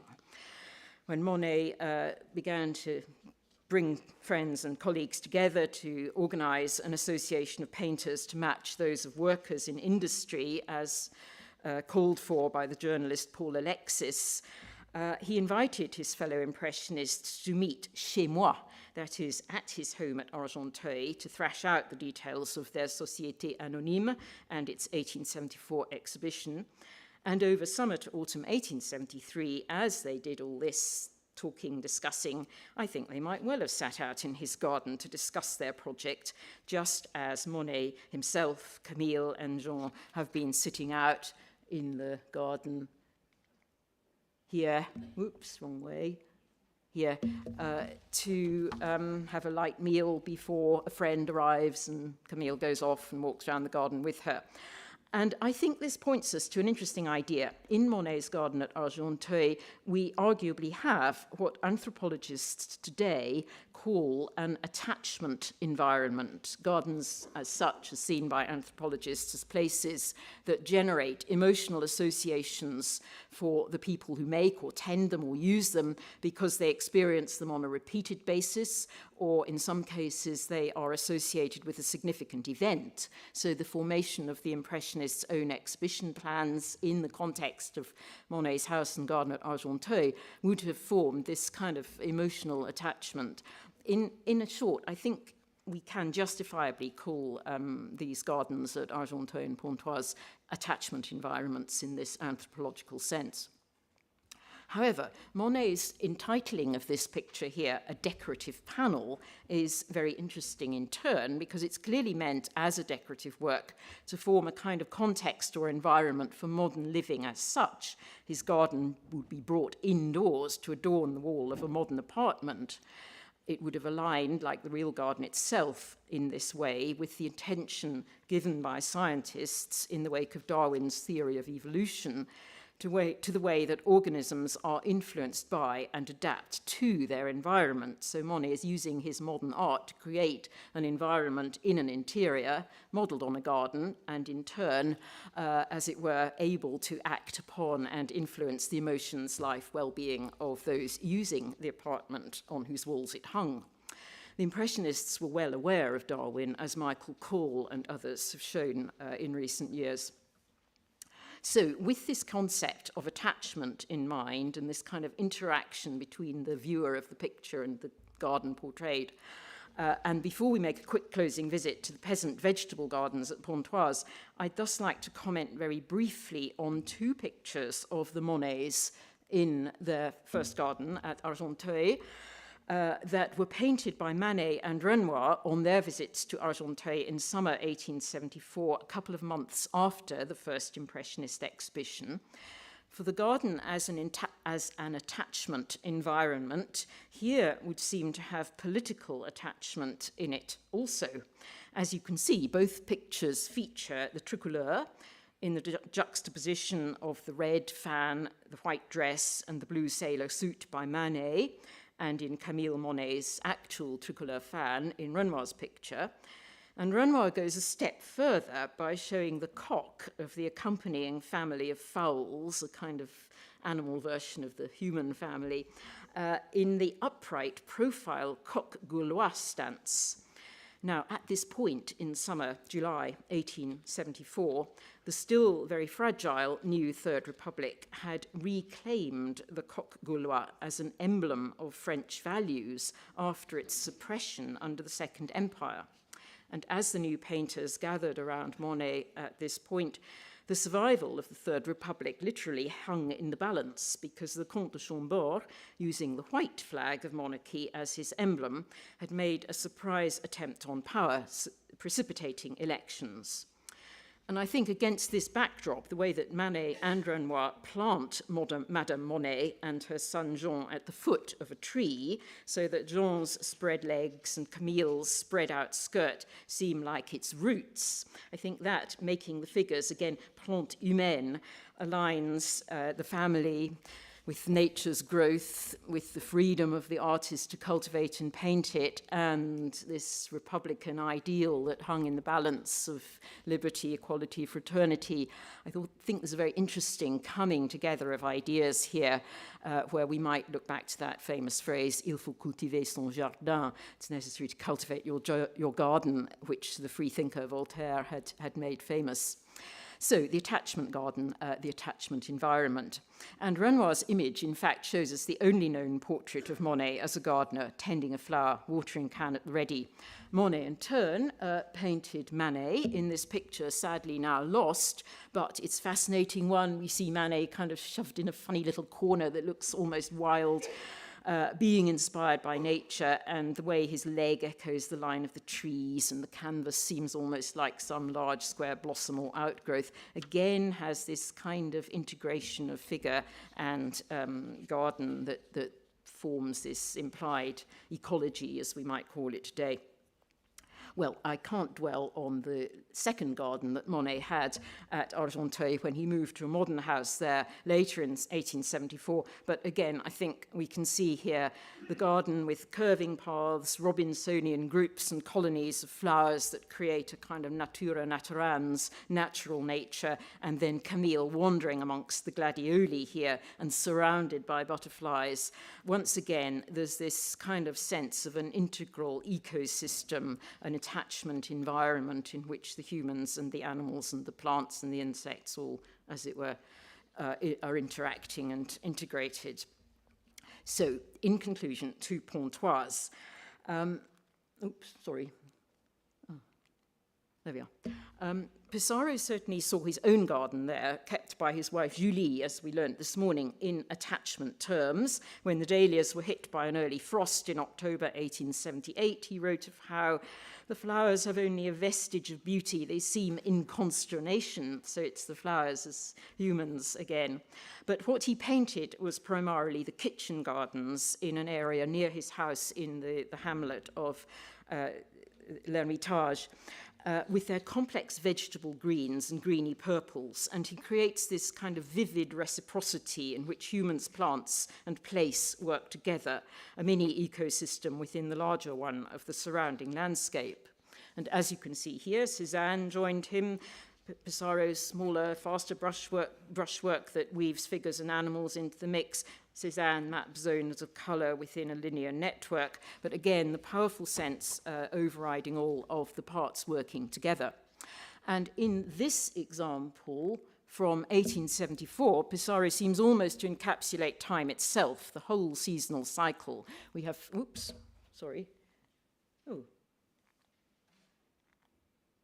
it gone? That's it. Sorry about that. We have the man ploughing, preparing for the new season, even as the women are still gathering the present year's harvest.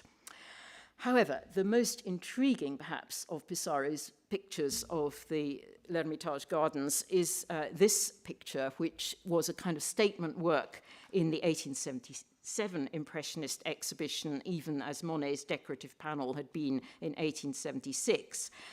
And it was displayed on a wall by itself in the final room there, opposite Renoir's Moulin de la Galette, an urban, people-filled garden.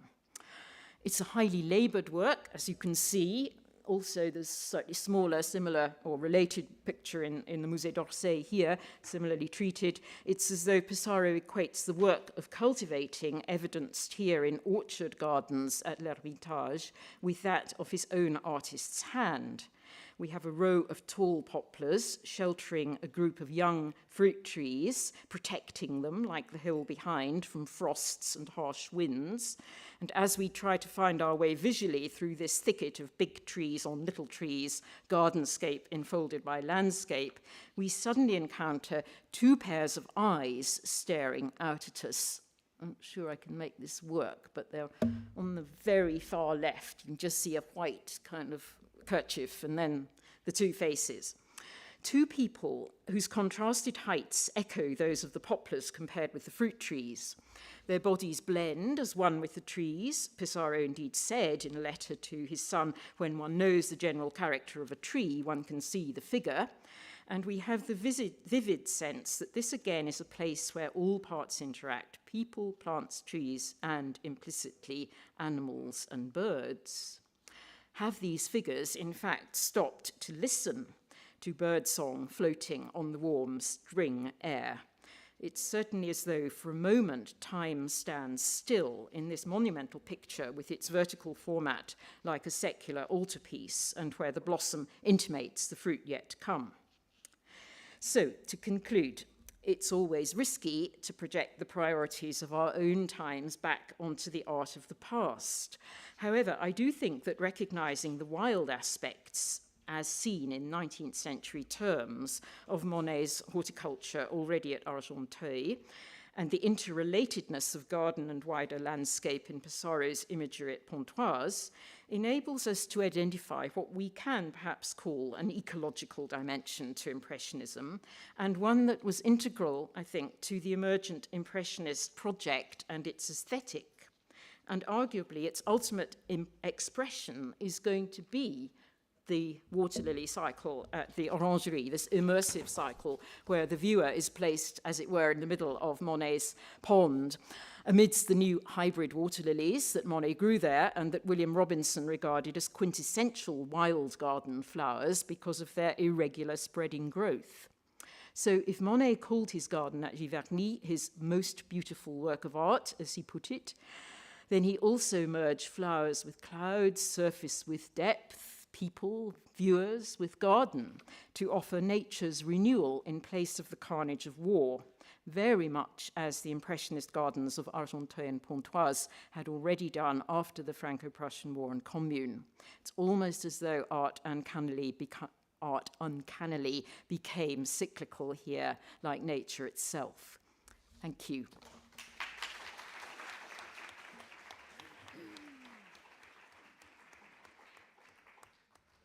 Merci beaucoup, Claire. Est-ce que vous m'entendez?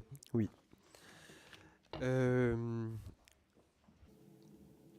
Merci à tous d'être toujours là et merci. Thank you all for à still being notre here. dernière intervenante du jour, Marion, d'avoir And now, thank you attendu to pour our last speaker nous of the parler de day Olafur Eliasson, for la having question de smog waited. à Londres. Je vais So we'll d'abord be la talking présenter. about the Marion question of est smog. historienne de l'art, maître de conférence Marion à is l'Université an catholique de l'Ouest. art Nous avons history eu le plaisir de and travailler also ensemble a pendant quelques années.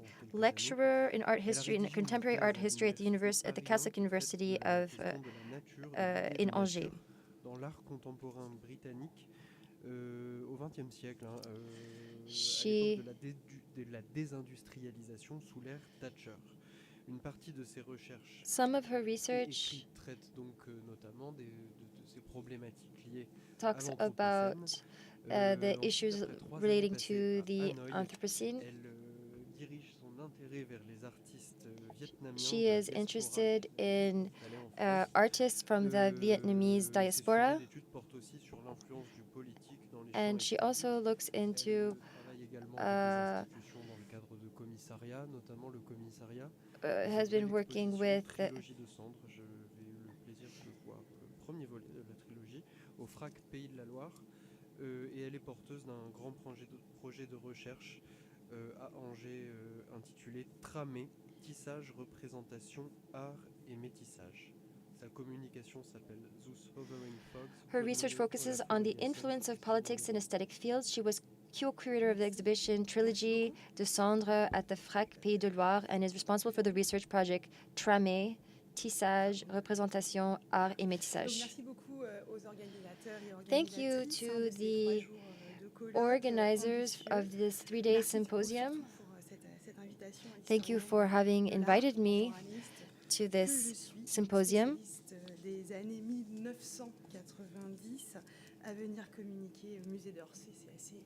It is incredible to be able to speak here today when we work on these topics.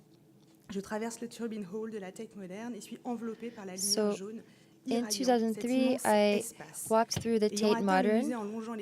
So I got there by walking down the docks, and I went in through the hall, and I was face to the sun. At this very moment, it's when the weather project that was which started in 2011. This was an homage to the Impressionists, especially Claude Monet. So, next to the Thames and the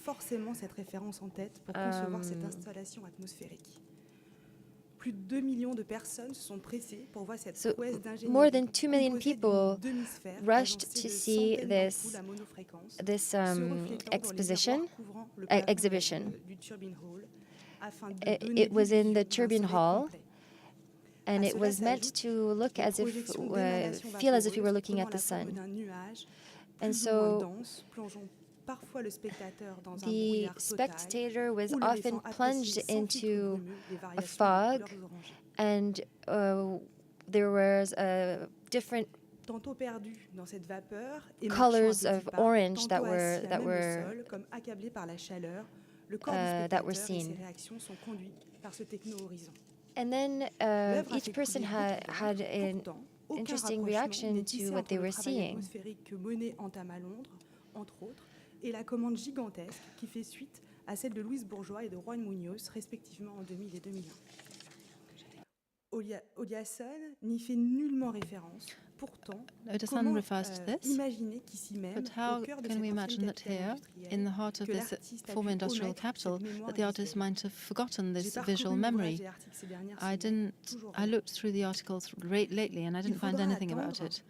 It needed the color experiment work by Olafur Eliasson, number 109, 2020, that responds to Vieuteuil en hiver by Monet, and presented at the New York Frick Collection in 2020, so that he retraces the memory of the meeting with an Impressionist, the water lilies, when he was a student, and I quote, In 1989, I traveled to New York with the Royal Danish Fine Arts Academy, and I saw paintings of watercolors in the Museum of Modern Art by Monet, and I was surprised by how the three paintings aligned next to each other and defied the octagonal shape of the museum. As an art student, I found this very unsettling. This was a painting that was supposed to be a panorama,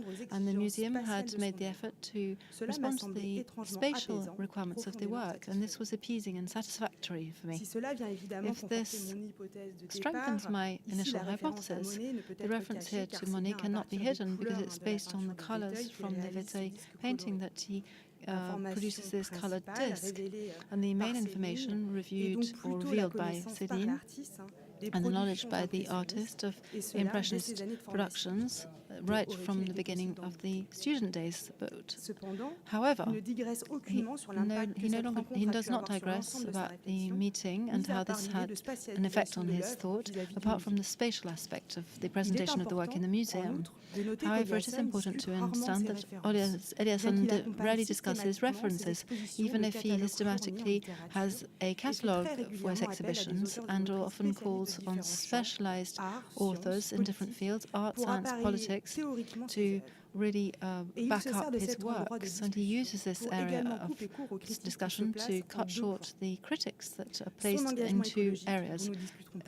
Ecological commitment, that we'll talk about later, and quotation with or linked to other works without ever naming the source. almost close to plagiarism. In the Real Life Catalogue, published by the Tate in 2019, there's an article giving a list of all sorts of influences. Californian movement, Robert Wiening, James Tarable, Doug Willer and Maria, and also the Lambda Arto Hero and various other artists. Following this list, he then reminds us that during a discussion with Daniel Buren, the latter had said that there was a flagrant similarity with one of the 1871 paintings, the French artist, and the Argentinian artist, Uriburu, refers to this when in 1968 he colors the canal rivers in green to denounce pollution. Then Eliasson moves on to the a similar project in 2000 and calls it the Green River Project.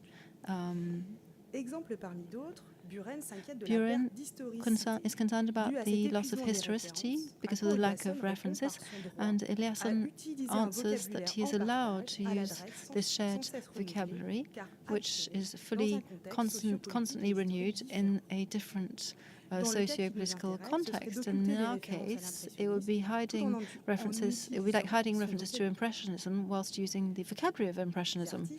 And artists in general are allowed to lie, and lie through omission, even if this complicates the work we do or makes it more exciting. However, from where we stand, we can, in this confused mist of references, authorize ourselves to say that the Weather We project is a quote and harks back to the work by Monet and is not just a bias by art historians. And I would like to develop these links in two places, one in the work on the atmosphere and the aesthetics of pollution, first of all, and then we would like to talk about negotiation spaces in place in their work between the natural and the artificial. If we ask Eliasson to describe what he is doing, well, he'll say, my work is you, you're the spectator. The Weather Project is only a milestone work, among others, in seeking immersive elements of art that he's been working on since the 1990s.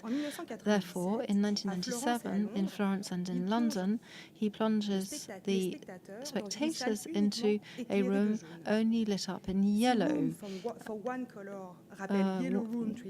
One colour reminds us of Yellow Room of 73, of Brown Keller, and the purpose is not to have this restrictive, angular room that imprisons bodies, like the American author, but to emphasize the colour. Here, the vapor sodium vapor lamps reduce the spectrum of spectators to the color yellow, and all of the rest becomes uniformly black. The other light frequencies have been removed, so the data and this movement around this monochrome situation intensifies the perception of sizes and dimensions. Shapes, depths, textures are changed to offer a new reality, and a reality that is that comes back and materialized by a blue sort of light that in front of you once you come out of the room when your eyes are readjusting. Based on these ephemeral phenomena in shape and size and time, Eliasson really carries on with his project and carries it out in the urban environment of Utrecht in the Netherlands. He hauls up an artificial sun, rivaling with the real sun in a permanent way, and this is called Double Sunset, and it was produced in 1999. This work on light is completed by works of art creating atmospheres such as the mist, as can be seen in this slide, Beauty, 1993. The vapor sort of the haze is propelled by all sorts of a spray of water, and is colored with spots, and it gives you the feeling of being outside. And although you're inside.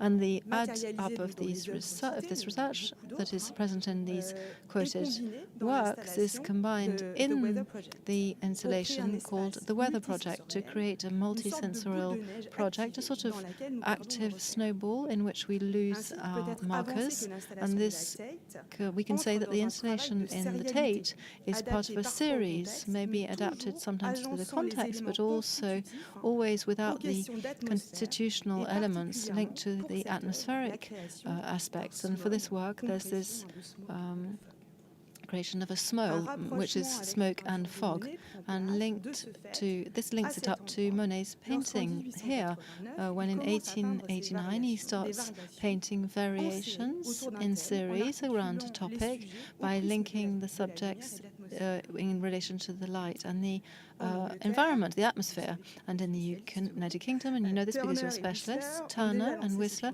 have already started on this pictorial program, and Monet does not hide that he's following in their footsteps. And he talks about Whistler, and he says that he's linking up to this form of inheritance, or Catalog Whitman writes, and I quote, in 1889, Monet was at the Savoy Hotel, and he took, as Whistler had, a room on the 6th floor with a view on the river, and he went there in 1901.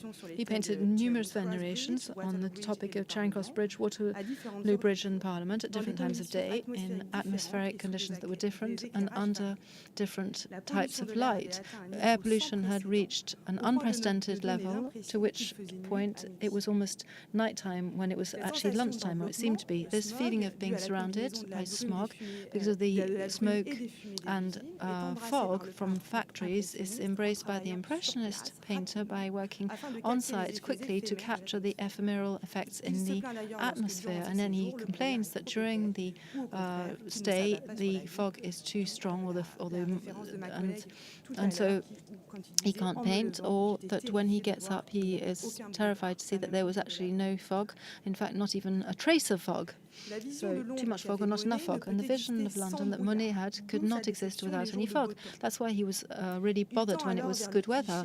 He then moved to clichés and shared this with foreign tourists who were going to the British capital city to live this exciting moment in darkness. And Monet used to claim this and promised as a bonus the view of fog and the hazy view of the city.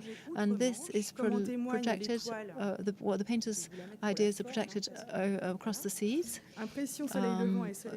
So this is sunrise on the sea, 1901, and leads to geographic confusion. And Ernest Janot in 1874 says that this is the sunrise on the Thames, when Yesen sets up the sun above the entry hall and filters the light intensity with this sort of hazy fog. He knows that he's reactivating the vision of the 19th century over the industrial capital and the fantasies linked to it, deployed aesthetically and painted aesthetically by the Impressionists. And when the planet chosen is the sun, one could refer, of course, to Claude Lorrain with the embarkation of the Queen of Sheba, or the Turner painting for the ascension of the Carthaginian of Carthage. The building of Carthage by Dido. And so this would need to be linked to the art historians and artists of the 90s, or the vision that Umberto Eco had of this. When we go into yellow light in London in a museum, it reactivates a model and a relationship already set up by the artist and our culture, and it plays with an iconic model, in other words. And the Weather Project is not just a reinterpretation of rising sun paintings, but it's the London quote of Monet of his first vision of the Thames, Thames, all the way down to the entrance, all the way down to the Le Havre. I love London. It's a mass, a whole, and it's so simple. And then when London, and then in London, above all, I love the fog, says Monet to René Guimpel, the art seller. And this resounds with the setup in the Tate, with this envelope that gets people to run to see the end of the spectacle of the show at the end of the 19th century and the end of our century, and in the so you lose your pointers, your markers, and same as a time capsule, you can travel in time, and this fog moment becomes a moment, and it's the same as when Monet wanted to transmit his perceptions by perceptions and paintings that were just on the moment, spur of the moment, captures of what was happening. So the auditive element is just insignificant. What I'm trying to reproduce is what exists between the actual picture itself and myself. Now, what should one think about the environmental or ecological intentions of these two artists 100 years apart? Well, we saw this afternoon. Monet didn't seem to be that concerned by the stagnant waters of the Thames, and he didn't even seem to be bothered by being disgusted by the polluted smoke coming out of the industrial plants. But the health policies that we're trying to develop in these carbon coal-filled environment, and the link between the city and the decadence of the poorer populations are not something foreign to them, as opposed to the Seine, which is the pride of France. The other river is a subject of a shame because of the stench, and one even says that Queen Victoria used to walk around with a bunch of flowers, of roses, because the stench from the river was so strong, and these the poorer classes are often said to be responsible for the stench coming from the water and being present in the air. I quote, "The illness was a punishment to our health and our laziness. Everything was dirty and dirtied. Everywhere you see these people, there is cholera." Charles Kingsley, 1849. Monet, who's brought up in the outdoors and is Norman, is perfectly aware of the state of London and the problems in London. He had physically and intellectually, he has to go through the stench to go and paint. And this, now, far from being insensitive to this, he shows in his paintings the polluted air, and we have this really in front of us when we look at these paintings.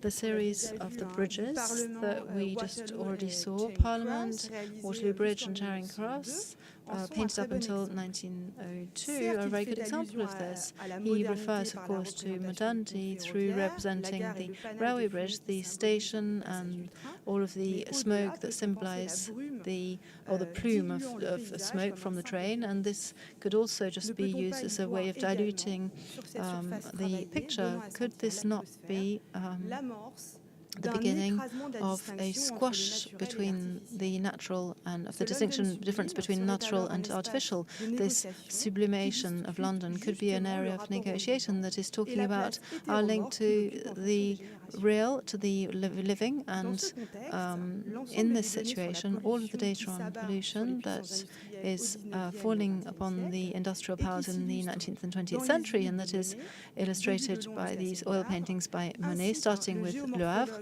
encourages the geomorphologist Daniel Haas to state this, rather than being certain that Monet was the first to have thought that we were the first of the beginning of a new era. His painting Impression du Soleil Levant did it for him in 1874 during the first public exhibition, in a new era of painting with the development of Impressionism, of course, and for us also in this rereading of the 19th century Anthropocene environment. Eliasson, as far as he's concerned, despite the fact that his work is often presented as environmental, faces many criticisms directed mainly in his towards people in his participation in certain events for the environment. The installation of 12 blocks of ice called Ice Watch from 2014, and in a city such as this for Paris 2015 for the COP21 was set up and shows how these sensational practices are there to warn us of the melting of the ice. And he tries to show this he refuses to define nature as opposed to culture, and he shows us that we inextricably have strong interdependency links, and only constant dialogue will authorize balance or lead to balance. In the catalogue, Every Morning I Feel Different and Every Evening I Feel Myself, from his exhibition from the city of Paris, the conception of Alejandro and Zaria Paulo, their designs are used to support this artist's ideas. A myth very anchored in the environment. The opposition between natural and artificial has to disappear. We need to design an approach where both would be interdependent. Nature can only exist without the presence of man, as well as the human being depends on cultural processes. Environmental systems are also culturally transmitted products. Eliasson therefore encourages the throwing away of borders and moves into what is defined as a super ecology, refusing to differentiate between man and what the man produces, and insists on the fact that they are very much a stakeholder of the environment. The aesthetic application of this is a permanent demonstration of the place and inside and outside of what is actually happening, and what is important regarding the environment and what Eliasson and Monet are doing is not what we see, it's the subjective world is squashed or crushed, and it's really more an interpretation of our impressions. It's what Latour calls negotiations. It's thanks to this ability to negotiate stability and borders on a constant basis that we would be able to, I quote, create and see another type of nature. So we're talking about hybrid forms that balance continuously between the object and the subject, and together they would be responsible for this middle kingdom. The philosopher escapes any definition of nature and the landscape because they feel that it is too much of a trick and it is too artificial. And of course, reading Monet's work through the eyes of Latour's ideas would be anachronistic. And however, if we were to take as, for example, the representation of the environment of the air through these two artists, we could say that if in the time of Monet, pollution, diseases, and so on and so forth have always been prevalent in lower classes, it would today be impossible to agree with this. It's discriminatory. Our science knowledge imposes to us to understand globally the impacts of our actions and policies beyond this normal development of works of art, depending on the period in which they are part. It refers back to the artists and the artificial atmospheres they create. And during the last 2 centuries, art and nature are rolled together in these Anthropocene questions, and they make what Latour calls a continuous sensorium. And to conclude, Color Experiment number 109, work in the Frick collection, linked to Tableau de Vitier in winter, that it appeared as a simple order. It shows the knowledge of the Impressionism by Eliasson. We've already said this, but it also shows the continuity of the references of Monet in terms of how it was produced. The painted disc based on the high high-resolution photograph from which are extracted the colours to then be applied one by one, would it not be both the sun, the weather report, the weather project, and this situation on the Thames, and the impressions of the rising sun by Monet, and filtered by polluting smoke? This is how it appears, and it's totally rolled up on itself. It's the sun and the atmosphere all in one, in an infinite sensorium. No distinction between nature and culture, no more subject. And all of this, linked to the water lilies, shows this enveloping sensation that is linked to extraction, and it brings on board the French painter in the story. Veuil is no longer a view or a landscape. It's now an essential combination of light, atmosphere, and weather. And the disc, such as the letter of the future sent to Monet, leads us to this synchronicity of stories, the original one and those to come, and imposes on the gaze the immensity of all of this. Thank you.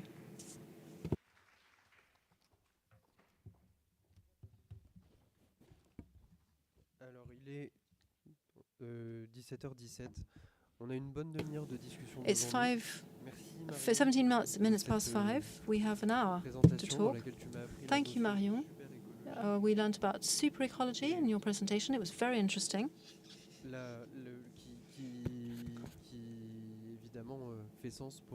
And it makes sense when we talk about Impressionism. The idea of nature without human beings doesn't really make sense. Insofar as we're talking about a rural landscape, an industrial landscape, or a secret landscape such as the garden of the artist, we're in the presence of anthropic landscapes, and they lead to different reactions or links that are linked to the evolution and changes and development between the artist and the environment. I think we can go up to 5:50, and at 6 p.m. we have to have left the room. But yes, at 6 p.m. everyone has to have left, so at the latest, and then we'll give you the information for the day after, for tomorrow. Any questions from the floor? Any questions for our speakers? A microphone, handheld microphone will be going around the room, so you can ask any questions. And if there are no questions, we can send the we can start the questions with Mary. Well, let's go to the questions. I had a question about the industrial world as a subtopic, and it might be of interest to everyone, and that's that the overall industrial universe means visual realities that are different. It may be the plant designed and defined, or smoke that is the opposite and that's very symbolic. There are multiple subjects of symbolic and non-symbolic. In the documents, are all of these well identified? At what point does the artist say, well, I'm going to paint this? Or did Pissarro at some point say, I'm going to paint a picture of the plant? Or does he see the painting as part of it? Is it just integrated in the field of vision? When do you come out of this to go into the subject? For example, the smog, you mentioned a quote in which you're not talking about smoke, but about, they're not talking about smoke, but about fog. It could be a natural phenomenon, as said in his correspondence. The artificial aspect is not underlined by the words. Do we have any traces of a form of interest in this, or something that might be an optical revolution, the industrial revolution, where this might become a subject of attention or an object of attention? Is my question understandable? Maybe just one clarification on the quotation. Monet does talk about the fog, so the brouillard, something which is natural. But this was in 1901, I think, and the word smog was not coined until, I think, 1905. So it was a bit avant la lettre. There was not the direct word smog. But in the same quotation, he says that then the fires were lit and the smoke and the haze came back. So he still is linking something that is natural with something artificial. And I think when we look at the trends, so this time trajectory of the edge strength, yes, London is always known to be a very moist place with a lot of fogs, but we wouldn't expect that to have a time evolution. And so the fact that it is becoming hazier over time is not just the water vapor, but it's the water vapor plus the haze from the smoke, which we know that is increasing over time. So just a small clarification. Thank you. Greg peut compléter. I just say one thing, which, as far as I know, Pizarro never wrote about painting the motif of industry or factories or smoke. So I couldn't find any evidence of how he was thinking about these motifs. Et pourtant, c'est celui qui peint le plus d'usines clairement distinguables en tant que motif.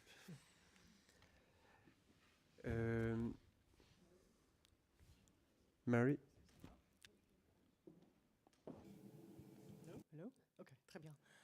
No, I just had a question. We were talking a little bit at lunchtime about Rousseau, about Théodore Rousseau, and this fantastic exhibition, which really everyone should see at the Petit Palais. And there is a painting in that show, which I've long known from the museum in The Hague, the Mestag Museum. It's the Massacre of the Innocents. I think it's 1860s, 60s, anyways, 1860s. What an incredible picture. And this kind of energy of activism, of environmental activism that Rousseau manifests, and he actually creates legislation, and that's what was so thrilling about your book in 2000. And of course, we yearn to have that energy and that esprit in our Impressionist heroes. And then just looking at Léa's slide, I mean, actually in the 1870s, it looks like in Paris, the pollution really does surge up. And I just wonder, you know, where does it go? Where does that sort of environmentalism as opposed to ecological energy go? Is it in print? I mean, who is responding in a more alarmist way in the 1870s? It's not Pizarro, as you say, Greg. It's not. That's much more about sort of accommodation and harmonizing. It's not really Monet. I mean, he's aesthetically turned on, but it's not about pollution. And I just wonder, from the room, from our experts, like where is that energy? It's frustrating. Let me just start with one simple thing, which is to say, yes, for Rousseau, he did these paintings showing trees being cut down. He was against it. He was angry about it. That's a destruction of nature, and that's certain kind of environmental point of view. And that's quite different from the introduction of industry and commerce that we see with Impressionism.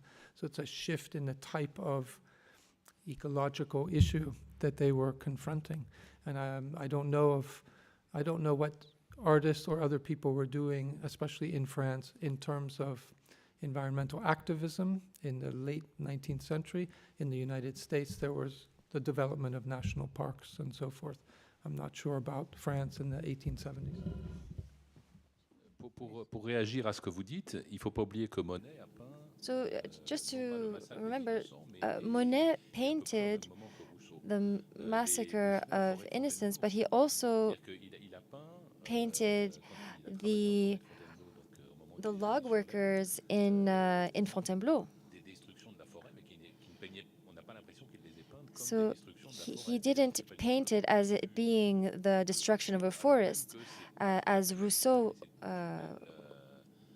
It's not the same topic, however, it is the same situation. Yes, when it comes to Monet and the trees, there is a very ambivalent relationship. He has been doing everything to save the poplar trees. He actually paid landowners to cut these trees down so that he could better draw the landscape. So I'm just going to let Claire add on to this. Olmsted, so Frederick Olmsted in New York, he is the one who did Central Park. He was a friend of Robinson and of André, and he was a partisan of natural things, especially after the war. André is the link between Olmsted's kind of pushing forward for national awareness in America of the power of raw nature and the creation of Central Park to preserve aspects of that. And then this seemingly not very agitated movement in France, but actually it is quite, active and busy, this idea of making your garden seem wild. It's not just Monet, there are one or two others who are going down that route as well. And there are articles in the horticultural press, for example, about le jardin sauvage and how it should be sought as an ideal. I just add that into the mix, maybe. D'ailleurs, c'est un pur oxymore, hein, la notion de jardin sauvage. Par principe, le jardin n'est pas sauvage. So, I mean, you know, by principle, a garden is not wild. And Monet's garden was very controlled and designed, as we will. Qui défendent un paysage non seulement qui préexistait à l'école de Fontainebleau, mais qui le fantasme comme étant le lieu d'une sorte de virginité de la nature. In Fontainebleau, they were talking about an area which was meant to be almost a virgin area. N'est pas, je pense, un geste militant. On a une lettre de Claude Monet au préfet en 1880. There was a letter in 1895 of Claude Monet where he wanted to build a factory in Giverny. So I don't think that Monet is Rousseau. And there was something that André, I'm going to give André, he had a question. All five of you, these were really inspiring and wonderful papers. I'm wondering at what point an iconographic interpretation of the environment and ecology, which is really what you have produced here, right? It's in terms of looking for factories, looking for sand, looking for dahlias and plants, and for fog, where it can shade into an ecological form of thinking, producing an analogy or a form of inspiration for the formal problems of Impressionism. Right? Because the more you talked about the disintegration of form, the codependence of forms, the openness of form, the kind of exchanging of things, the more a kind of ideal of the Impressionist pictures started to emerge around the all-overness of representation, the integration of formal qualities and colors. So I'm wondering whether one could how and if and why, and maybe if not, one could see an ecological mindset as much at work in the kind of formal propositions that an Impressionist picture makes, or whether this is really an approach that attacks the picture on an iconographic level. Greg, je laisse la main à Greg. Yeah, thank you very much. That's a very nice question. Well, I can only go back to some things I've written about Courbet and Cézanne, because I do think that at some level that there is a new idea in their painting about the interchange between matter and nature and their consciousness, such that the aesthetic act of looking and painting with material on canvas, the material being extracted from nature and put onto the canvas.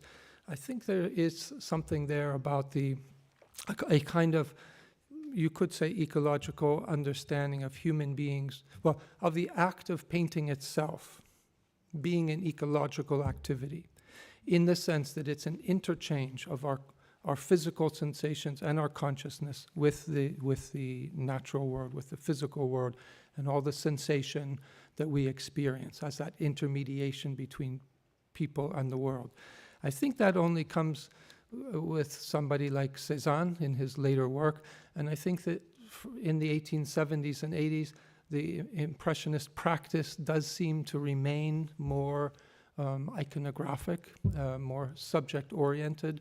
So I think Monet became very ecological in that sense of a kind of mental exchange, especially with his garden at Giverny, which is a fascinating example of, constructing a nature with which to communicate, etc. But I think in the early years, like you say, it's very interesting. It sort of remains very much a traditional view of painting as the capturing of a motif. So I wonder what other people might think. The whole idea of the garden is a slightly different conception of landscape, for example. La question appellerait 1000 réponses. Peut-être qu'un point de contact, ça pourrait être le les phénomènes atmosphériques, une idée que développe. Maybe we could talk about the atmospheric changes. De la peinture d'histoire sont remplacés So, dans le paysage par le récit some of the d'une histoire stories naturelle qui se tisse entre les éléments that have à been l'intérieur du told paysage.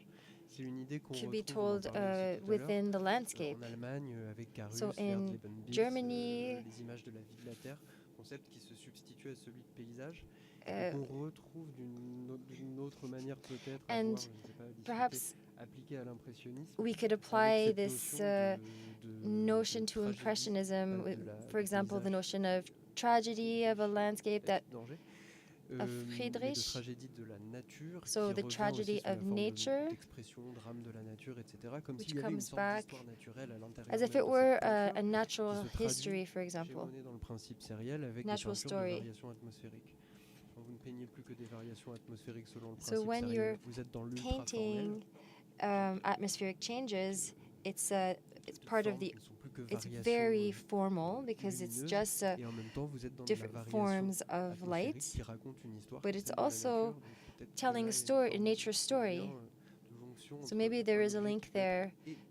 Maybe an object can be environmental, but bring us to more formal bring up more formal questions. Question de Claire Durand-Rel. Claire a le micro.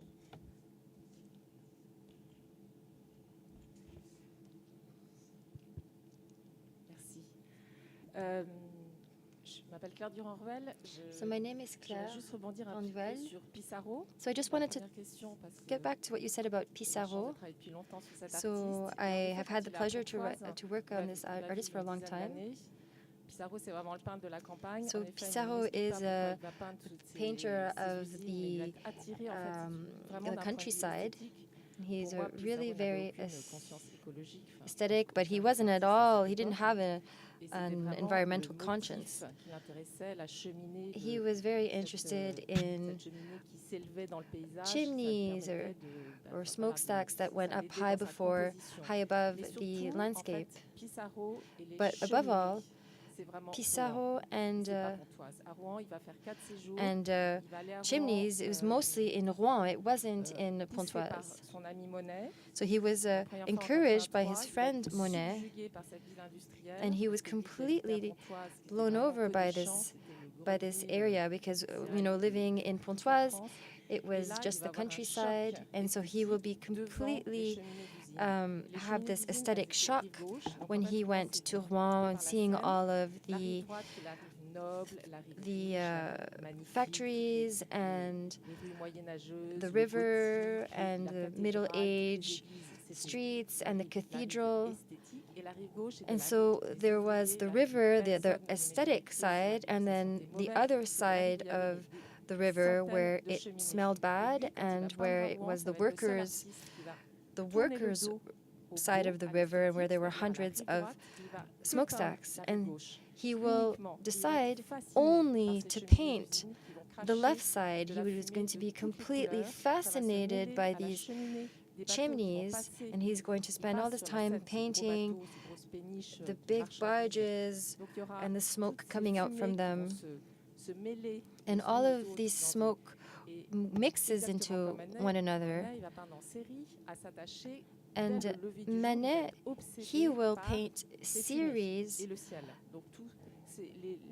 and he's going to be completely obsessed with the smoke. And this will be his one and only obsession. He never went to Venice, but he did say that when he went to Rouen and he saw this river, and he was surprised that everyone turned their back to this river, and he said, it's more beautiful than Venice. Yeah, and people said that Venice wasn't in Italy; it was where everyone wanted, where anyone wanted it to be. And for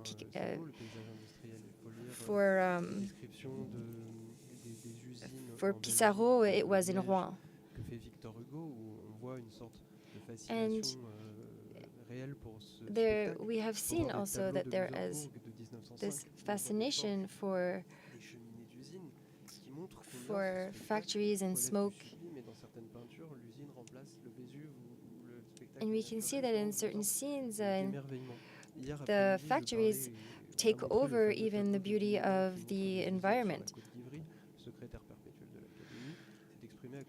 And when I was in Ivry, I remember someone said to me, "Wow, this is a beautiful painting." And he said to me, "It's my favorite." And so we realized that there is elements of beauty in these industrial paintings, and this is what created the interest. This is what interested these artists.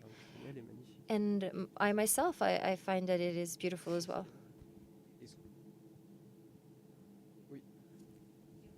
Were those painters interested by rain? The rain falling or the reflect of the sun on the rain on the streets? I don't see any paintings with rain. We didn't focus on it, but yes, certainly there are great Impressionist paintings of rain, and that's a very interesting point in terms of climate. Hollis Clayson, qui est quelque part dans la salle, doit avoir des exemples de réverbération, de pluie. Il y a beaucoup de... Must be some examples. Yes, there are many. À qui dois-je donner? Who else should I give the floor to? Anna. Oui, pardon, Anna, vas-y.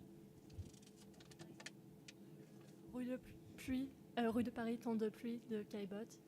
So Caillebotte had also one, streets in by Paris. Van Gogh, where he was looking at Japanese prints of how rain was represented in a more like a string. So it was a very material object. And then, Van Gogh was casting these in a new light.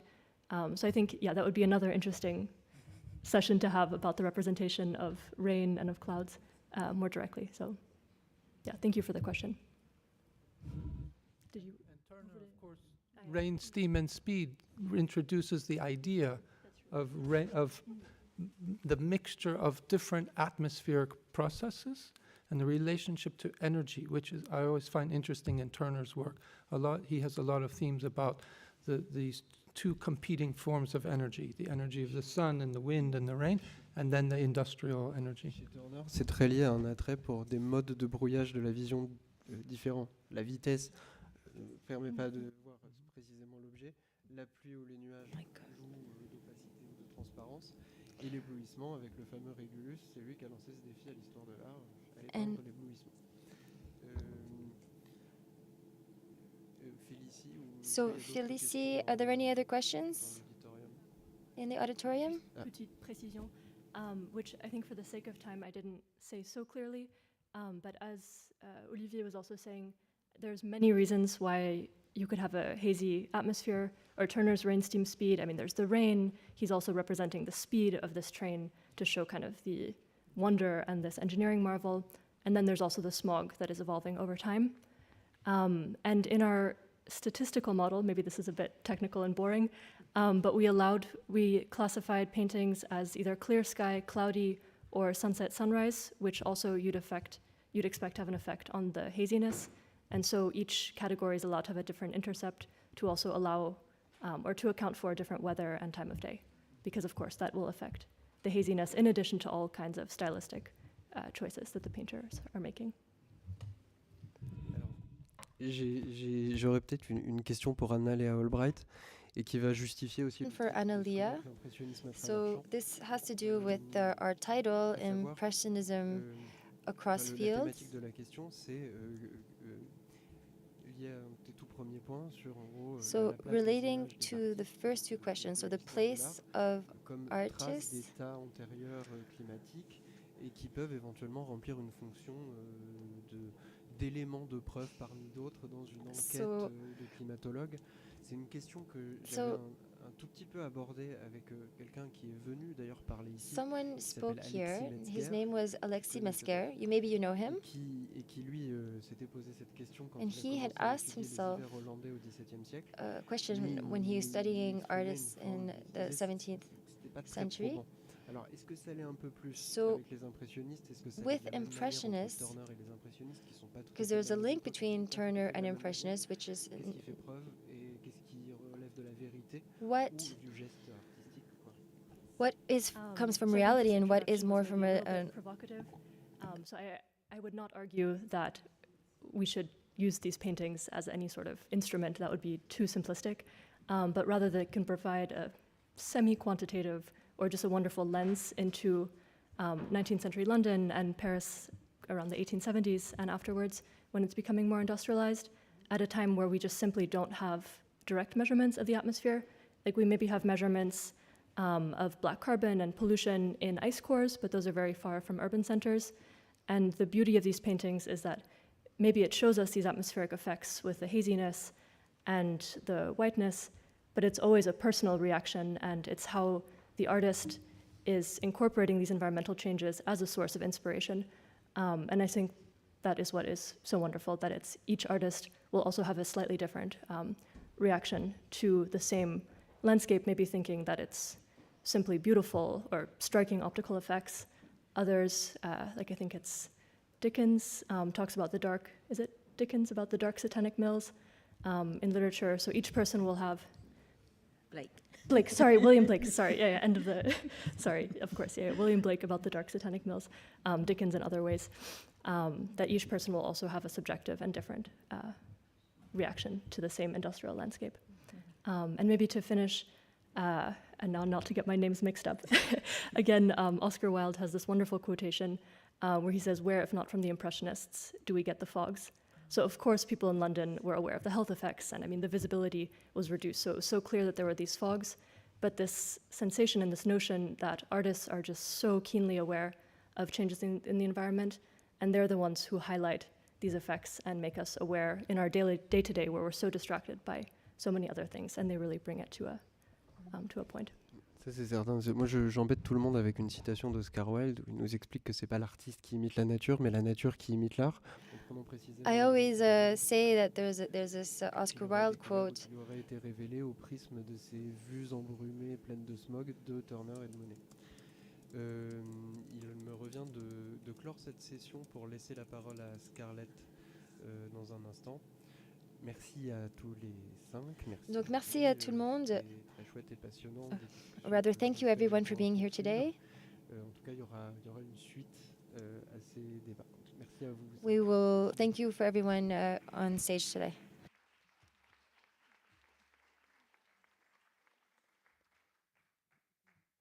Alors, comme promis, on s'était dit qu'on reprendrait le principe d'une question ou deux, éventuellement, concernant le panel de ce matin. So, regarding this morning's panel, I don't know if you have any question for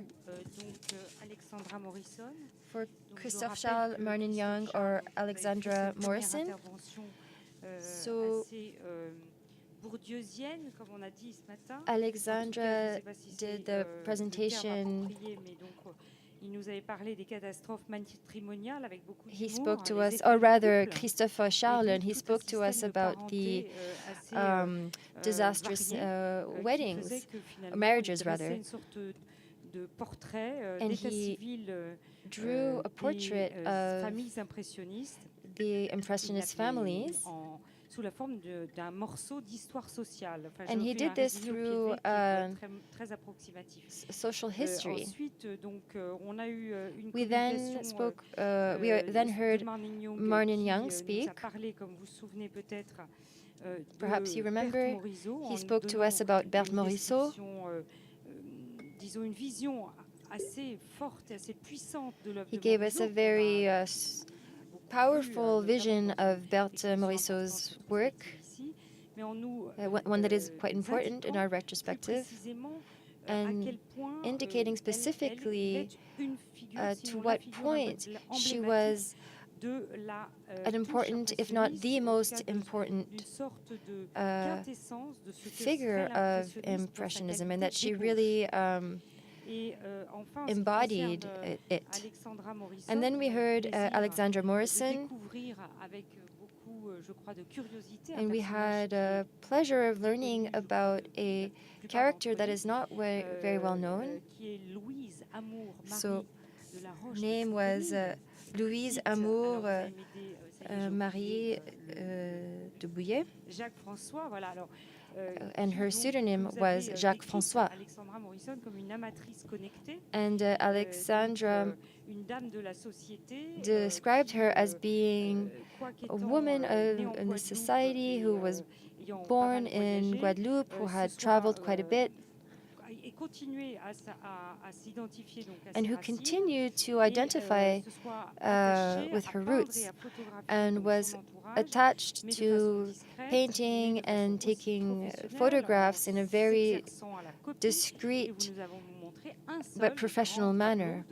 And we were shown a beautiful painting. And so if you have any questions right now, don't hesitate. It's the last moment that we will have to be able to ask questions to our speakers. And if you are too tired, I will not force you, of course. Alors, moi, je vais poser peut-être une question. Très bien. Mr. Charles, I wonder, when the Impressionists formed their society, there were other artist societies, and I wonder in the 1870s in France, if that was a common phenomenon, if there were scientific societies, art societies, garden societies, things like that. I just wonder if it was part of a wider pattern.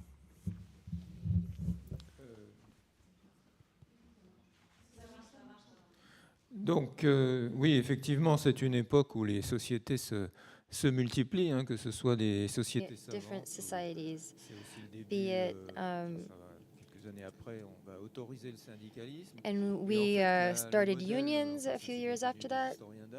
Le modèle des statuts de la société des And so the statutes of artists and of sculptures it is copied by Pissarro on a cooperative society in Pontoise of bakers. And so we can see that it is in line with some social, what was happening socially at the time. There was a lot more competition at the time, and so we could only survive if we created a collective. And of course, he was an anarchist, and he had the feeling of being exploited by merchants. And he was very conscious of this, and so to be able to resist, they decided that they needed to organize themselves by creating this society. And so there is a social aspect to this, and it wasn't just about the artistic movement. And they wanted artists to be independent, and they also wanted to defend their production means, to be able to have a better negotiating power. And so we saw those that were very dependent of the market, some who had the means to be less dependent on the market because they had received large inheritances. So, for example, Morisot, Manet. So they were not so concerned with being profitable, but they still were able to help the others. And so, as a community, there was some morals here, because there were honorable people and people who had the financial means to help, and there were even this marquise who had a pseudonym who participated. And you have to remember that some of these painters had really bad reputations, or one of them had been imprisoned. And so it was a very different group of people, but where there was a certain type of solidarity. And of course, given the short amount of time that I had, I wasn't able to develop my ideas so much. But yes, there was, of course, a socio-political aspect to this, the creation of this society. Okay, one last question.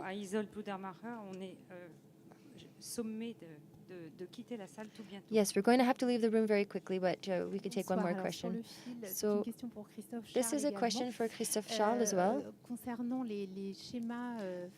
Regarding the families that you presented, so you spoke about the children who were born out of wedlock. Were these children recognized systematically by their fathers? For example, I'm thinking about one of Manet's children. And so I was wondering, for a child, if the father was born out of wedlock, if the child was born out of wedlock, but then the father married the mother, was it common that the father would then recognize the child as his own?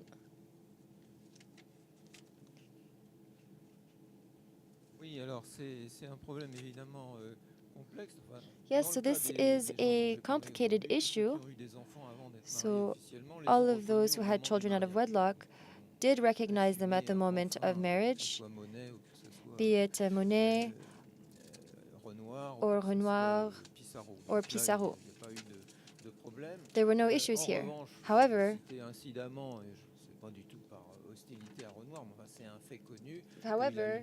and this is not by hostility towards Renoir, but he did have 2 children by a mistress before his official wife, and he didn't recognize those 2 children. And what is a little troubling here is that when we look at the birth certificate of his first child, he is a witness there, and he pretends that he is a friend of the mother's, but he doesn't recognize, he doesn't put himself forward as being the father. And he asks another friend, another painter friend, who this friend also recognized his child, and so they were friends, but Renoir wasn't able to do it. And there will be a second child that will not be recognized by Renoir. And there is this poor young woman, Lise Tréau, who will later marry another artist, an architect, and this man will recognize the children she had had with Renoir and the children she will have with him. And so everyone lived happily ever after. Merci beaucoup, merci. Thank you. Et ils eurent beaucoup d'enfants. Donc And they had demain, nous lots nous of donnons children. rendez-vous Let's à meet up 10h30, tomorrow comme c'est at inscrit 10:30. ici, sur As it l'écran. says Et here nous on vous the screen. remercions tous, les participants, We'd les like to thank you all, organisateurs, le participants, public, organisers, et voilà, the tous les audience, amis, tous les experts, all tous les of the étudiants qui sont venus friends, aujourd'hui, experts, et students who've sont been here encore today, là, les élèves de and l'école Émile-Court. Merci à the tous. students from the Émile Art School, if they're still here, some of them are still here in the room. Thank you to everyone. And all of those all people who have a headset, please don't forget to leave it as you leave the room and ask for your identity card to be returned to you. Thank you.